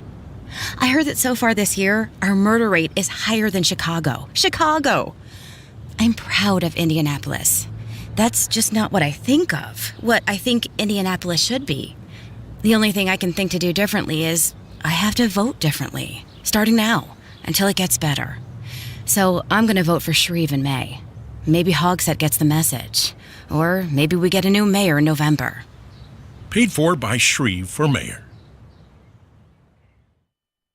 If your leaky chimney is at it again, there's only one place to call. That's Chimney Solutions. Chimney Solutions has over 20 years of experience inspecting, sweeping, and troubleshooting chimney systems. From repairing your masonry to waterproofing to chimney caps, they handle it all with craftsmanship guarantees. The Chimney Solutions team is Chimney Safety Institute of America certified and members of the National Chimney Sweep Guild. Call Chimney Solutions today at 317-757-6979. Online at chimneyindy.com. That's Chimney Solutions. Hey, this is Spencer Thompson at Thompson Furniture and Mattress in Columbus. Now through Monday, save big during our indoor-outdoor sale. Save 50% on Smith Brothers and Lazy Boy. Up to an extra 15% off Hollywood and Berlin Gardens outdoor furniture. And up to $300 off Sealy, Stearns & Foster, and Tempur-Pedic mattresses. Now through Monday, save on everything in the store only at Thompson Furniture and Mattress in Columbus with free delivery. Hi, it's Bob from Royal Spa. Soaking in a hot tub full of Epsom salts is the absolute best way to minimize everyday aches and pains. And we know all about Epsom salts at Royal Spa. Royal Spa hot tubs are the only hot tubs on the market that can safely and effectively use Epsom salts. Made right here in Indiana, Royal Spa hot tubs are the highest quality hot tubs on the market. Visit any one of our 3 Indianapolis locations or visit royalspa.com. Ah, Royal Spa. Diamonds Direct's biggest sale all year is going on now with an extra 20% savings, an expanded selection, in-store designer appearances, and special financing. Imagine 20% off Diamonds Direct's already value prices on rings, earrings, bracelets, bands, colored gemstone jewelry, and thousands of engagement ring mountings. Meet the designers who've flown in with all new collections for spring. It's the most exciting event all year with extreme savings and exceptional value. Don't miss this once-a-year jewelry extravaganza. Details, showroom hours, directions, and more at diamondsdirect.com.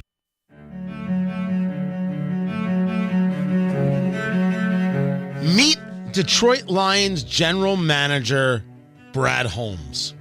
I know nothing of Brad Holmes. My co-host on Eat, Drink, Smoke, the Cigar and Bourbon Show, eatdrinksmokeshow.com, knows everything about Brad Holmes because he knows everything about the Detroit Lions because he's from Saginaw, or as they say there, Saginawsome, and the Lions are his whole life. It's sad, really, but he's a super good guy. Tony Katz today.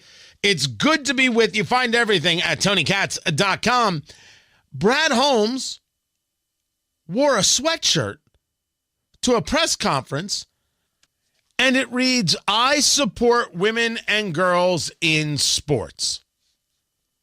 What a revolutionary thought that you would have to put that on a sweatshirt. I support women and girls in sports. Yeah. And so you should, Detroit Lions. So you should. Down the field, the Lions team that will not yield. And when the blue and silver wave, you stand and cheer the brave. That's right. The Lions have a fight song. They don't sing it often because they don't win often. I don't know. Maybe this season's their year. Maybe this season it'll finally come together. I'm willing to bet that Brad Holmes is going to take a lot of heat for that sweatshirt. And people came out to be like, thank you for wearing that. Riley Gaines, who we've had on the show before, the swimmer who had to go up against Leah Thomas, who is a man, appreciated it. Brad Holmes, general manager for the Detroit Lions, sending a message at the pre-draft press conference. I support women and girls in sports. Amazing. Thank you. To think that you would have to be thanked for saying something so rational. Now, we could find out that what he means is anybody who decides they're a woman or a girl. Maybe that's what he meant, and that's how it's going to get spun. I don't know. I guess it's possible. But we have reached certain levels of insanity on this subject. Did you hear about the model? So there is this model, and she's what we'll call in the business attractive. She's a lingerie model, an influencer on Instagram. I didn't know who she was. Brie Teresi. I did a search. I did not use my office computer. I did not use my corporate computer. Woohoo! Thank goodness. What I did was I did a search. Like, okay, that's who she is. That is who Brie Teresi is. Teresi. And she does modeling, and basically she has a great body, and she takes a lot of pictures of herself. And she used to work with a group called Honey Birdette, which was a lingerie company. Never heard of Honey Birdette a day in my life. It was Honey Birdette that decided that what they were going to do was post ads with a man in lingerie. The bra, the garter, the stockings, the whole thing. That's what they were going to do. They actually changed their slogan, which used to be by women for women, and now they changed it to a luxury brand for all. I don't know why they chose to do this. Men are not the ones buying lingerie. Nobody who is buying lingerie for a wife, a girlfriend, or what have you wants to see that. I'm not saying that there isn't somebody who wants to see that. I'm arguing the marketing to the vast majority of people. Nobody wants this. Why would you do it? Shock value? You want to be shocking? Look at how diverse we are. You're not really diverse. You just put an ad out there, you got some attention, and that was it. I didn't know that needing this much attention was so incredibly important. The desperation for attention, just absolutely overwhelming.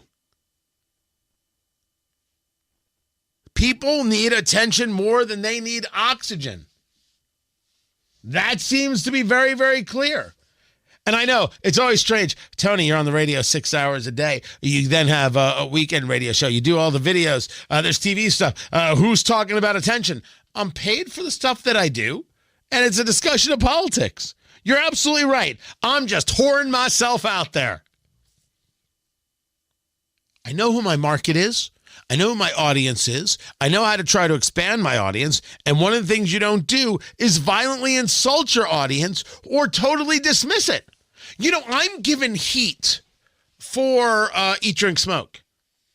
Oh, yes, I am.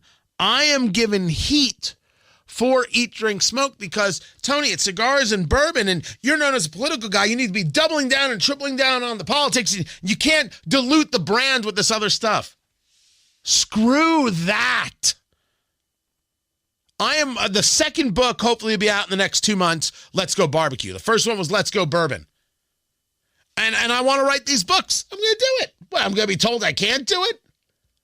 I want to take my hand to creating more video content and scripted content. I'm going to be told I can't. We're working on live shows. I'm going to be told I can't. Forget all that.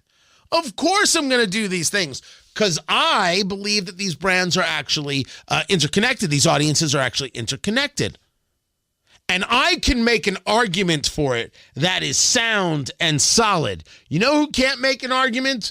This lingerie brand called Honey Birdette that puts a man in lingerie and says, buy our stuff. Because that's 5 people. Not the millions of potential customers that you have. That's 5 people. And even if it's more than 5 people, we can argue it's clearly smaller than the group of people who are buying your lingerie to begin with and with extremely little crossover. I'm combining politics and culture with bourbon and cigars. I have a lot more crossover. Look, let's say you've just been hired for the next 5 minutes as my marketing VP. Do I have more crossover? There's more potential. There's more opportunity. That's what I thought. Okay, you were never really hired. Don't try and file for unemployment. You're not getting it. This is surreal. So this Bree Teresi, who they describe over at Fox News as a prominent Instagram influencer and MAGA supporter. All right, I'm going to do this. I'm going to do a search. I'm going to regret every bit of this, because once you do a search like this, that is all that will show up. Bree Teresi. Okay.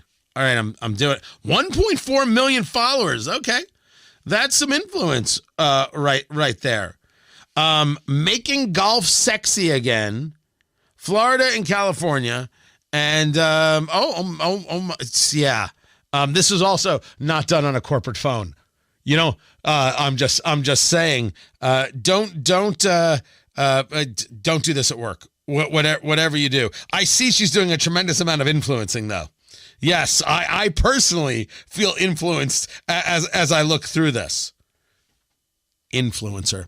We see okay, now I'm going to get in trouble. Screw it. We see this in the cigar world all the time. If you were to take a look at the top cigar influencers, I am not arguing that they don't know about cigars.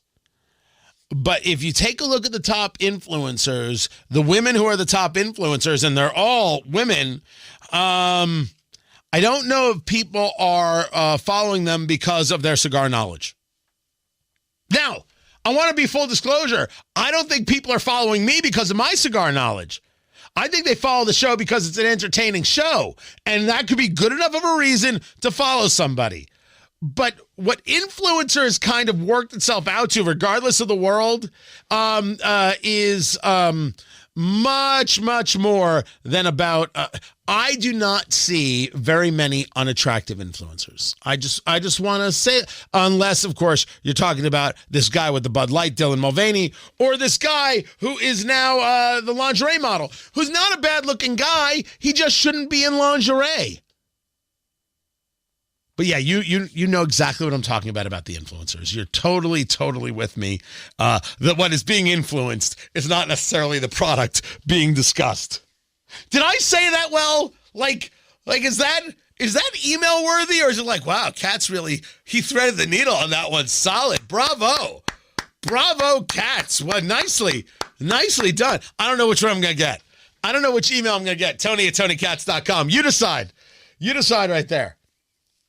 Why do people throw their politics around like this? Why do they feel the need to jump in and engage in something that is clearly nonsensical? And I want to make the argument of valueless. If this lingerie brand has this guy in lingerie, I need to understand what's the gain. When we talk about Dylan Mulvaney, this man who pretends to be a woman, he doesn't pretend to be a woman. He pretends to be a caricature of a woman, and not just any woman. He pretends to be a caricature of some preteen girl. It is gross. It is ugly. It is disgusting. It is misogynistic. How anybody can be okay with this is totally beyond comprehension. And shame on Drew Barrymore and any other woman who thinks that this is okay or stands up for him and calls him a woman. Not a woman. Stop it. This guy is an actor, and when he writes the book, it's going to be amazing. What was the win for Bud Light to put him on the can and to make him a brand ambassador? I understand why the VP of marketing did it. The VP of marketing did it because she's a ridiculous and pathetic woke fool. I get that. I understand her. This Alyssa, I forget how to pronounce her last name, from Bud Light. Never mind that you insult your own brand. Never mind that you attack your own brand. Oh my gosh, it's so fratty and it's so out of touch humor. I mean, what she said about Bud Light is just totally nasty. But she let you know right from the beginning. She made this video about the decision, what she's about and why she made the decisions that she did. And, wokeism comes for all. Alyssa Heinerscheid, Heinerscheid. This is how she explained it. I'm a businesswoman. I had a really clear job to do when I took over Bud Light. And it was, this brand is in decline. It's been in decline for a really long time. And if we do not attract young drinkers to come and drink this brand, there will be no future for Bud Light. So I had this super clear mandate. It's like, we need to evolve and elevate this incredibly iconic brand. And what I brought to that was a belief in, okay, what does evolve and elevate mean? It means inclusivity. It means shifting the tone. It means having a campaign that's truly inclusive and feels lighter and brighter and different and appeals to women and to men. And representation is at sort of the heart of evolution. You've got to see people who reflect you in the work. And you realize how completely off base she is. If you want to argue that you want to see people like you, Dylan Mulvaney doesn't match up with anybody who would be drinking a Bud Light. Dylan Mulvaney doesn't match up with anybody who drinks Bud Light. He connects to 13-year-olds. And I'm not saying he does. I'm saying that's what he's emulating. That's not a Bud Light drinker. So that isn't what you meant. It certainly wasn't inclusive because you told your core audience, go to hell. So everything she just said is a clear and total lie. And of course, we, being rational people, understand this. What I did not know is that I clearly have what it takes to be the vice president of marketing for Bud Light. And I got to tell you, I think it pays more than radio. I'm not sure, but I'm willing to take the guess. I'm willing to take the pay increase. And I'll do it while I do radio. We'll do the meetings on the air and everything. What did they gain? What did they get out of doing this? Why would you take the brand that you've built and the audience that you've built and exclude them under the guise of inclusivity? What she has stated here is that she hates the people who drink Bud Light, and she wanted them gone. Because that's the only reason for this ad campaign. We're not saying you should have been more hateful. We're not saying you should have attacked people who do this or dress like that or anything else. What we're saying is you went about excluding the core Bud Light drinker because you have disdain for the core Bud Light drinker. And you did it under the guise that, well, it's inclusive. No, it was wholly exclusive. You hate the brand and you hate the people who drink it. And that's not marketing. That's suicide. Not to use suicide as a punchline. And so I should have used a better term there. That's a good example because I don't want to ever use that as a joke. But you get the points and I note taken. I won't utilize it in that way again. You hurt yourself. You hurt the brand. You damaged yourself. This lingerie company damaged itself. And the people who are really damaging themselves are actually damaging others when they say a man can claim they're a woman and compete in sports. Thank goodness for the general manager of the Detroit Lions. Somebody standing up.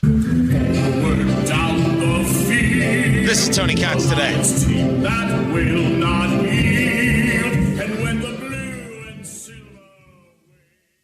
Well, Cody was 24 years old, and he had a big sense of humor. Always liked to make people laugh. Dennis DeMoss of Reith Riley Construction's son Cody was killed May 9th, 2014 while working in the Cone Zone. Well, it was a normal day. Get dressed, drink coffee, and my phone rang. It was about 5:30. It was one of the workers on the road. Cody's been in an accident. He didn't make it. Someone come through the construction zone and hit two of our guys. I hung the phone up. My wife's standing right beside me, and our daughter, she was standing there. The hardest part was to tell them right then that our son just was dead. All of our people that's out there, they are moms and dads, and brothers and sisters, and we want to go home too. We're not out there to inconvenience people. We're trying to make it better for everybody. Give us some space, let us do our work, and we'll be out of your way and move on. A message from Indiana's District Council of Laborers International Union of North America and affiliated locals. Uh-oh, Brad's buzzed. Oh, yeah? Yeah, he's starting with the woots.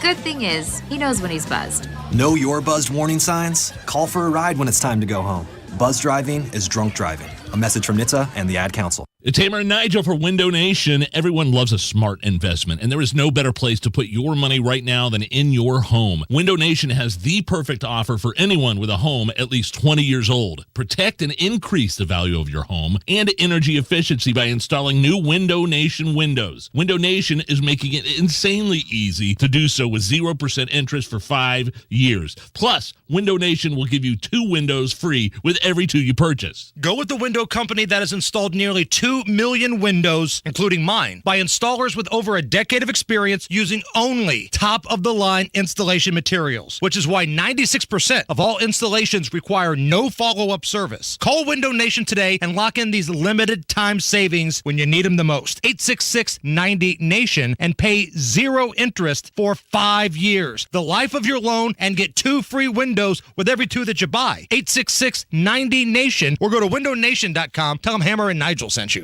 Denny Smith here. Spring's here at Sundown Gardens in Westfield, and right now Sundown Gardens has 20% off all container shrubs and 20% off deciduous container trees and 25% off pottery fountains and statues. Enjoy the weather, save money, spruce up your yard, and shop Sundown Gardens. Ask about their loyalty program. Save money this week on container shrubs, deciduous container trees, pottery fountains, and statues. Sundown Gardens at 186th Street and Spring Mill Road, sundown.gardens.com. Finding great people to hire can be like trying to find a needle in a haystack, but not with ZipRecruiter. Their powerful matching technology delivers so many qualified candidates, it's like finding a needle in a needle stack. In fact, 4 out of 5 employers who post on ZipRecruiter get a quality candidate within the first day. For less hay and more needles, head to ZipRecruiter. And right now, you can try ZipRecruiter for free. That's right, free. At ZipRecruiter.com/free. That's ZipRecruiter.com/free. Hey guys, it's Abdul, and I'm running for mayor of Indianapolis. You see, all my adult life, I believed in leaving things better than when I found them. As an attorney, I worked to leave my clients in a better position. As a teacher, I worked to leave my students better educated. And as a political commentator, I worked to leave my audience more informed. Now I'm running for mayor because I want the city to be in better shape. So go to AbdulForIndy.com and read about our plans to take a tough but smart approach to dealing with crime, our creative approach to road funding, and restoring public trust in government. You know, we all deserve a great city to live in, and together we can make that happen. It's not just talk, it's a plan. Paid for by Abdul for Indy. To protect his family from disaster, Steve used his camera phone. Done. By taking pictures of his important documents, Steve can always have them stored online. Learn more simple disaster prep tips at ready.gov. A message from FEMA and the Ad Council.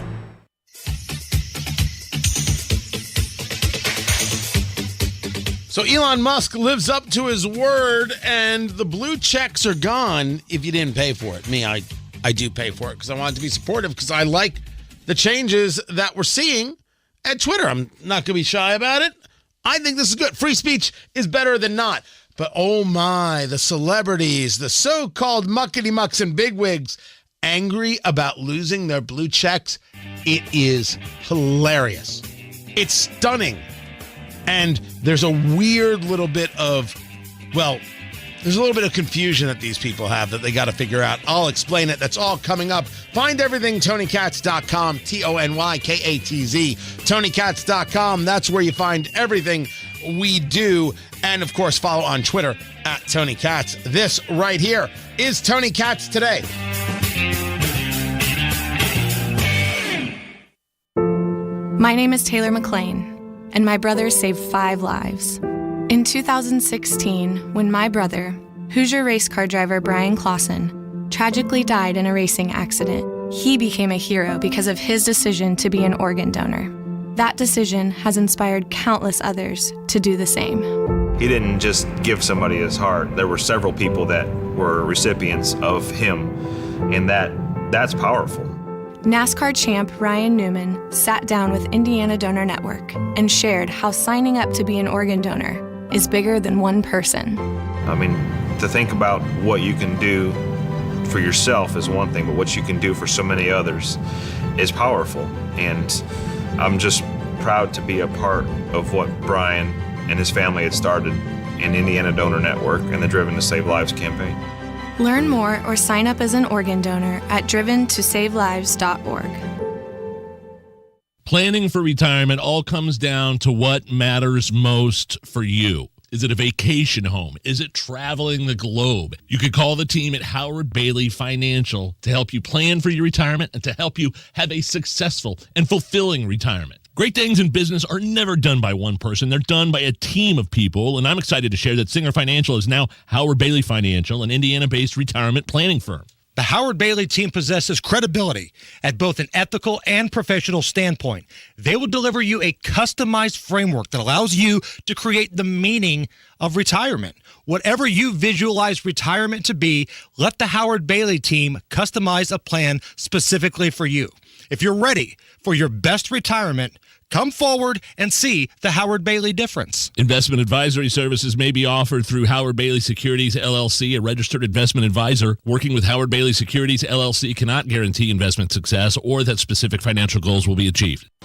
Indiana has a long history of pioneering education freedom and empowering families who know what's best for their children. But as universal education freedom sweeps the nation in states like Iowa, Arizona, Arkansas, West Virginia, Utah, and Florida, Hoosiers are at risk of being left behind unless we act now. Indiana lawmakers have an opportunity to ensure all Hoosiers can exercise their right to decide what education is best for their child, where they learn, how they learn. The time is now for Indiana to regain its status as a leader by delivering universal access to education freedom for every Hoosier. The time is now for Indiana to ensure our children get the education they deserve so they can compete with every state in America and every country around the globe. Contact your state senator today and tell them now is the time to put our kids first and pass universal school choice. Paid for by Yes Every Kid.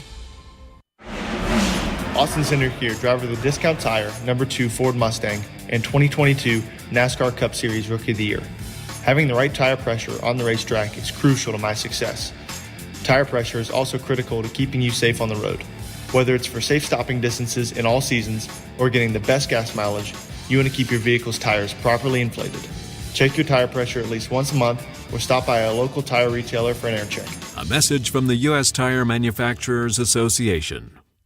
Damon's Garden Center West has endless varieties of trees, shrubs, vegetables, flowers, hanging baskets, plus garden and landscape supplies, and a friendly and helpful staff at Damon's West on Rockville Road. The Comcast Business Complete Connectivity Solution. It's cybersecurity, internet, and mobile all from one provider. Comcast Business, powering possibilities. Restrictions apply. Comcast Business Internet required. Receive 40% off all products, plus special manufacturer rebates and up to 20 months, no interest, no payments. Just go to bwindow.com. We'll take care of the rest. Broadcasting from the Peterman Brothers Heating, Plumbing, and Electrical Studios, this is Indy's Mobile News, 93 WIBC. WIBC HD1 Indianapolis. The news starts now.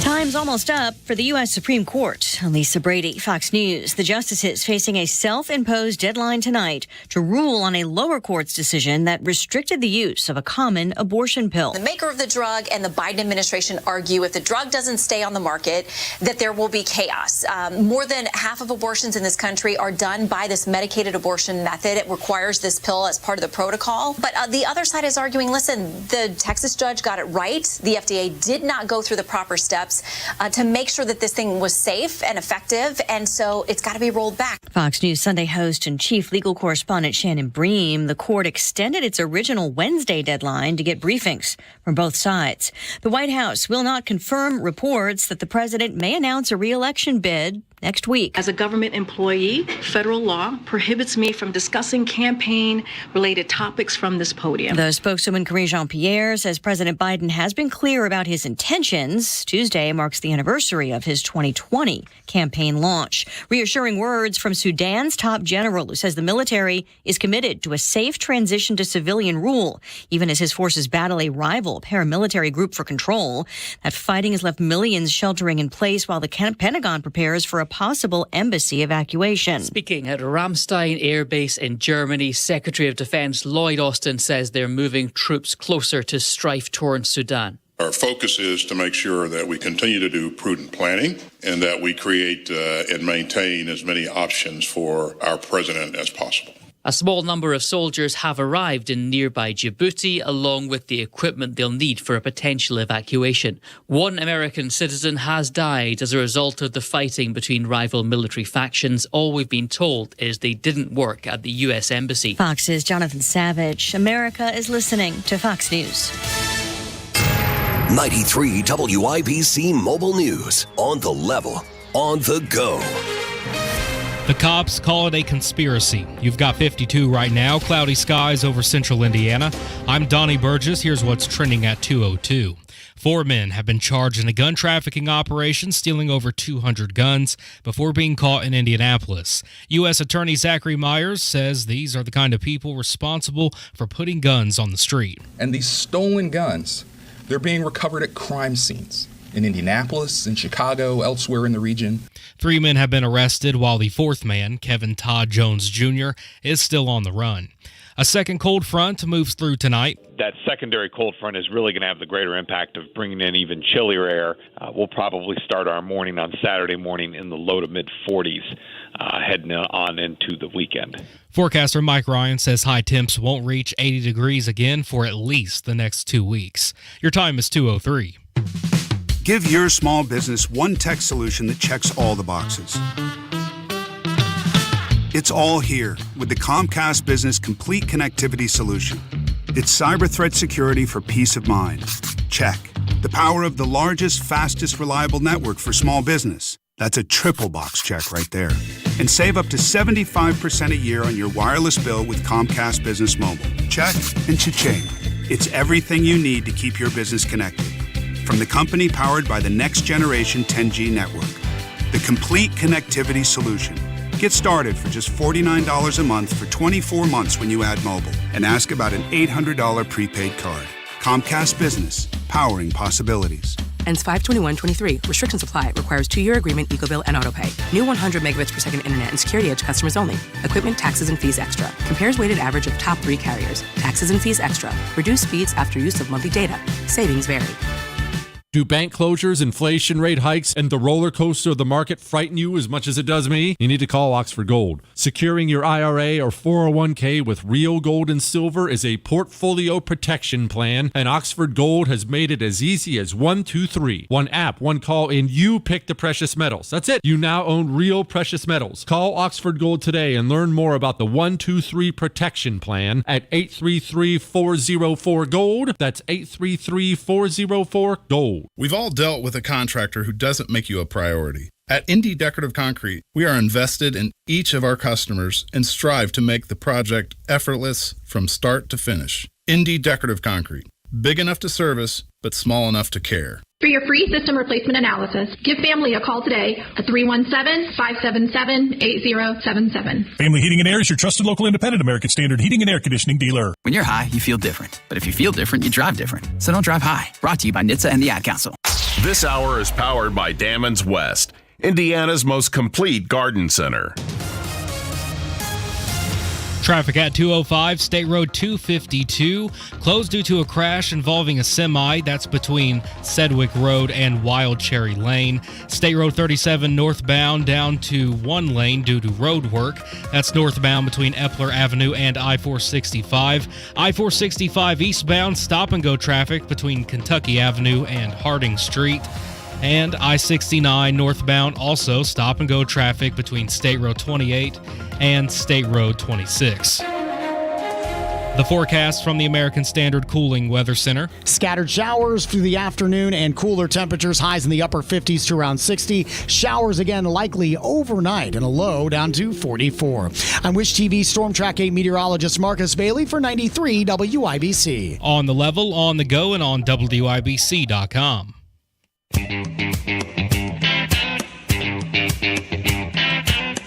Live from the heartland and the crossroads of America, it's Tony Katz Today. I'll tell you what, the Blue Checks are angry. Oh, sorry. The former Blue Checks are angry. They are so angry at Twitter, at Elon Musk, for getting rid of the blue check marks, which meant your account was verified because you were a person of note. You were a celebrity, or you were this or that, or what have you. And now they're all gone. You want a blue check mark? Pay the man $8 a month, or is it $11 a month? I don't even know what it is anymore. I pay it because I want to be supportive, because I like the changes at Twitter. I especially like the fact that people are able to speak and not have their thoughts and ideas throttled because somebody else finds them unpopular. Of course, if you're engaged in death threats or acts of violence, you throttle those things. If you're engaged in a conversation about what you think about COVID vaccines, you should let that kind of happen. Allow people to speak freely. So I favor this. And so I favor what Elon Musk has been doing. But man, is the celebrity set angry. It's hilarious. Tony Katz today. Good to be with you. Alyssa Milano tweeting out, so by revoking my blue check mark because I wouldn't pay some arbitrary fee, someone could just be me and say a bunch of BS? She didn't say it that way. Does that mean Twitter and Elon Musk are liable for defamation or identity theft or fraud? No. No, it doesn't. So now be quiet. We get it. You used to be a star, then you decided somehow on social media you're a star, and now we're done with you. You can keep talking, but dear Lord, it sounds like screeching.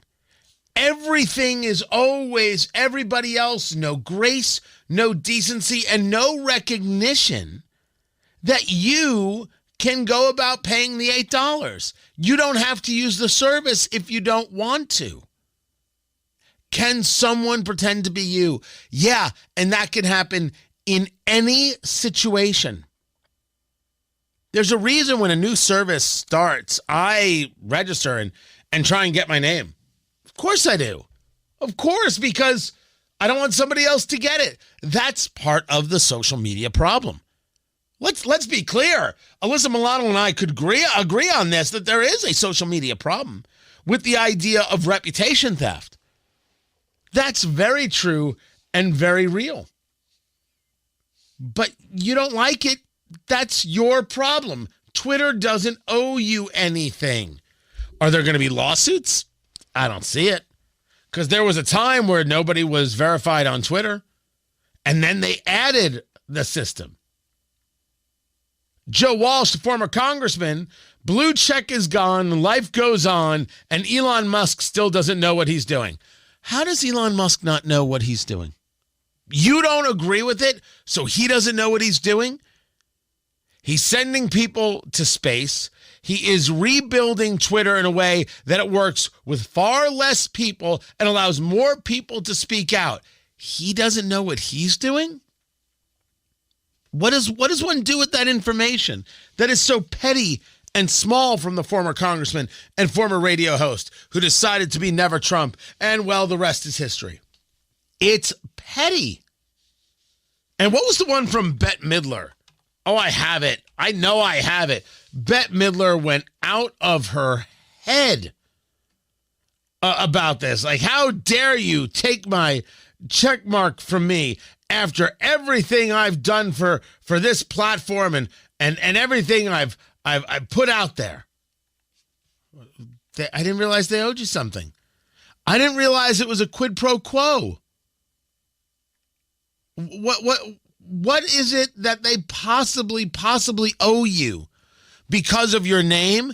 Because people came to Twitter because of you? Let's turn it around. People come to Twitter because of me. Now what do you want to talk about? Do you think that you're alone? Lots of people come to Twitter for lots of reasons. No one at Twitter owes you anything. And yet they're all acting like they are owed something. The reason this matters, right? People are upset that the Pope lost his blue check mark. Okay. The Pope lost his blue check mark. You know who didn't? Stephen King. Stephen King did not lose his blue check mark. Now, Stephen King, the author, is like, whoa, I didn't pay for this. Turns out Elon Musk did. Elon Musk is paying for Stephen King and for LeBron James and somebody else to keep their blue check marks. It's hilarious. I don't know why he's doing it. I don't know why he's trolling them, but he is. It's ridiculous. And now it's like, wait a second. What if I don't want the blue check mark? I don't want you paying for it. How dare you? Because now having the blue check mark could be seen as approving of Elon Musk, and that's considered sinful. Oh, that's just so great. A blue check mark now determines whether or not you're a worthy person. You know, Elon Musk says the company's not worth as much as when he bought it. He certainly paid too much for it. But we should be clear that the power has never been greater. The power of Twitter? This is unbelievable. Celebrities screaming that they don't have their blue check mark, and celebrities screaming that somebody else has paid for their blue check mark. Good Lord. You wouldn't think that there is anything else going on in society except this. This is precious.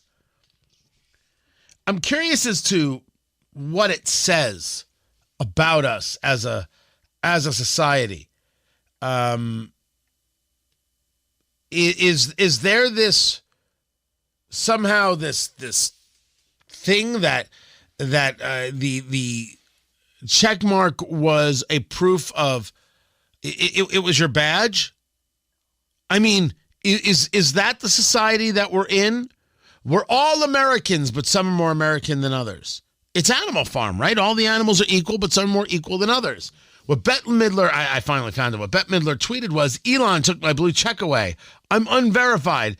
After all these years and thousands of tweets and free content, this worm has the nerve to decertify me. Now, maybe she's trying to do that tongue-in-cheek. I'm trying to find a moment of grace.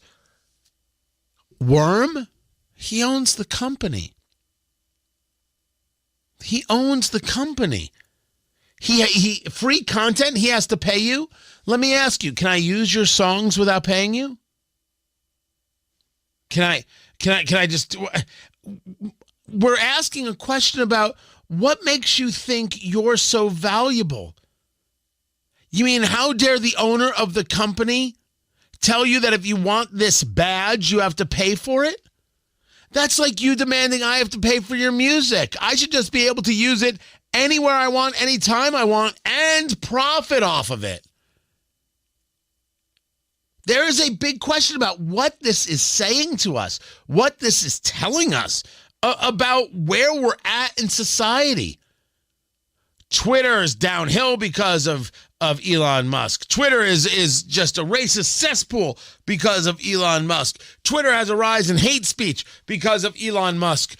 But still, I want to be verified by Twitter and Elon Musk because it proves how important and special I am.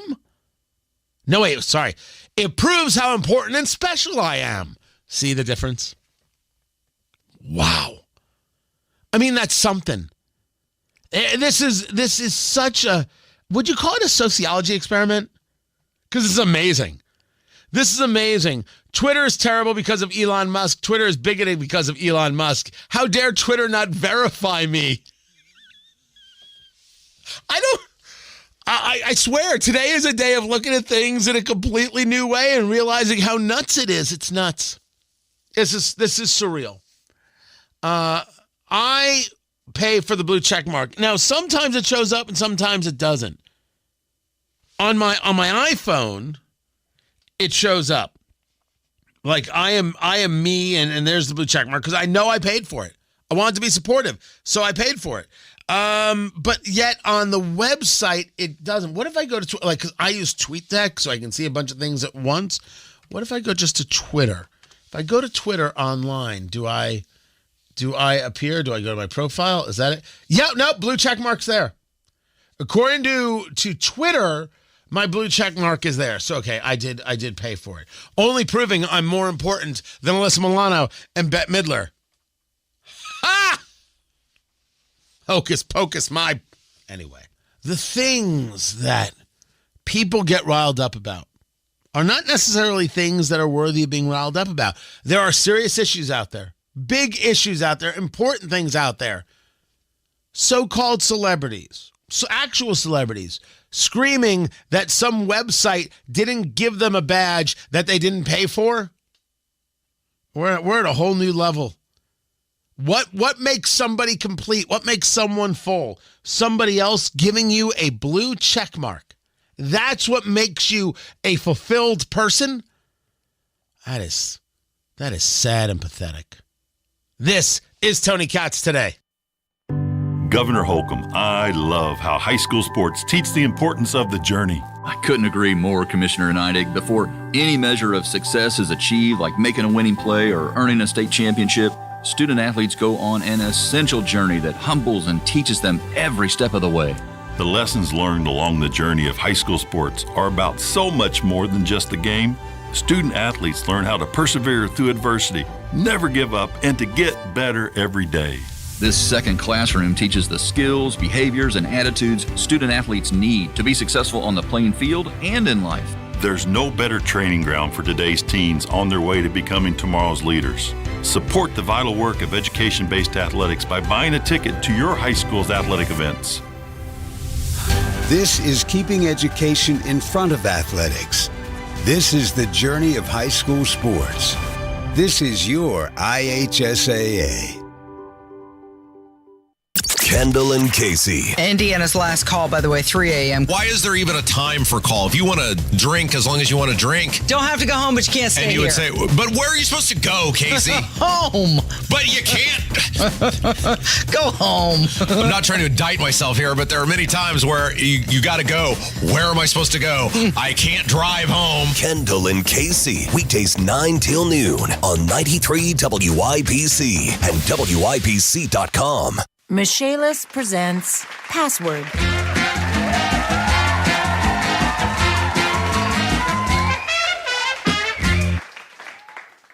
The word is basement. Musty. Shoes. No. Damp. Your hair. Try, subterranean. Ooh, tunnel. Smelly. Burps? Sheesh. Try basement. Oh, well, burps are smelly too. Ugh. Basement waterproofing and French drains. Life happens. Michaelis happens to help you through it. Make it Michaelis. Come on, take your basement back. 844-FIX-INDY. My wife and I are customers of Thompson Furniture and Mattress in Columbus. And by the way, they've seen their competition double, even triple their delivery charges. Thompson Furniture still delivers for free within 75 miles. White glove delivery and setup, it's all for free. This team is the best at what they do. Family owned since 1927. Lazy Boys, Tempur-Pedic, Smith Brothers, huge outdoor furniture selection, guaranteed best price, and it's delivered for free. Only at Thompson Furniture and Mattress in Columbus. Tell them Hammer and Nigel sent you. You are a pickle person, and the first time you got the McDonald's crispy chicken sandwich with those perfect rounds of pickle peeking out at you from the pillowy potato bun, you fell in love with crispy, juicy tender. Now, you are a crispy chicken sandwich pickle person. Fall in love with the McCrispy Meal. A delicious McCrispy paired with medium fries and a refreshing drink like a premium lemonade.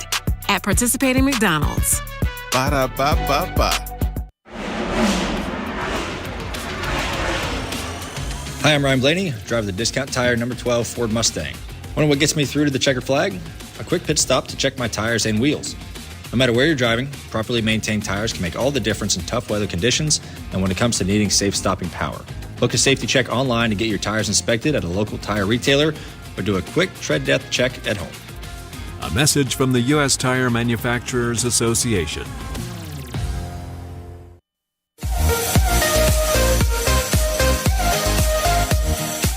No, your eyes are not deceiving you. This is the Biden plan. Increase payments for people who have good credit to subsidize those people who don't have good credit. The word you're looking for is Marxist. That's Joe Biden. That's this administration. They're not Democrats. They're Marxists. They don't believe in capitalism. They don't believe in free enterprise. They believe in wealth redistribution. Allow me to paraphrase: from each according to their measure, to each according to their need. That's Karl Marx. That's Joe Biden. And there is not a single difference between the two. And the Democratic Party can moan and kvetch and bitch all they want. The facts are the facts. Tony Katz today. Guys, good to be with you. Find everything at TonyKatz.com. Just go to TonyKatz.com and become a part of what we're doing. You can subscribe. I'd greatly appreciate the support. Go over to TonyKatz.com, sign up, and make it happen. It's free to do. And then if you want to subscribe to some of the other stuff and be supportive, greatly appreciated. The story here, changes going into effect on May 1st from the Federal Housing Finance Agency. Again, we see this agency class just absolutely beating the snot out of the American people. They don't have to worry about their funding. They always have it. They don't have to worry about votes. They can just make rules. And all of a sudden, the rest of us suffer. The agency class must be destroyed. If Americans are going to actually have liberty, the agency class cannot exist. These are onerous, awful, disgusting people trying to tell the rest of us how to survive and thrive. It's a federal rule that goes into effect May 1st. And it will have affect mortgages originating at private banks. And what happens is that people, home buyers with credit scores of 680 or higher, will pay, as an example that's given here by the Washington Times, about $40 more a month on a home loan of $400,000. And then home buyers who make down payments of 15 to 20%, they get hit with fees. But if you don't have 15, 20%, if you have less to put down, if you have a questionable credit history, you get a deal. Home buyers with riskier credit ratings and lower down payments will qualify for better mortgage rates and discounted fees. Sandra Thompson is the director of the Federal Housing Finance Agency. And this is the quote: the fee will, and I'm quoting here, increase pricing support for purchase borrowers limited by income or by wealth.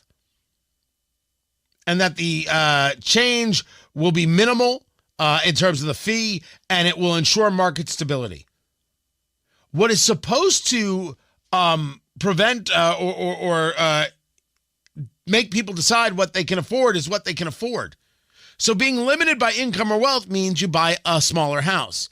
I would love to buy a $7 million home. Can't afford it. Are you saying that somebody else who can should subsidize my buying a $7 million home? Because if you do, congratulations, you're a commie pinko. But with the communists, nobody has a $7 million home except for the commissar. Everybody else lives in a brutalist-styled building with 4 families to an apartment. Because after all, what's a home? A home is a very arbitrary concept. You think of a home as 3 bedrooms, 2 baths, and a Nintendo Switch.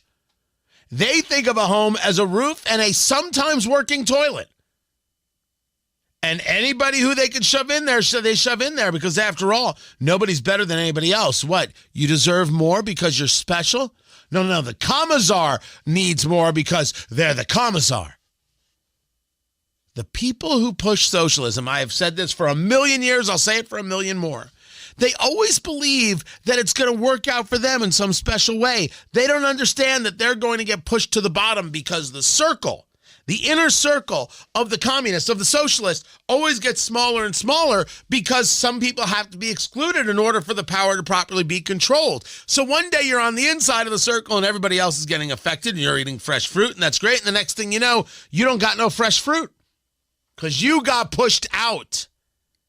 It's like all those people in the gulag saying if Stalin knew that I was here, he'd be so angry. You know, he's a friend of mine.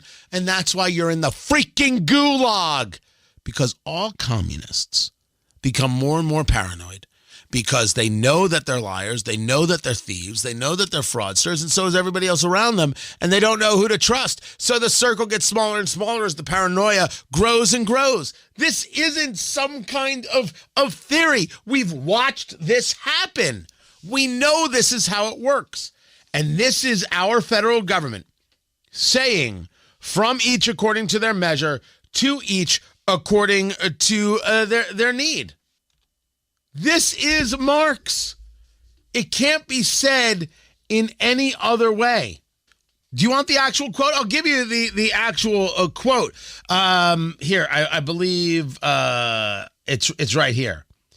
In a higher phase of communist society, after the enslaving subordination of the individual to the division of labor, and therewith also the antithesis between mental and physical labor, has vanished, after labor has become not only a means of life, but life's prime want, after the productive forces have also increased with the all-around development of the individual, and all the springs of cooperative wealth flow more abundantly, only then can the narrow horizon of bourgeois right be crossed in its entirety and society inscribe on its banners, from each according to his ability, to each according to his needs.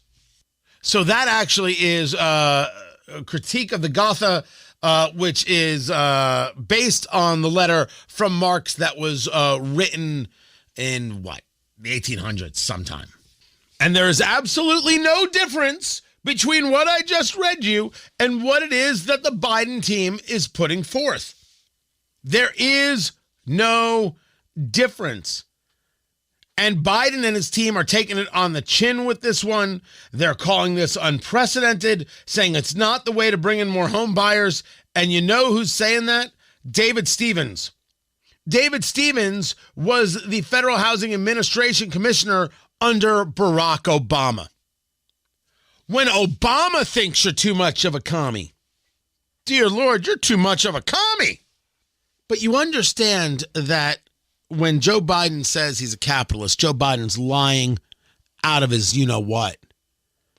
Biden wasn't always like this, but it is very obvious that Biden signed his deal and said whatever it takes to stay in office is exactly the thing I'm going to do. And as he has gotten older and more frail and more decrepit and more inept, he has moved further and further and further left and into full-on violence. Let's discuss how ugly this is. Yes, I call it violence. I mean that. I apologize to nobody. Somebody who has built up their credit is now told they have to subsidize somebody who didn't.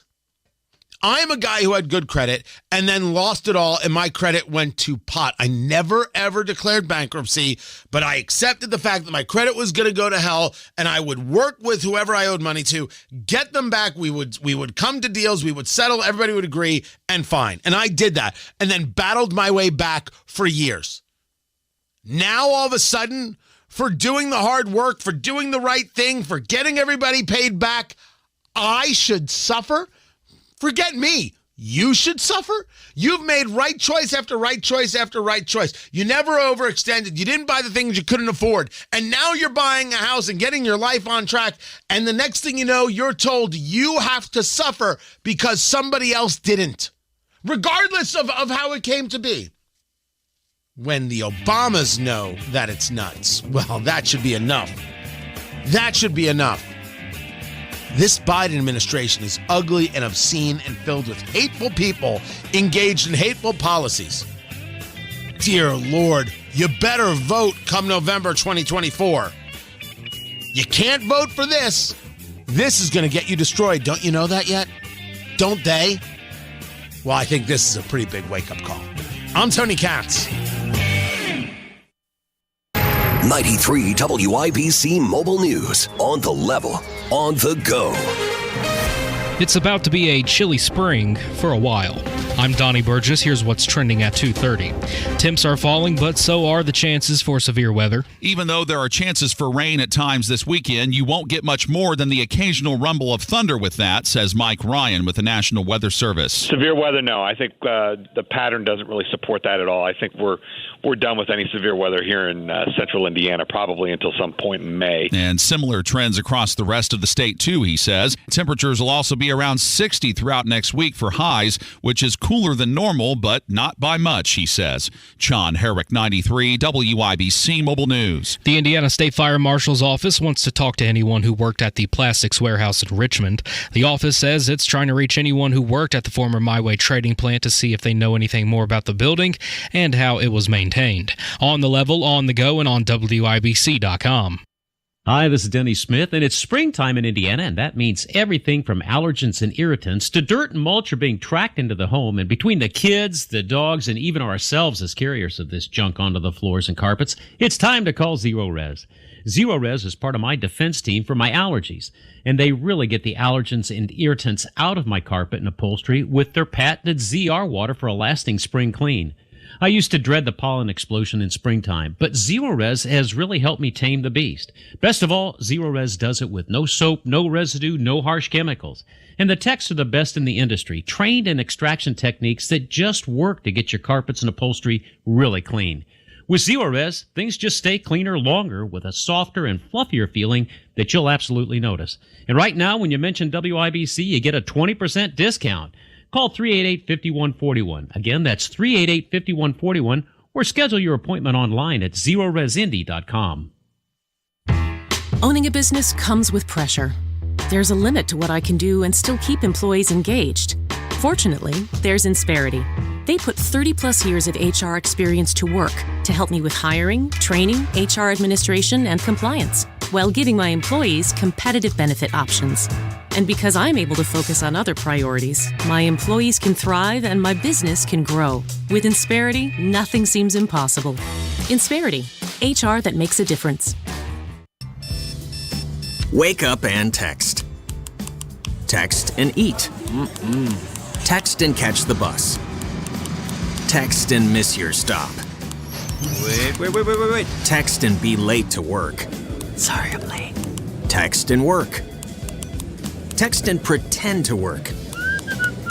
Text and act surprised when someone calls you out for not working. Who, me? Text and meet up with a friend you haven't seen in forever. Hi. Oh, hey. Text and complain that they're on their phone the whole time. Text and listen to them complain that you're on your phone the whole time. Text and whatever. But when you get behind the wheel, give your phone to a passenger. Put it in the glove box. Just don't text and drive. Visit StopTextsStopWrecks.org. A public service announcement brought to you by the National Highway Traffic Safety Administration and the Ad Council. If I could be you. And you could be me? For just 1 hour. If you could find a way. To get inside. Each other's mind. Walk a mile in my shoes. Walk a mile in my shoes. Walk a mile in my shoes. We've all felt left out. And for some, that feeling lasts more than a moment. We can change that. Learn how at belongingbeginswithus.org. Brought to you by the Ad Council. Walk a mile in my shoes. Oh, she's sweet but a psycho, a little bit psycho. At night she's Nikky Haley, you're handling this all wrong. All wrong. Why are you being so polite? This is not the way you do it. Not at all. Tony Katz today. Find everything at TonyKatz.com. So Nikky Haley had posted, the former ambassador to the UN, former governor of South Carolina, had posted photos of her daughter's wedding. They were celebrating. We had the sweetest weekend celebrating Rena and Josh. Thankful for our sweet family and friends who joined us in supporting and celebrating them. Rena and Josh, we could not be more proud of both of you. Right? That was the tweet, and they put out some photos.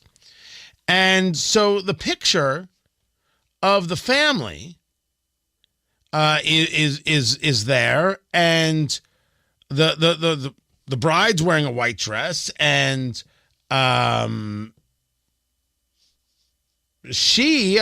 Haley is wearing a gold dress, but I guess in one of the photos it looks kind of white. And so people are like, did you wear a white dress? Are you trying to upstage your daughter? Why are you gripping the groom?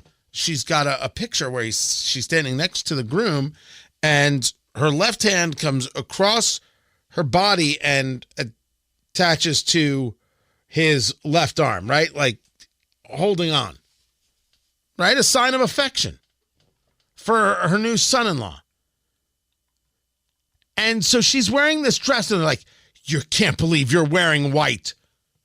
Now, it is as crazy as can be that anybody would make any comment on Nikki Haley's daughter getting married. Something to just leave alone. They're not stories. They are not stories. So she put out on Twitter, this is why people don't trust the media. Liberal journalists, in quotes, spend their time harassing conservatives about outfit choices. Grow up, Newsweek. P.S. The dress was gold. Wrong answer. Wrong answer, Nikki Haley. The answer is, hey, Newsweek, blank you. Nobody invited you. Nobody asked you. Nobody cares. Don't ever mention my family again. And then any other four-letter word you want to use. Blank you should be the answer. That would get you another 1 million votes. Don't be nice. Grow up. Don't do anything like that. Walk into Newsweek's offices, find the editor, slap him in the face. When Harry Truman's daughter got a bad review, Harry Truman was ready to go to war over it. His daughter got a bad review. Was it singing? It was Margaret. It was Margaret. He was ready to go to war. He was gonna punch somebody in the face. But at least in that case, somebody was actually reviewing the singing. This was somebody attacking you for your fashion, which, by the way, from last I was told, misogynistic. I'm telling you, that's the way you got to play it. Ambassador Haley, you got to play it right. Not grow up, walk up to a guy, and you got to get a little Will Smith. Now, you don't actually have to do the hit, although I don't mind it. You got to walk right up to him. What's wrong with you, you so-and-so, and this and that, and the blankety blank, blank, blank. You got to go to war. Talk about my daughter. Talk about my son-in-law. I put up pictures from the wedding just like anybody else in social media. Shut your mouth and focus on policy. You ever get close to saying anything like that again, I will mop the floor with you. Why not do it that way? I don't know why you don't do it that way. I don't understand. I don't understand sometimes. I want the stronger response. I appreciate it personally. But not everybody is like me. Not everybody does it the way I tell them to, or I would want them to, and that's the way it goes. Can you imagine that this is what people would be reporting on? I didn't even think to report on the fact that her kid got married, or I'd seen the tweet. It just wouldn't have dawned on me. I didn't get invited. It's not like Nikki Haley and I hang out. I'm not anti-Nikki Haley. I'm just saying that we don't hang, we don't drink, we don't smoke cigars together. We've never talked. I've never actually done an interview with her. So I wasn't going to report on it. But this is just crazy. People have lost their minds. And the people at Newsweek, they need to get slapped around. They need to get slapped around a little. Teach them a little something. So take the moment. Meanwhile, I'm curious to get the full play-by-play of the Supreme Court and the ruling about mifepristone, this abortion medication utilized in medication abortions with another drug, and how this North Texas judge said, no, the FDA approved this improperly 23 years ago. And therefore, what we have to do is we have to not allow this to be on the market. And another judge said, of course it could be on the market. Then the Fifth Circuit said, look, some things we would change about this ruling from the lower court from this judge from North Texas. But we're not going to allow mifepristone on the market. And that brought in Justice Samuel Alito, who was like, whoa up. We're going to put it on the market. We're going to allow it to continue to sell. Bring us your briefs. Bring us your thoughts. And then we'll decide whether or not this ruling stands or not. So, I mean, there's going to be not only, whatever is decided, but there's going to be the deep dive in. Probably won't really have that until Monday to kind of understand what the all means. I mean, it's supposed to happen today. Could have happened already. Could happen any second. So, I'm going to cover that because there's going to be just so many ways that gets played politically for any side and every side. The pro-abortion people, if it's upheld, are going to go nuts. The pro-life people are going to say, what? A judge isn't allowed to make a decision now? Is that what we're saying? Why don't we just get rid of lower courts? Which I personally am in favor of. What can I say? I'm a purist. like that. I have a lot more to get to. Keep it here. I'm Tony Katz. This is Tony Katz Today. My name is Taylor McLean, and my brother saved 5 lives. In 2016, when my brother, Hoosier race car driver Brian Clausen, tragically died in a racing accident, he became a hero because of his decision to be an organ donor. That decision has inspired countless others to do the same. All of it was such a story, and the way it all connected together, every layer of it. NASCAR champ Ryan Newman sat down with Indiana Donor Network and shared what inspired him to join the Driven to Save Lives movement.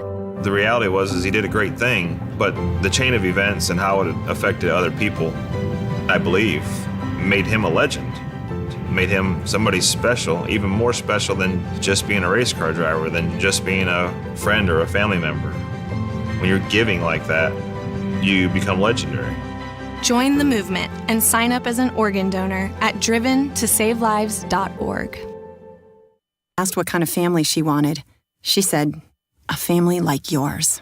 Learn more about adopting a teen at adoptuskids.org. You can't imagine the reward. Brought to you by the U.S. Department of Health and Human Services, Adopt U.S. Kids, and the Ad Council. Indianapolis is the crossroads of America, the crown jewel of the Midwest. I'm Jefferson Shreve. I grew up in Perry Township on the south side. I've stayed pretty close to home. Indianapolis, Indiana is my home. The first part of my life was focused on growing a business. And in doing that, I've done some good. Employed quite a few people. But with a crumbling infrastructure and record-breaking crime, can we still say Indy is a jewel of a city? I think sadly, we've had better, shinier, happier days in our past than we are at today. Jefferson Shreve has a plan. Hire more police, give them the support they need, and let them do their job. Because we don't have to live like this. Strong leaders can pull people into a cause and motivate them. What Indy needs now is a leader with a plan. I'm Jefferson Shreve, and I need your vote for Mayor of Indianapolis. Paid for by Shreve for Mayor. Hurry up, dude. The game's about to start. Nothing beats spending the day watching the game with your buddies. Dude, I'm literally right here. Let's do this. Which is why a shelter insurance renter's policy is key to your winning game plan. It protects things your landlord's policy doesn't. Dude, where's your TV? What? No way, dude. Like that flat screen TV that just got stolen. To draft an agent for your team, visit shelterinsurance.com. We're your shield. We're your shelter. Traffic and weather brought to you by Insperity, providing scalable HR services, access to better benefits, payroll, and HR technology for over 35 years. Insperity's mission is to help businesses succeed so communities prosper. Insperity, HR that makes a difference. Visit Insperity.com. Imagine the possibilities of getting the backyard of your dreams. Expand your living space with an Indy decorative concrete patio. Indy Decorative Concrete, the patio experts. Changing the way Indy thinks about concrete. Give family a call for your family maintenance plan, 317-577-8077. Maintenance is crucial. Family Heating and Air is your trusted local independent American Standard heating and air conditioning dealer. If you can plan barbecues and weddings, you can plan to protect yourself from a natural disaster. Sign up for local alerts, prepare an emergency kit, and make a family communications plan. Get started at ready.gov/plan. Brought to you by FEMA and the Ad Council. The Indianapolis Public Library. More than just books. Visit your local branch today. Hey, we're pretty social people at WIBC. You can find us all over social media. See what we're up to on Facebook, on Twitter, on Instagram, and on YouTube. We're never more than just away. Just search for 93 WIBC. My life be like, I'm not much for rumors. I try not to pay attention to them. Tony Katz today. It's good to be with you. Find everything at TonyKatz.com, TonyKatz, TonyKatz.com. Yes, I'm not into rumors. However,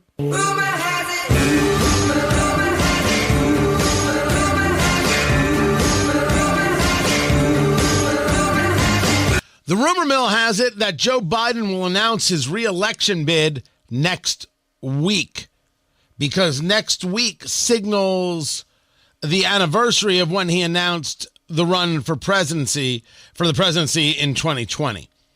So he's been talking about the intention is to run. He told David Muir of ABC News the intention is to run. He mentioned it the other day in the conversation with Al Roker that the intention is to run. He's going to be 80. Wait, he's 80 now, and he would be 82 if he won? Yeah, I think that's it. I don't know how America feels about the age thing. There is a bit of polling that says that Democrats are split on him, but most would back him as the nominee. As we discussed, as we explained, after the State of the Union, the Democrats have come to a reckoning. They have no one else. They have absolutely, positively no one else to run. Nobody else wants the job, really. Nah, is that the way to say it, Tony? I mean, they would all want it. So let's not say that. They want the job, but nobody else is going to be able to get a vote for the job. Pete Buttigieg has turned into a bust. Kamala Harris? Kamala Harris?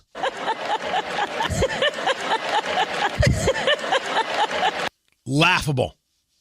Absolutely laughable. She is embarrassing to the party. She is incapable. She is inept. She is a fool.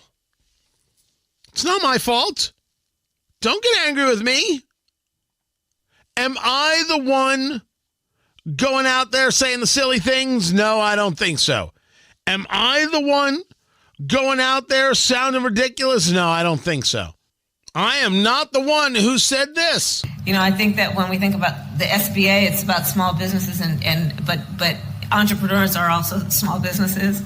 I've started to use the two phrases together because we don't want to leave anyone out because they're the same kind of people. They actually are the same people. Right. She's ready for 2024. Absolutely. They've got no one. And so when the State of the Union came and Joe Biden actually showed a touch of pep and the Republicans were pushing back about the Medicare cuts and he was able to spar with them, they were resigned to the fact that, okay, it's just going to have to be him. We don't know what's going to happen. We don't know if it's going to be Trump. We don't know if it's going to be DeSantis. We hope it's Trump because we think he's an easier guy to beat. Who knows? But he's our best shot. That's exactly where they are. According to the Associated Press NORC poll, 26% of Americans overall want to see Biden run again. It was 22% in January. 47% of Democrats said they want to see him run. That is up from the 37% who said that in January. That's up a good number for him. That is great. That is not because they've looked at job performance and said, hot diggity, this is fantastic. No one has said that. No one is saying that. No one is about to say that. What they've said is, we don't have any other options. And they've got, the Chicago Tribune has got people quoted saying, I'd like to see somebody younger like Pete Buttigieg or Gavin Newsom. Allow me to say this, and I don't know what Gavin Newsom is going to do. I really don't know what Gavin Newsom is going to do, the governor of California. The idea that Democrats would nominate a different white man boggles the mind. That's impossible. There's just no way that's going to happen. None. Less than none. It's just not possible. Don't ask me to buy into that. I'm not about to. Now, there is somebody else in the arena here. I've come here today to announce my candidacy for the Democratic nomination for President of the United States.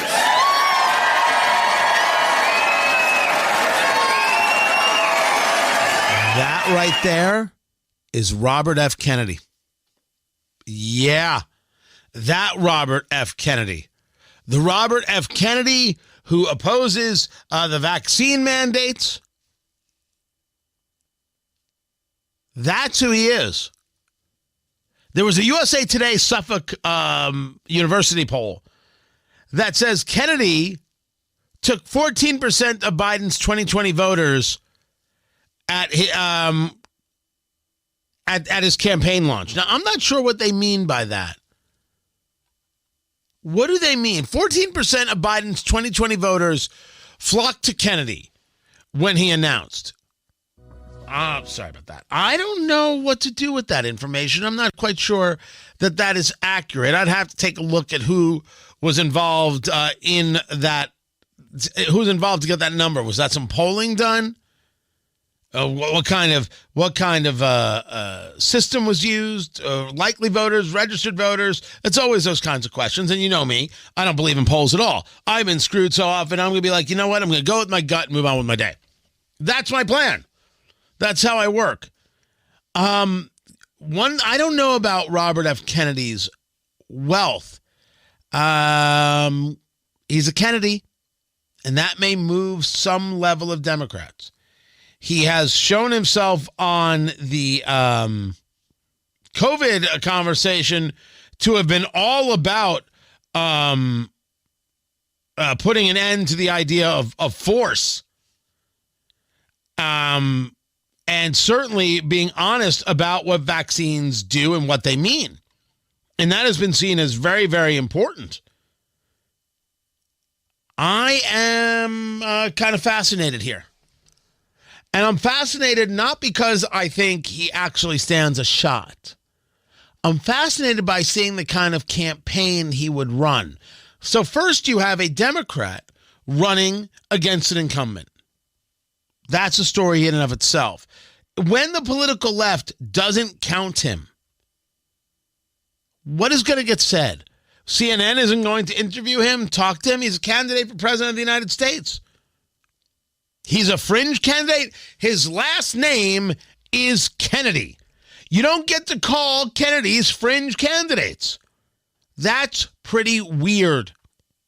So, I mean, he's already been on with Tucker Carlson. You know he's going to be on with the political right all over the place. You know that that's coming.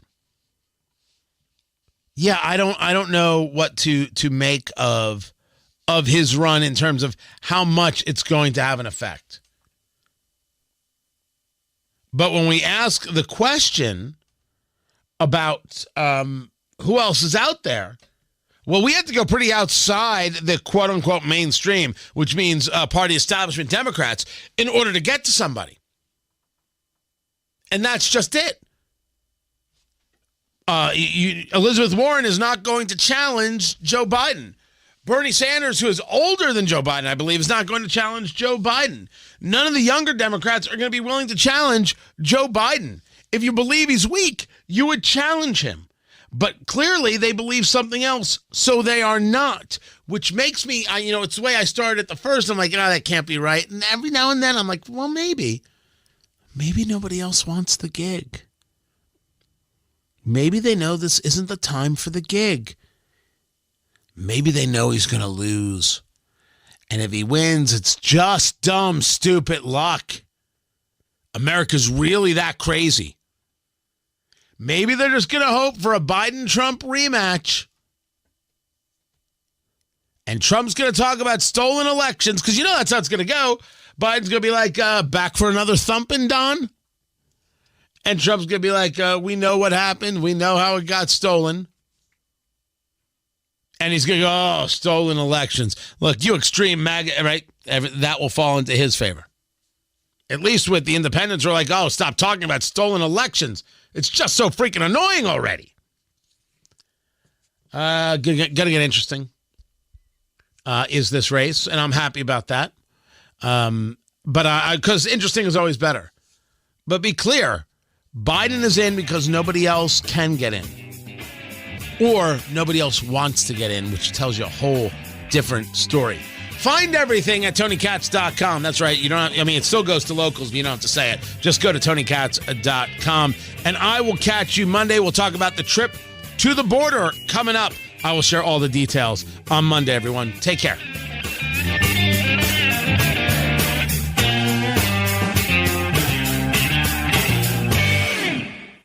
Well, Cody was 24 years old, and he had a big sense of humor. Always liked to make people laugh. Dennis DeMoss of Reith Riley Construction's son Cody was killed May 9th, 2014 while working in the Cone Zone. Well, it was a normal day. Get dressed, drink coffee, and my phone rang. It was about 5:30. It was one of the workers on the road. Cody's been in an accident. He didn't make it. Someone come through the construction zone and hit two of our guys. I hung the phone up. My wife's standing right beside me, and our daughter, she was standing there. The hardest part was to tell them right then that our son just was dead. All of our people that's out there, they are moms and dads and brothers and sisters, and we want to go home too. We're not out there to inconvenience people. We're trying to make it better for everybody. Give us some space, let us do our work, and we'll be out of your way and move on. A message from Indiana's District Council of Laborers International Union of North America and affiliated locals. My name is Kayla Sinders, and I work for Gleaners Food Bank. I am a local service manager for 3 counties in our 21-county service area, and I nominated Katie. And I'm Jiffy Lube owner Steve Sanner. At Jiffy Lube, we are proud to support Hoosier charities that use their vehicles to do more to make Indiana a better place to live. My name is Katie Wilkerson. I pick up at the mobile food pantries. The best part of volunteering to hand someone some food and see the smile on their face, the relief. Without my vehicle, there's no way I'd be able to do this. To go to any of the pantries, it's at least 18 miles. Jiffy Lube of Indiana provides all of our Do More